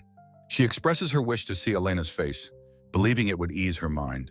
Ren quickly stops her, warning that Elena has a fever and it might be contagious. Nina insists, asking if she can't visit as a representative of her entire clan. Ren hesitates, looking thoughtful as he considers her earnest plea. Nina watches him, her expression hopeful as she awaits his decision. He demonstrates a mask, explaining it prevents illness, and tells her to give them to everyone inside. Gratefully, Nina thanks him and runs off to follow his instructions. Ren thinks about the mask's antibacterial silver and mithril, confident it will be effective. He then turns to his orc and goblin companions, planning to reinforce the collapsed cave with mithril. The orc and goblin snap to attention with enthusiastic grunts, ready for their orders. Ren smiles, amused by their military-like response to his commands. The Lich appears, stating he will now personally handle the patrols to protect his daughters. Ren looks up at the powerful skeleton, his face filled with sincere gratitude. A group of dark elf women look on, their expressions revealing their worry for the Lich. Ren clenches his fist, determined to resolve everyone's anxieties by helping his friends. In a long hallway, a distraught Wendy is crumpled on the floor. Ren walks down the hall, calling out to Wendy with concern, asking if she's all right. Wendy suddenly rushes into Ren's arms, crying out his name in distress. Tears stream down her face as she sobs his name again, overwhelmed with emotion. She pleads desperately, begging for Elena to open her eyes and look at her. Later, in a quiet room, Isabella watches over the now recovering Elena in bed. Elena, looking weak, apologizes to Ren for causing him so much trouble. Ren smiles reassuringly, telling her she just overworked herself and needs to rest. He then comforts a tearful Wendy, telling her he understands her fear. With a gentle smile, Ren expresses his relief that Elena has regained consciousness. Isabella explains that Elena's high fever is likely just a common cold. Ren realizes that Isabella's potion-making means she has some medical knowledge. Isabella suggests that a mask like the ones Kohinata makes would be a good precaution. She notes that mithril, containing silver, is often used as a ward against illness. She casually mentions hearing about such things in books from Japan or on the internet. Farah tells Ren to leave the rest to her and Isabella, who agrees. Ren gently tells a tearful Wendy that Elena is fine and she should go wash her face. Wendy agrees through her tears, saying she needs to be cheerful for Elena's sake. Ren marvels that they are using water from the world tree, ensuring a hygienic environment. Nina thanks Ren for allowing her to visit, relieved to see Elena is safe. Alone, Ren sinks onto a couch, sighing at his impulsive promise to heal Elena. He laments his complete lack of medical knowledge from his life in Japan. A calm voice calls his name, Kohinata-san, from just out of sight. A Valkyrie appears before him, her presence serene and reassuring. She tells him not to worry, as she will bestow her divine protection upon Elena. Ren thanks her, but asks why the dew of the world tree wasn't effective. The Valkyrie explains Elena's body is fighting an illness, but her lack of malice allows for her intervention. Ren understands, comparing her condition to an immune response against a virus. The Valkyrie promises to protect all his friends, telling him not to look so worried. Ren gratefully thanks the Valkyrie, realizing her protection is based on the absence of ill will. A thought strikes him as he processes the implications of this condition.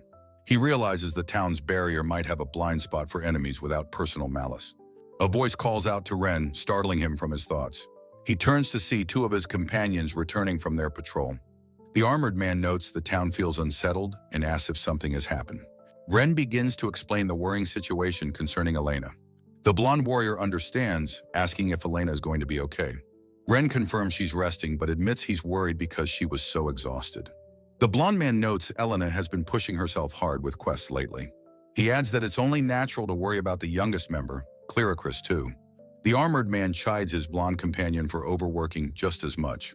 He recalls their dangerous confrontation with King Ryson, noting they narrowly avoided execution.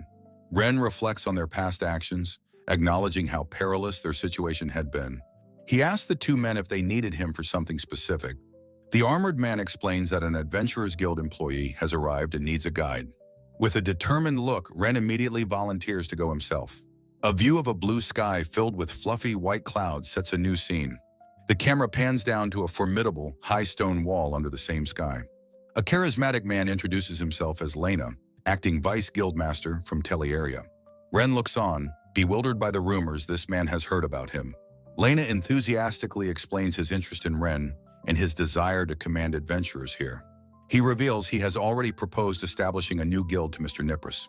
Ren realizes an official guild would bolster their defenses and prevent future misunderstandings. Having understood the proposal, Ren agrees to call the leader of the Dark Elves. Lena smirks, noting Ren's connection to the Lich and his impressive sword. He reveals he knows all about Ren's activities and that his weapons are becoming a trend. Ren is left speechless, murmuring the word trend in disbelief. The scene shifts to the half-timbered houses of the growing Dark Elf village. Lena, Ren, and a Dark Elf Elder scout a location for the new guild. The Elder questions building the guild in this particular spot. Lena explains it's close to the town center, but a spot near the gate would be better. Ren, listening to the exchange, asks for the reasoning behind this decision. Lena thoughtfully explains he doesn't want the reclusive Dark Elves to feel forced into the town center. With the location decided, Lena asks Ren to proceed, leaving Ren to mull over his new ally. Ren realizes that more guilds will mean more people, requiring even more facilities. Construction of a new building is already underway, with skeletons and elves working together. The Lich points to a building, asking Kohinata if the materials are sufficient. Ren assures him they are fine and thanks him, telling the Lich to leave it to him. He reflects on the need for more housing and shops as the town's population grows. Nina approaches Ren, questioning if the Dark Elves are truly okay with these rapid changes. With a confident smile, Nina states that this is a good opportunity for her people. She offers to lend her own help to the efforts, and Ren accepts. Isabella comes running up, calling out to Kohinata with excitement. She thanks him profusely for building a tool shop where she can finally make potions. Ren smiles, happy to hear it, and also thanks her for examining Elena.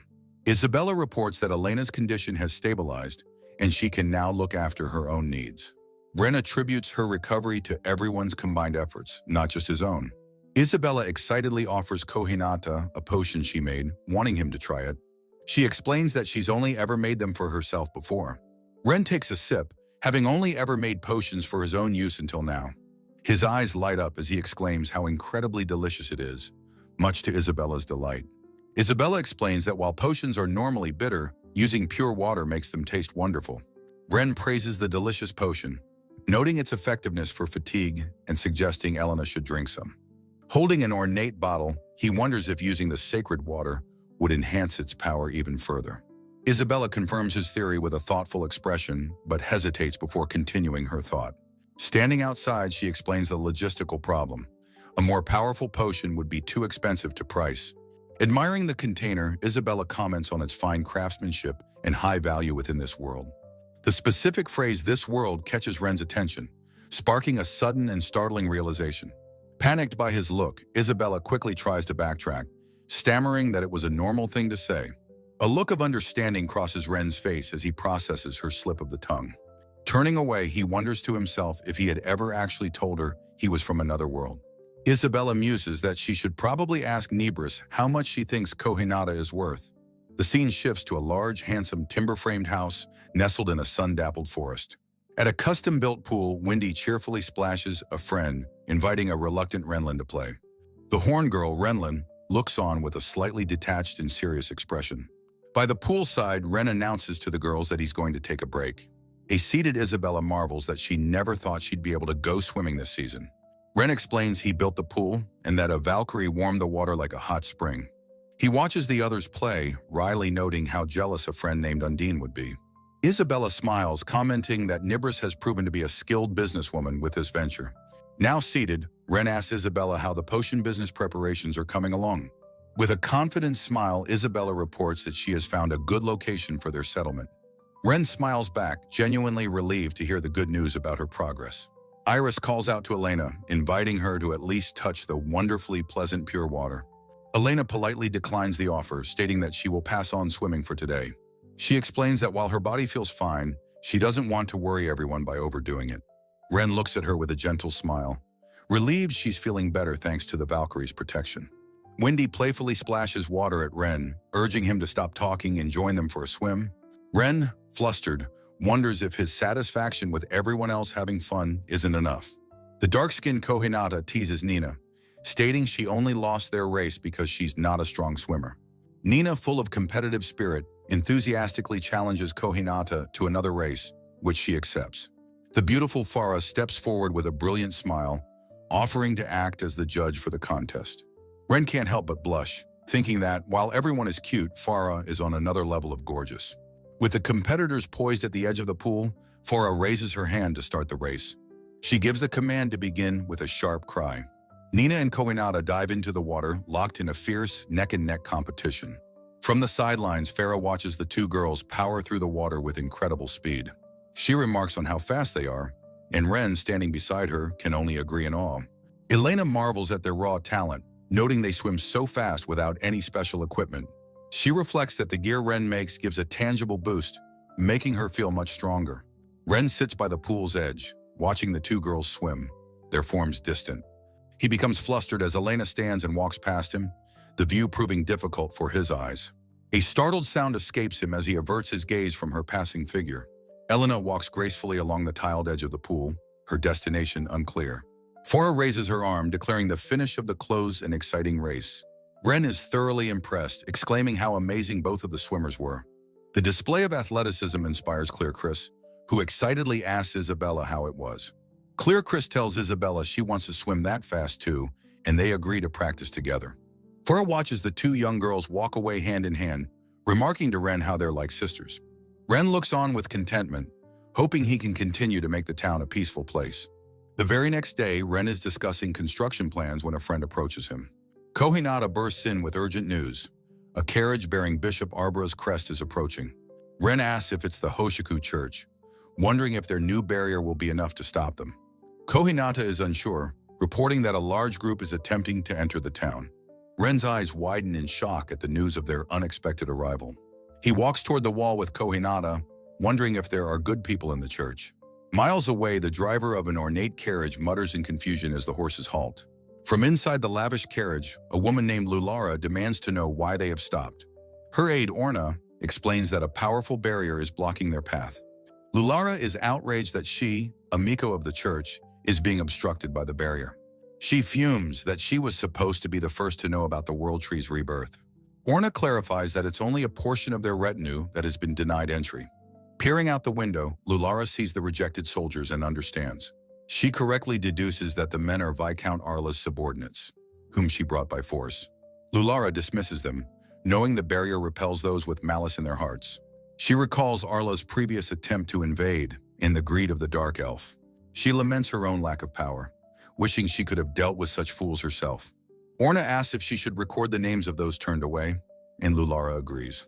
Lulara is shocked to realize the barrier is scrutinizing everyone, even her. This convinces her that they must relocate the association's headquarters to this vital town. She knows they must fight the church for control, but for now she focuses on the immediate situation. Approaching the formidable wall, she notes the barrier is even more impressive. Orna reports the wall is camouflage but appears to be made entirely of mithril.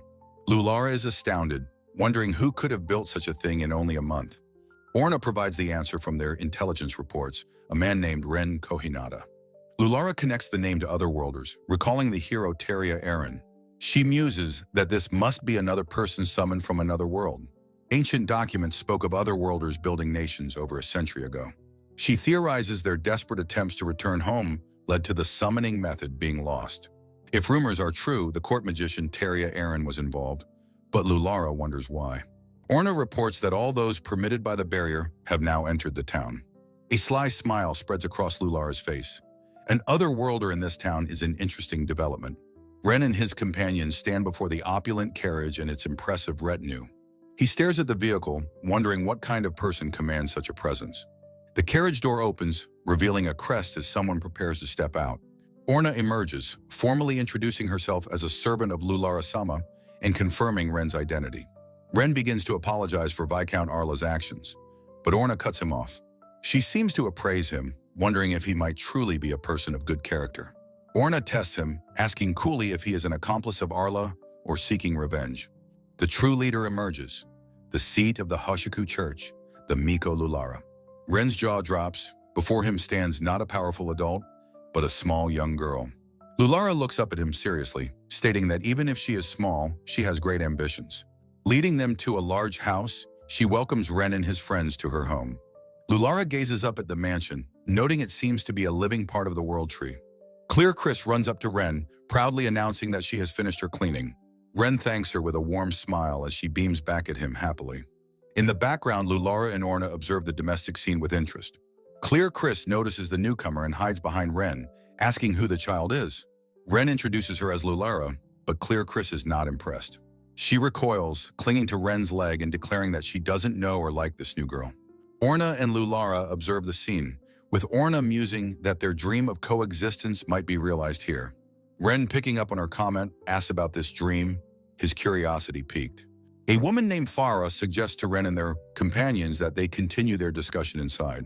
Inside the house, an attendant named Orna asks the priestess Lulara how she wishes to be addressed. The group settles onto a large, comfortable sofa in a bright and spacious living room. The cat-eared girl, Wendy, peeks into the room, curiously asking Ren about their new guest. Ren formally introduces Lulara and Orna from the Hoshiku Church, then points to Wendy, calling her his priestess. Wendy reacts with utter outrage, grabbing Ren's collar and protesting his choice of title for her. As Wendy fumes, Ren smiles awkwardly, while Lulara observes the chaotic scene with a calm, steady gaze. Lulara's attention shifts, and she asks Ren if he named the young girl, Clear Chris, after a legendary sword. Looking at Lulara, Ren confirms that he did indeed name the child after a character from that story. Lulara expresses her surprise, questioning if he truly bestowed such a legendary name upon a child. With a serious expression, Lulara reveals that Clearicris was the name of Aaron Lysa's former slave queen. Ren quietly processes this stunning revelation, murmuring his understanding of the situation's unexpected gravity. Lulara then recalls a man from Aaron Lys who was involved with demon slaves about a year prior. Leaning forward with a shocked expression, Ren urgently asks if her story about the man is true. Orna begins her tale, recounting a past inspection of an orphanage located in the slums of Ryzen. As they were preparing to leave, a lone child secretly approached them with an urgent story to tell. The child whispered of horned children vanishing whenever a certain well-dressed man came to visit. Rumors of a slave-selling puzzle and illegal trading surfaced, but confirming them proved impossible. By the time they could launch a proper investigation, the entire illicit operation had vanished without a trace. With a worried expression, Ren asks if they have managed to find any leads on Clear Chris's parents. Lulara explains that the seized records only show purchases, offering no clues about interregional sales.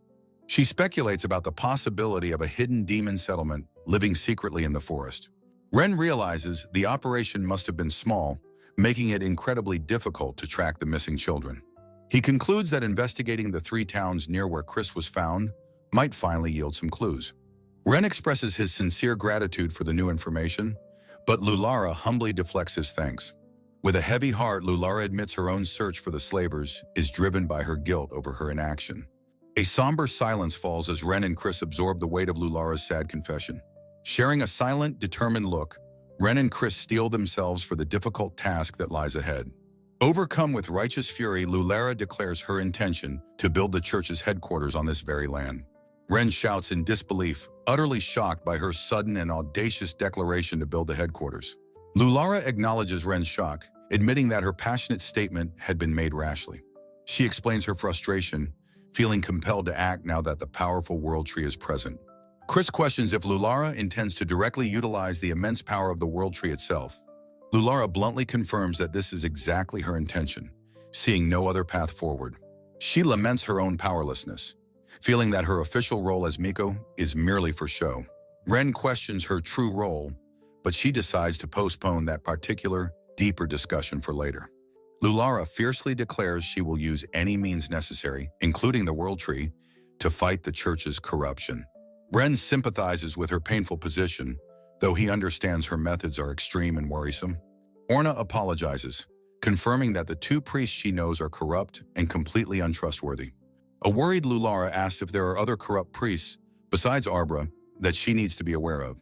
Ren realizes with a start that they are unaware of the situation involving the corrupt priest Collins and Aaronlates. He begins to recount how Collins used a cursed punishment stone to torment the young girl, Isabella. Lulara expresses shock, questioning how the supposedly unbreakable punishment stone was taken from its prison. A memory of the stone shattering flashes in Ren's mind, a supposedly impossible event he witnessed. He decides to conceal the full truth, deeming the complete explanation far too complicated for the moment. Wendy proudly boasts that Ren can shatter such a stone with a single, effortless, and instantaneous touch. Lulara stares at him, her eyes wide with disbelief as she asks if this is truly possible. Orna cries out in alarm as Lulara abruptly shoots to her feet with a look of intense purpose. With a firm, silencing gesture, Lulara stills her attendant, her expression intensely serious. Ren and Chris are visibly startled by Lulara's sudden and commanding movement. Chris and Wendy defensively shield Ren, demanding that Lulara keep her distance from their brother. Turning her back, Lulara reveals a complex glowing circular crest located between her shoulder blades. The 3 companions stare in utter shock at the unexpected, shimmering crest on her back. Lulara explains her need for confirmation, noting that her own crest is reacting strangely to his presence. Ren exclaims in shock, utterly stunned by the sudden revelation of her hidden, glowing mark. Orna reverently explains that it is the divine River of Heaven crest that Lulara was born with. Lulara extends her hand directly towards Ren, her intention clear and unwavering as she prepares to touch him. Suddenly finding themselves unable to move, Chris and Wendy are frozen in place by an unseen power. Lulara calmly reassures the 2 girls, explaining that she only intends to touch him and means no harm. She reveals that she is one of God's chosen, possessing the unique power to restrict others' movements. Ren echoes the word chosen in utter confusion, trying to grasp the meaning of her incredible claim. Lulara explains that her life's sole purpose was to find the one who bears God's sacred crest. She admits her hatred for this burdensome fate, but now feels its long journey is finally ending. Placing her hand upon his back, she feels her lifelong destiny is finally at hand. The moment she touches him, a brilliant, blinding flash of white light erupts from the point of contact. The light subsides, revealing Ren and Lulara standing in a vast, ethereal white realm.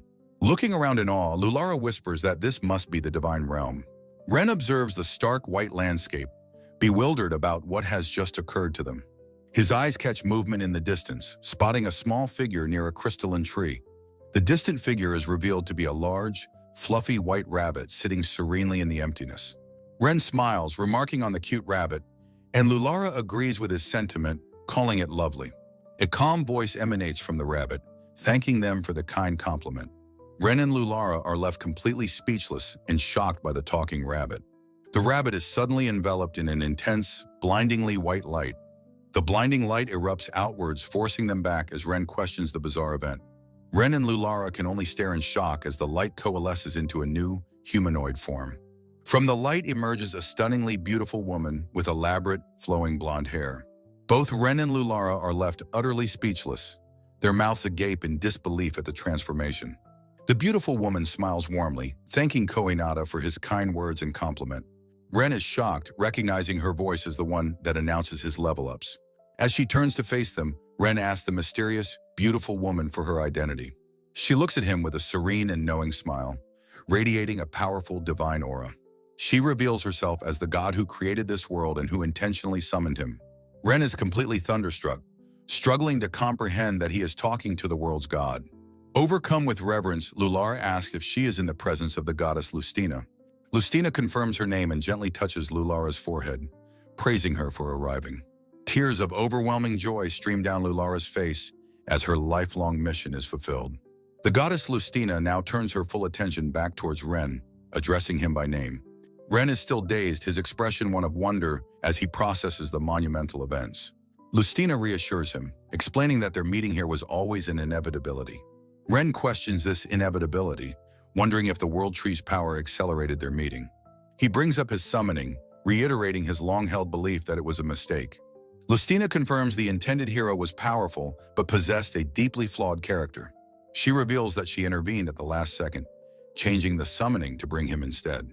With earnest confusion, Ren asks the goddess why she specifically chose him over the hero. Lustina explains with a gentle smile that he was simply the kindest person nearby at that moment.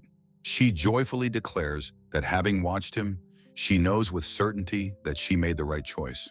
Ren remains skeptical, believing his skills were granted by her and were not his own. Lustina agrees she granted him power, but insists that how he chooses to use it is what matters. She tells him the power was always dormant within him, a fact he vehemently denies. With a look of protest, Ren insists that in his original world, he possessed no talent whatsoever. The goddess explains that she only gave him a slight push, musing that he could have become a great craftsman. Despairing, Ren recalls his humble salaryman ambitions, feeling his king skills are far too powerful for simple cleaning. He laments how overpowered it is to acquire mithril and World Tree branches just from tidying up. The small elf girl, Elul, reacts with utter shock, questioning how he could possibly get a World Tree branch from cleaning. The Elf Queen clarifies that she didn't just give the World Tree to the elves, but also wishes for Lura to join her in the divine realm. She turns to Elul, asking if she understands the profound meaning behind her request. Elul quietly affirms her understanding, realizing she is being asked to help confront the Weavers. Puzzled, Ren wonders why the goddess doesn't just intervene herself to solve the Weaver problem. With a serious expression, the goddess tells him that unfortunately, it isn't that simple. She reveals the Weaver's influence has spread beyond her expectations, and direct action would cause a cataclysm she wishes to avoid. Stating that all created life is separate from her, she formally asks Ren to lend her his power. Ren is stunned into silence by the gravity of her direct request. The goddess outlines the perilous mission: purify the World Tree, but warns that the Elf King's forces are dangerously close to Weaver territory. She cautions that the Weavers may attack before winter, entrusting the World Tree's immediate protection to the Elf Queen. To aid Ren on his long journey to the Elven lands, she presents him with a magnificent crystal-tipped staff. Ren looks at the ornate object in his hand, asking what it is. The goddess explains it is a staff that will allow him to teleport directly to the top of the Death Tower. Elul cries out in shock at the name Death Tower, while Ren remains confused. She describes the infamous Blade Mountain, a treacherous demon domain where the tower stands, filled with weapon-wielding monsters. The goddess laments that she created a sanctuary within the tower, but no one has ever been able to reach it. The Elf Queen, however, expresses confidence that Ren's party can succeed and asks if his equipment is ready. She explains that Blade Mountain acts as a natural fortress for the Elven capital, Evilgard, offering a strategic advantage. Ren considers the plan, believing that with the Dark Elves' help and the World Tree's power, they can succeed. The Elf Queen looks at Ren, her expression full of gratitude as she quietly thanks him. Bowing her head deeply, she sincerely apologizes for summoning him to this world. Ren is flustered, protesting that a goddess should not be bowing her head to a mortal like him. She insists she must apologize for severing his connection to his world and burdening him with this fate. Ren looks down, acknowledging the immense weight of the responsibility she has placed on him. He refutes her claim, stating he has forged many new connections with the people who have helped him. He declares with conviction that because he now lives among the people of this world, he feels compelled to help them. The goddess looks at him, her expression soft and full of understanding. She reveals that after he vanished from his world, his parents never stopped searching for him.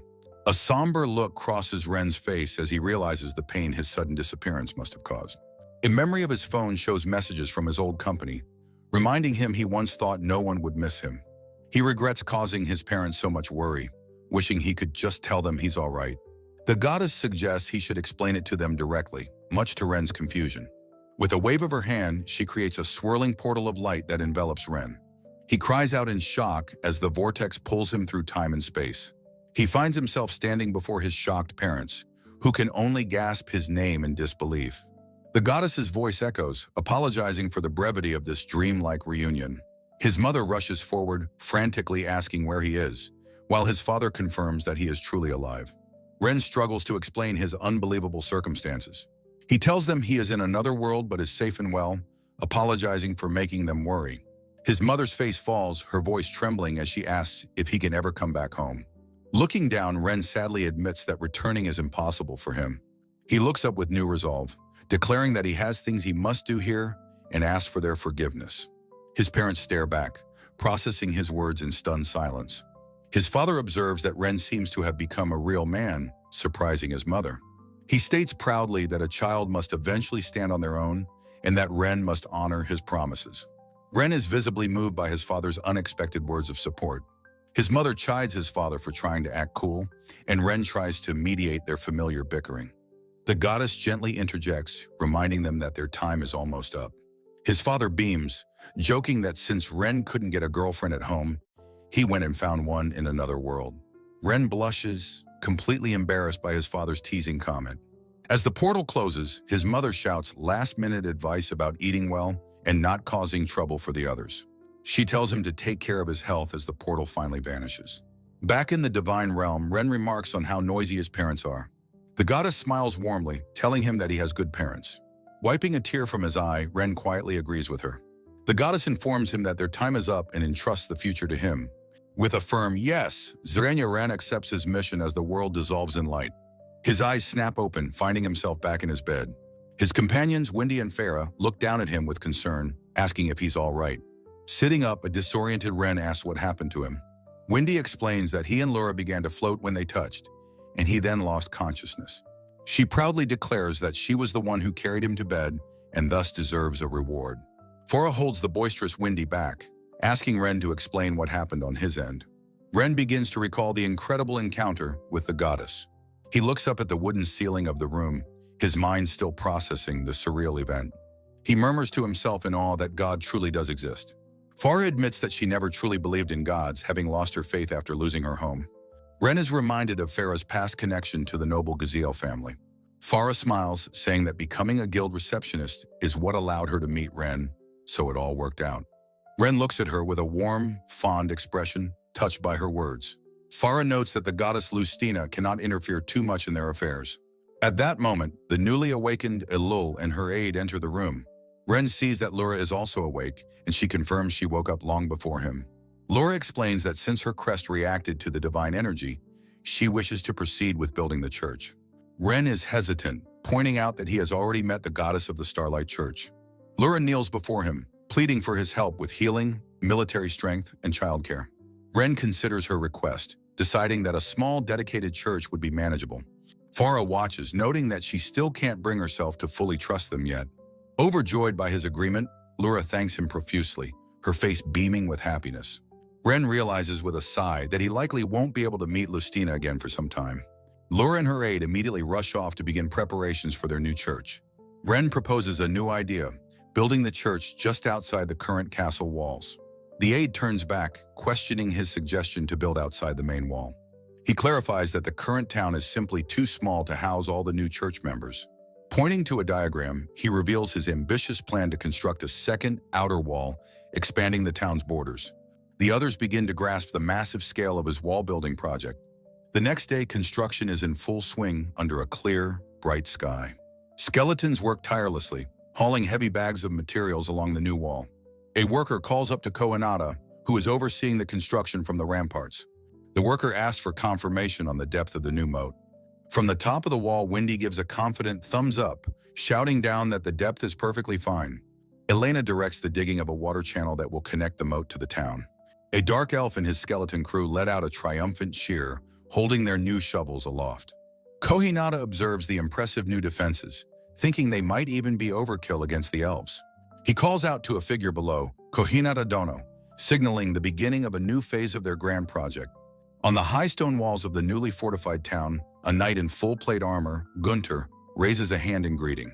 The young adventurer, Kohinata, fondly recalls Gunter and the Steel Fangs Guild who encouraged his registration. Jogging over to the knight, Kohinata asks if something is the matter, as Gunter has something he needs to discuss. Gunter observes that Kohinata's own team seems to be composed of rather spineless individuals. The knight elaborates on his point, noting their heavy specialization in close-quarters physical combat. As they talk, Kohinata watches Gunter's heavily armored guildmates sparring with impressive Roman-style weapons. He smiles wistfully to himself, admiring their formidable and cool-looking weaponry. Kohinata tells Gunter that he thinks his own team's composition is perfectly fine. Another more aggressive knight appears beside Gunter, saying that he and the sub-leader also think it's fine. The newcomer suddenly bellows, angrily questioning what Kohinata could possibly mean by "it's fine." He passionately explains that his own 15-man team's lack of diversity will surely lead to their doom one day. The knight admits that he came to this town because he heard a dark elf was present. Kohinata observes that the two knights seem to be good friends, a comment the newcomer vehemently denies. Understanding the situation, Kohinata correctly deduces that they want to recruit a magic user for their team. The knight, impressed by his quick thinking, exclaims that Kohinata catches on remarkably fast. This knight introduces himself as Shayna, Gunner's sub-leader, explaining they are from the same village. Gunner retorts that he is actually the one who has to clean up Shayna's messes. Kohinata watches their familiar bickering with a look of weary and amused resignation. Exasperated, Shayna yanks Gunner's helmet off, scolding him to practice speaking to people without it. The helmet's removal reveals not a man, but a pretty young girl with blonde hair and wide, innocent eyes. Mortified by the sudden exposure, the girl lets out a shriek and crouches on the ground, hiding her face. Shayna explains to a shocked Kohinata that he hates it when she hides her pretty face with the helmet. He orders Kohinata to find a dark elf applicant for their guild before striding away. The flustered girl timidly calls out to the departing Gunner, though he doesn't seem to hear. Kohinata is left speechless and bewildered by the bizarre and confusing encounter. Standing alone on the wall, Kohinata decides he should go and speak with the dark elf, Nina. Leaves drift on the wind against the backdrop of the high stone wall, setting a pensive mood. More leaves blow past the ramparts under a cloudy sky, continuing the thoughtful atmosphere. The elf-eared Wendy stumbles up the rampart steps, looking completely drained of energy. Kohinata walks over to her, his face filled with concern as he asks if she is all right. Wendy explains that she went on a reckless boar hunt with the Steel Fangs. Kohinata wonders if Wendy was recruited before he even had a chance to speak to the dark elf. Wendy admits that despite the guild's reckless tactics, she had a lot of fun on the hunt. She adds with a small private smile that letting loose and firing her bow was quite enjoyable. A realization strikes Kohinata. Wendy herself is an accomplished adventurer and a powerful archer. Shayna returns, overjoyed to have found Wendy before she could leave the ramparts. He effusively praises her skill, recounting how she expertly saved him during the hunt. Shayna declares that with her on their team, they could aim for the very top of the adventurer world. Kohinata sees a vision of Wendy's improved archery skill, her form wreathed in magical power. Flustered by the praise, Wendy playfully calls Shayna Renren while blushing. Seizing the opportunity, Kohinata formally asks Wendy to join their party. The sudden official invitation stuns Wendy into silence, her eyes wide with shock. She looks at Kohinata, her expression now one of deep and painful conflict. Kohinata realizes that this is a fantastic opportunity for Wendy to grow as an adventurer. Wendy's face shows her inner turmoil, torn between two paths and two groups of friends. She explains that she feels a deep debt to Kohinata for saving her life and wants to repay him. Shayna enthusiastically encourages her to join them and aim for the top. Kohinata urges her not to be bound by duty, but to choose the path that is best for her. His words have the opposite effect, and Wendy's face crumples with overwhelming emotion. She collapses, wailing that she wants to stay with Kohinata, declaring that she is his. Kohinata and Shayna are both shocked by the sheer intensity of her emotional outburst. Realizing his insensitivity, Shayna quickly apologizes for his thoughtless and pushy words. Kohinata gently helps the sobbing Wendy to her feet, leading her away from the scene. As they walk, Wendy continues to cry, her back turned to him in her distress. Kohinata listens to her with profound empathy and a deep understanding of her feelings. She tearfully lists all the companions she would miss if she were to leave their group. He calls her name softly, finally understanding the depth of her attachments. He reflects that meeting his companions has been an irreplaceable treasure in his new life. Kohinata nods to himself, affirming the profound importance of the bonds they have all formed. He tells Wendy she is also a companion and that he would be lonely without her. His words touch her deeply, though she still looks tearful and overwhelmed. He playfully adds that if they let her run wild, she'd surely cause trouble for everyone. Through her tears, Wendy pouts and lightly punches his arm, calling him mean for teasing her. Kohinata smiles, thinking to himself that this is the real, spirited Wendy he knows. Her mood shifts entirely and she leans in close, suggesting a hug to reconfirm their bond. She teases him, noting that he has the same flustered reaction as their friend Farah. A panicked Kohinata pushes her away, telling her to stop her nonsense immediately. She playfully asks why he's so defensive, implying he has a crush on Farah. A memory of a man with glasses asks if he has a girl he likes. Kohinata is left a sputtering, blushing mess, completely overwhelmed by her teasing. A tall, timber-frame building stands in the quiet, sunlit town. Still flustered from the conversation, Kohinata walks alone through a narrow cobblestone alley. His thoughts are interrupted as he senses someone and looks up in surprise. Farah stands before him and he calls her name, still flustered from the earlier exchange. He thinks about the town's growth and how he needs to build another wall to accommodate everyone. He realizes with certainty that he has developed deep feelings for Farah. He clenches his fist, mustering all of his courage to speak to her. Blushing, he awkwardly asks if she would like to take a break with him. Farah looks at him for a moment, her expression calm and unreadable. A warm, gentle smile graces her lips as she says, "Of course." Kohinata is overjoyed, his heart soaring as he begins to speak again. As they walk, Farah gently suggests that he stop using formal honorifics with her. She explains that they've been companions for a while and wants him to be more casual. A blushing Kohinata stammers his agreement, understanding her heartfelt request. They stroll together through the bustling streets of the town they helped build. Farah remarks with a happy smile how lively and prosperous the town has become. Kohinata agrees, feeling pleased to see people so happy in the town he created. A woman at a stall offers them a small, tied bag of freshly baked biscuits. The vendor offers the treat for free, wanting to thank them for all their help. Farah accepts one, remarking how warm and freshly made it is as she takes a bite. She breaks the biscuit in half and offers a piece to a blushing wren. He takes a bite and murmurs how delicious it is, feeling perfectly content. The scene shifts to a park, where Kohinata lets out a happy sigh. Sitting on a bench, they enjoy the pleasant warmth radiating from the world tree. Farah turns to him, a slight sheen of sweat on her brow from the warmth. Kohinata awkwardly suggests that if she's hot, she could undo her braids to cool down. She asks if he finds her hairstyle strange, and he quickly denies it. She looks down, silently touching the end of one of her braids in contemplation. Farah explains her mother styled her hair this way just before their home was attacked. Kohinata listens with empathy, realizing the deep, painful history behind her hairstyle. Ren hesitates, looking thoughtful and slightly nervous as he begins to speak. Ren looks up at Farah on a park bench, commenting on her familiar hairstyle. Farah looks thoughtful, explaining that her hairstyle is tied to a cherished memory. Ren blushes slightly, complimenting Farah's braids and calling them cute. Farah is completely flustered, blushing furiously at being called cute by Ren. Ren apologizes, flustered, while Farah sits quietly beside him on the bench. Farah looks down, touched, revealing that Ren is the first to praise her hair. Farah gives a radiant, heartfelt smile, thanking Kohinata with her eyes closed. Ren laughs awkwardly, blushing and scratching his head, while Farah smiles gently. Ren's internal thought floats in the sky, reflecting on his heartfelt confession. A wide, peaceful shot of fluffy clouds drifting across the sky. Ren walks alone through the town square, his expression thoughtful and contemplative. Ren decides to visit Isabella's potion shop before starting his next task.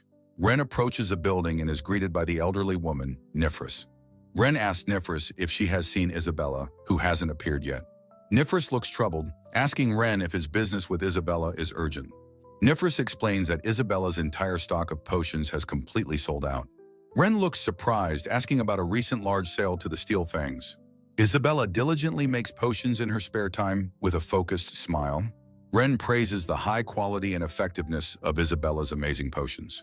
Ren looks on as the elderly Nifris expresses her concern about the situation. Isabella runs energetically towards them, apologizing for making them wait. Nifris warmly welcomes Isabella back as Ren watches with a smile. Isabella looks at Ren with a slightly flustered but welcoming expression. Ren denies waiting inside, and Isabella seems relieved by his answer. Ren looks thoughtful as he asks Isabella for a potion, despite her being busy. Inside the shop, Ren looks at the wall, complimenting Isabella's drawing skills. Ren compliments Isabella's art as she panics and offers to clean up. Ren looks curious, wondering what kind of pictures Isabella likes to draw. Ren accidentally steps on a piece of paper, flipping it over. Isabella panics, screaming at Ren not to look at the drawing. Ren holds the drawing, realizing with surprise that it's a portrait of him. A flustered Isabella frantically explains she was only practicing drawing people. An elderly woman named Nifris playfully suggests that Isabella should sell her impressive drawings. Isabella, flustered, insists that her art is just a hobby and not for sale. With a bright smile, Isabella enthusiastically presents a customer with a crate of potions. As the customer leaves, Ren watches from inside the shop, and Isabella shyly turns to him. She asks him why he has come to her shop, her expression curious. Ren explains that he came to check on her, but also has a consultation request. Surprised, Isabella questions why he would need her advice, but he confirms it. He reveals his plan to travel to the dangerous, high-altitude Blade Mountain. He asks her for advice on crafting proper winter gear, specifically about fabric choices. Isabella thoughtfully suggests that a waterproof and windproof material would be ideal. The modern terminology triggers a shocking realization, and she gasps, her secret exposed. Ren looks at her with dawning understanding, murmuring that his suspicions were correct. He asks her directly if she is, in fact, a person reincarnated from another world. The chapter's title page poses the very same question, confirming Ren's line of thought. A single tear falls from Isabella's eye as she accepts her secret is out. She confirms his suspicion, explaining she came to this world differently than he did. Ren admits he always found her knowledge and cleverness to be almost unnaturally advanced. Isabella explains that her advanced knowledge led to her confinement by corrupt officials. Ren is horrified, recalling the faces of the men who imprisoned her. He insists she should have told him, but she apologizes for not wanting to be a burden. Ren smiles, dismissing her apology and stating that their shared future is what matters now. Overcome with emotion, Isabella agrees with a heartfelt yes. They sit at a table, and Ren muses that she must also be Japanese. He notes a 10-year time lag in their pop culture knowledge. Isabella confirms that the timeline between their arrivals seems to be shifted. Ren grins, playfully declaring that this makes her his senpai, or big sister. With their new bond forged, he declares their first mission is exploring Blade Mountain. Several days later, inside a grand timber-framed house, the expedition party assembles. The imposing skeletal mage, Lich, asks if everyone is ready for the journey. He states that while he is prepared, he has some reservations about their plan. The Lich questions Ren if a small party of only 4 is truly sufficient. Ren smiles with unwavering confidence, assuring the Lich that it will be fine. Chris looks on sadly, wishing she could join them but accepting her duty to stay. With their strongest warrior departing, Isabella accepts the solemn responsibility of protecting the town. A somber Chris quietly agrees, understanding that she must also remain behind. Admiring Isabella's maturity, Ren cheerfully announces his departure for the dangerous mission ahead. An ornate crystal-tipped staff is raised, unleashing a brilliant flash of teleportation magic. A blinding white light consumes the scene as the powerful spell takes effect. The party appears in their new location, immediately battling a fierce, biting snowstorm. Looking up through the swirling snow, Farah gasps in awe at the sight before her. The source of her awe is a massive, ancient stone tower, standing defiantly against the storm. Atop the tower, they gaze upon a breathtaking panorama of snow-capped mountains under a clear sky. Lich identifies the distant capital of Evelgard, and Farah marvels at the vast distance they've crossed. The incredible distance makes Ren compare the journey to traveling from Japan to India. The skeletal mage, Ark, announces his plan to first send his minions to secure the tower's perimeter. Farah announces she will accompany Ark, while Lich decides to remain on the rooftop to keep watch. With the others scouting, Ren resolves to stay within the tower and prepare it as their new base. The two women agree on the need to stock up on provisions to make the tower comfortable. Amused by their domestic plans, Ark chuckles at the idea of building a private villa here. Inside the tower, Ren starts down a grand and winding spiral staircase to explore the interior. The sheer size of the 12-story tower makes him sigh at the daunting task ahead. A sudden chime from his satchel signals the arrival of a new, magically acquired item. He opens the bag, pleased to see that his companions are already successfully defeating monsters. In his gloved hand, he holds two glowing orbs, a living weapon, and a Blade Runner. Pondering the name Blade Runner, he imagines a comical, scuttling dagger with legs. He decides to manifest the items, holding the glowing orbs out before him to activate them. In a flash, a dazzling arsenal of sentient swords appears, ready to serve him. Completely awestruck by the spectacle, Ren exclaims how incredible the weapons look. Turning to the unique helmeted sword, he acknowledges it as his new companion. A thought strikes him, and he wonders if these powerful living weapons can be enhanced. The moment his gloved hand touches one of the blades, a soft, ethereal light begins to glow. A brilliant golden light envelops the blades as they begin their powerful transformation. The sudden appearance of a golden sheen on the weapons leaves him confused and wary. To understand the strange transformation, he resolves to use his appraisal ability. As the appraisal completes, his eye flies open in complete, utter astonishment. The appraisal reveals the swords are now forged from the legendary metal, Hurricane. He recognizes the metal is not gold, but a familiar material he has seen in games. Contemplating the strange horned sword, Ren ponders its unusual design. He observes its brilliant sheen, speculating it could even repel magic. With a look of doubt, he decides to test his burgeoning theory. A small wisp of magical energy drifts towards the weapon's sharp tip. The sword lunges aggressively, startling Ren, who realizes his suspicions were correct. A bead of sweat forms as he concludes this weapon is a perfect ally for fighting elves. Later, atop a desolate tower, his companions decide it's time to head back. The skeletal lord, however, senses a sudden and ominous disturbance in the distance. Ren appears at his side, asking what has captured his commander's attention. His skeleton lord reports that their lookout minions are engaged in a large-scale battle. From a mountainous vantage point, a voice observes a large number of approaching enemies. From the earth below, an army of skeletons claws its way into the light. The skeletal horde immediately clashes with a group of determined elven warriors in fierce combat. The blonde male leader looks on in frustration as a weapon narrowly misses a comrade. A young horned warrior recklessly charges forward, shouting for a retreating enemy to wait. The leader, Ahab, calls out a warning to Clyricus, exasperated by her stubborn pursuit. Ren observes grimly, stating that the appearance of these specific enemies is the real issue. Spotting Ahab and another companion approaching through the trees, Ren calls out to them. Ahab greets Ren with a casual wave, confirming that he has arrived on the scene. Ren surveys the exhausted, defeated elves, grimly noting that the anticipated confrontation has arrived. With a troubled expression, Ren clenches his fist, realizing a long-range attack on Evilgard is difficult. His companion Ahab reports that 30 enemies fled, and Clyricus recklessly pursued the stragglers alone. A bead of sweat forms on Ren's cheek as he voices his worry for her safety. From the dense forest foliage, a voice cheerfully announces its return to the clearing. Clyricus emerges, proudly declaring that she has successfully captured one more of their foes. Ahab expresses his admiration for her incredible skill, while Ren is left utterly speechless. The defeated elf, wearing luxurious armor, lies unconscious on the forest floor.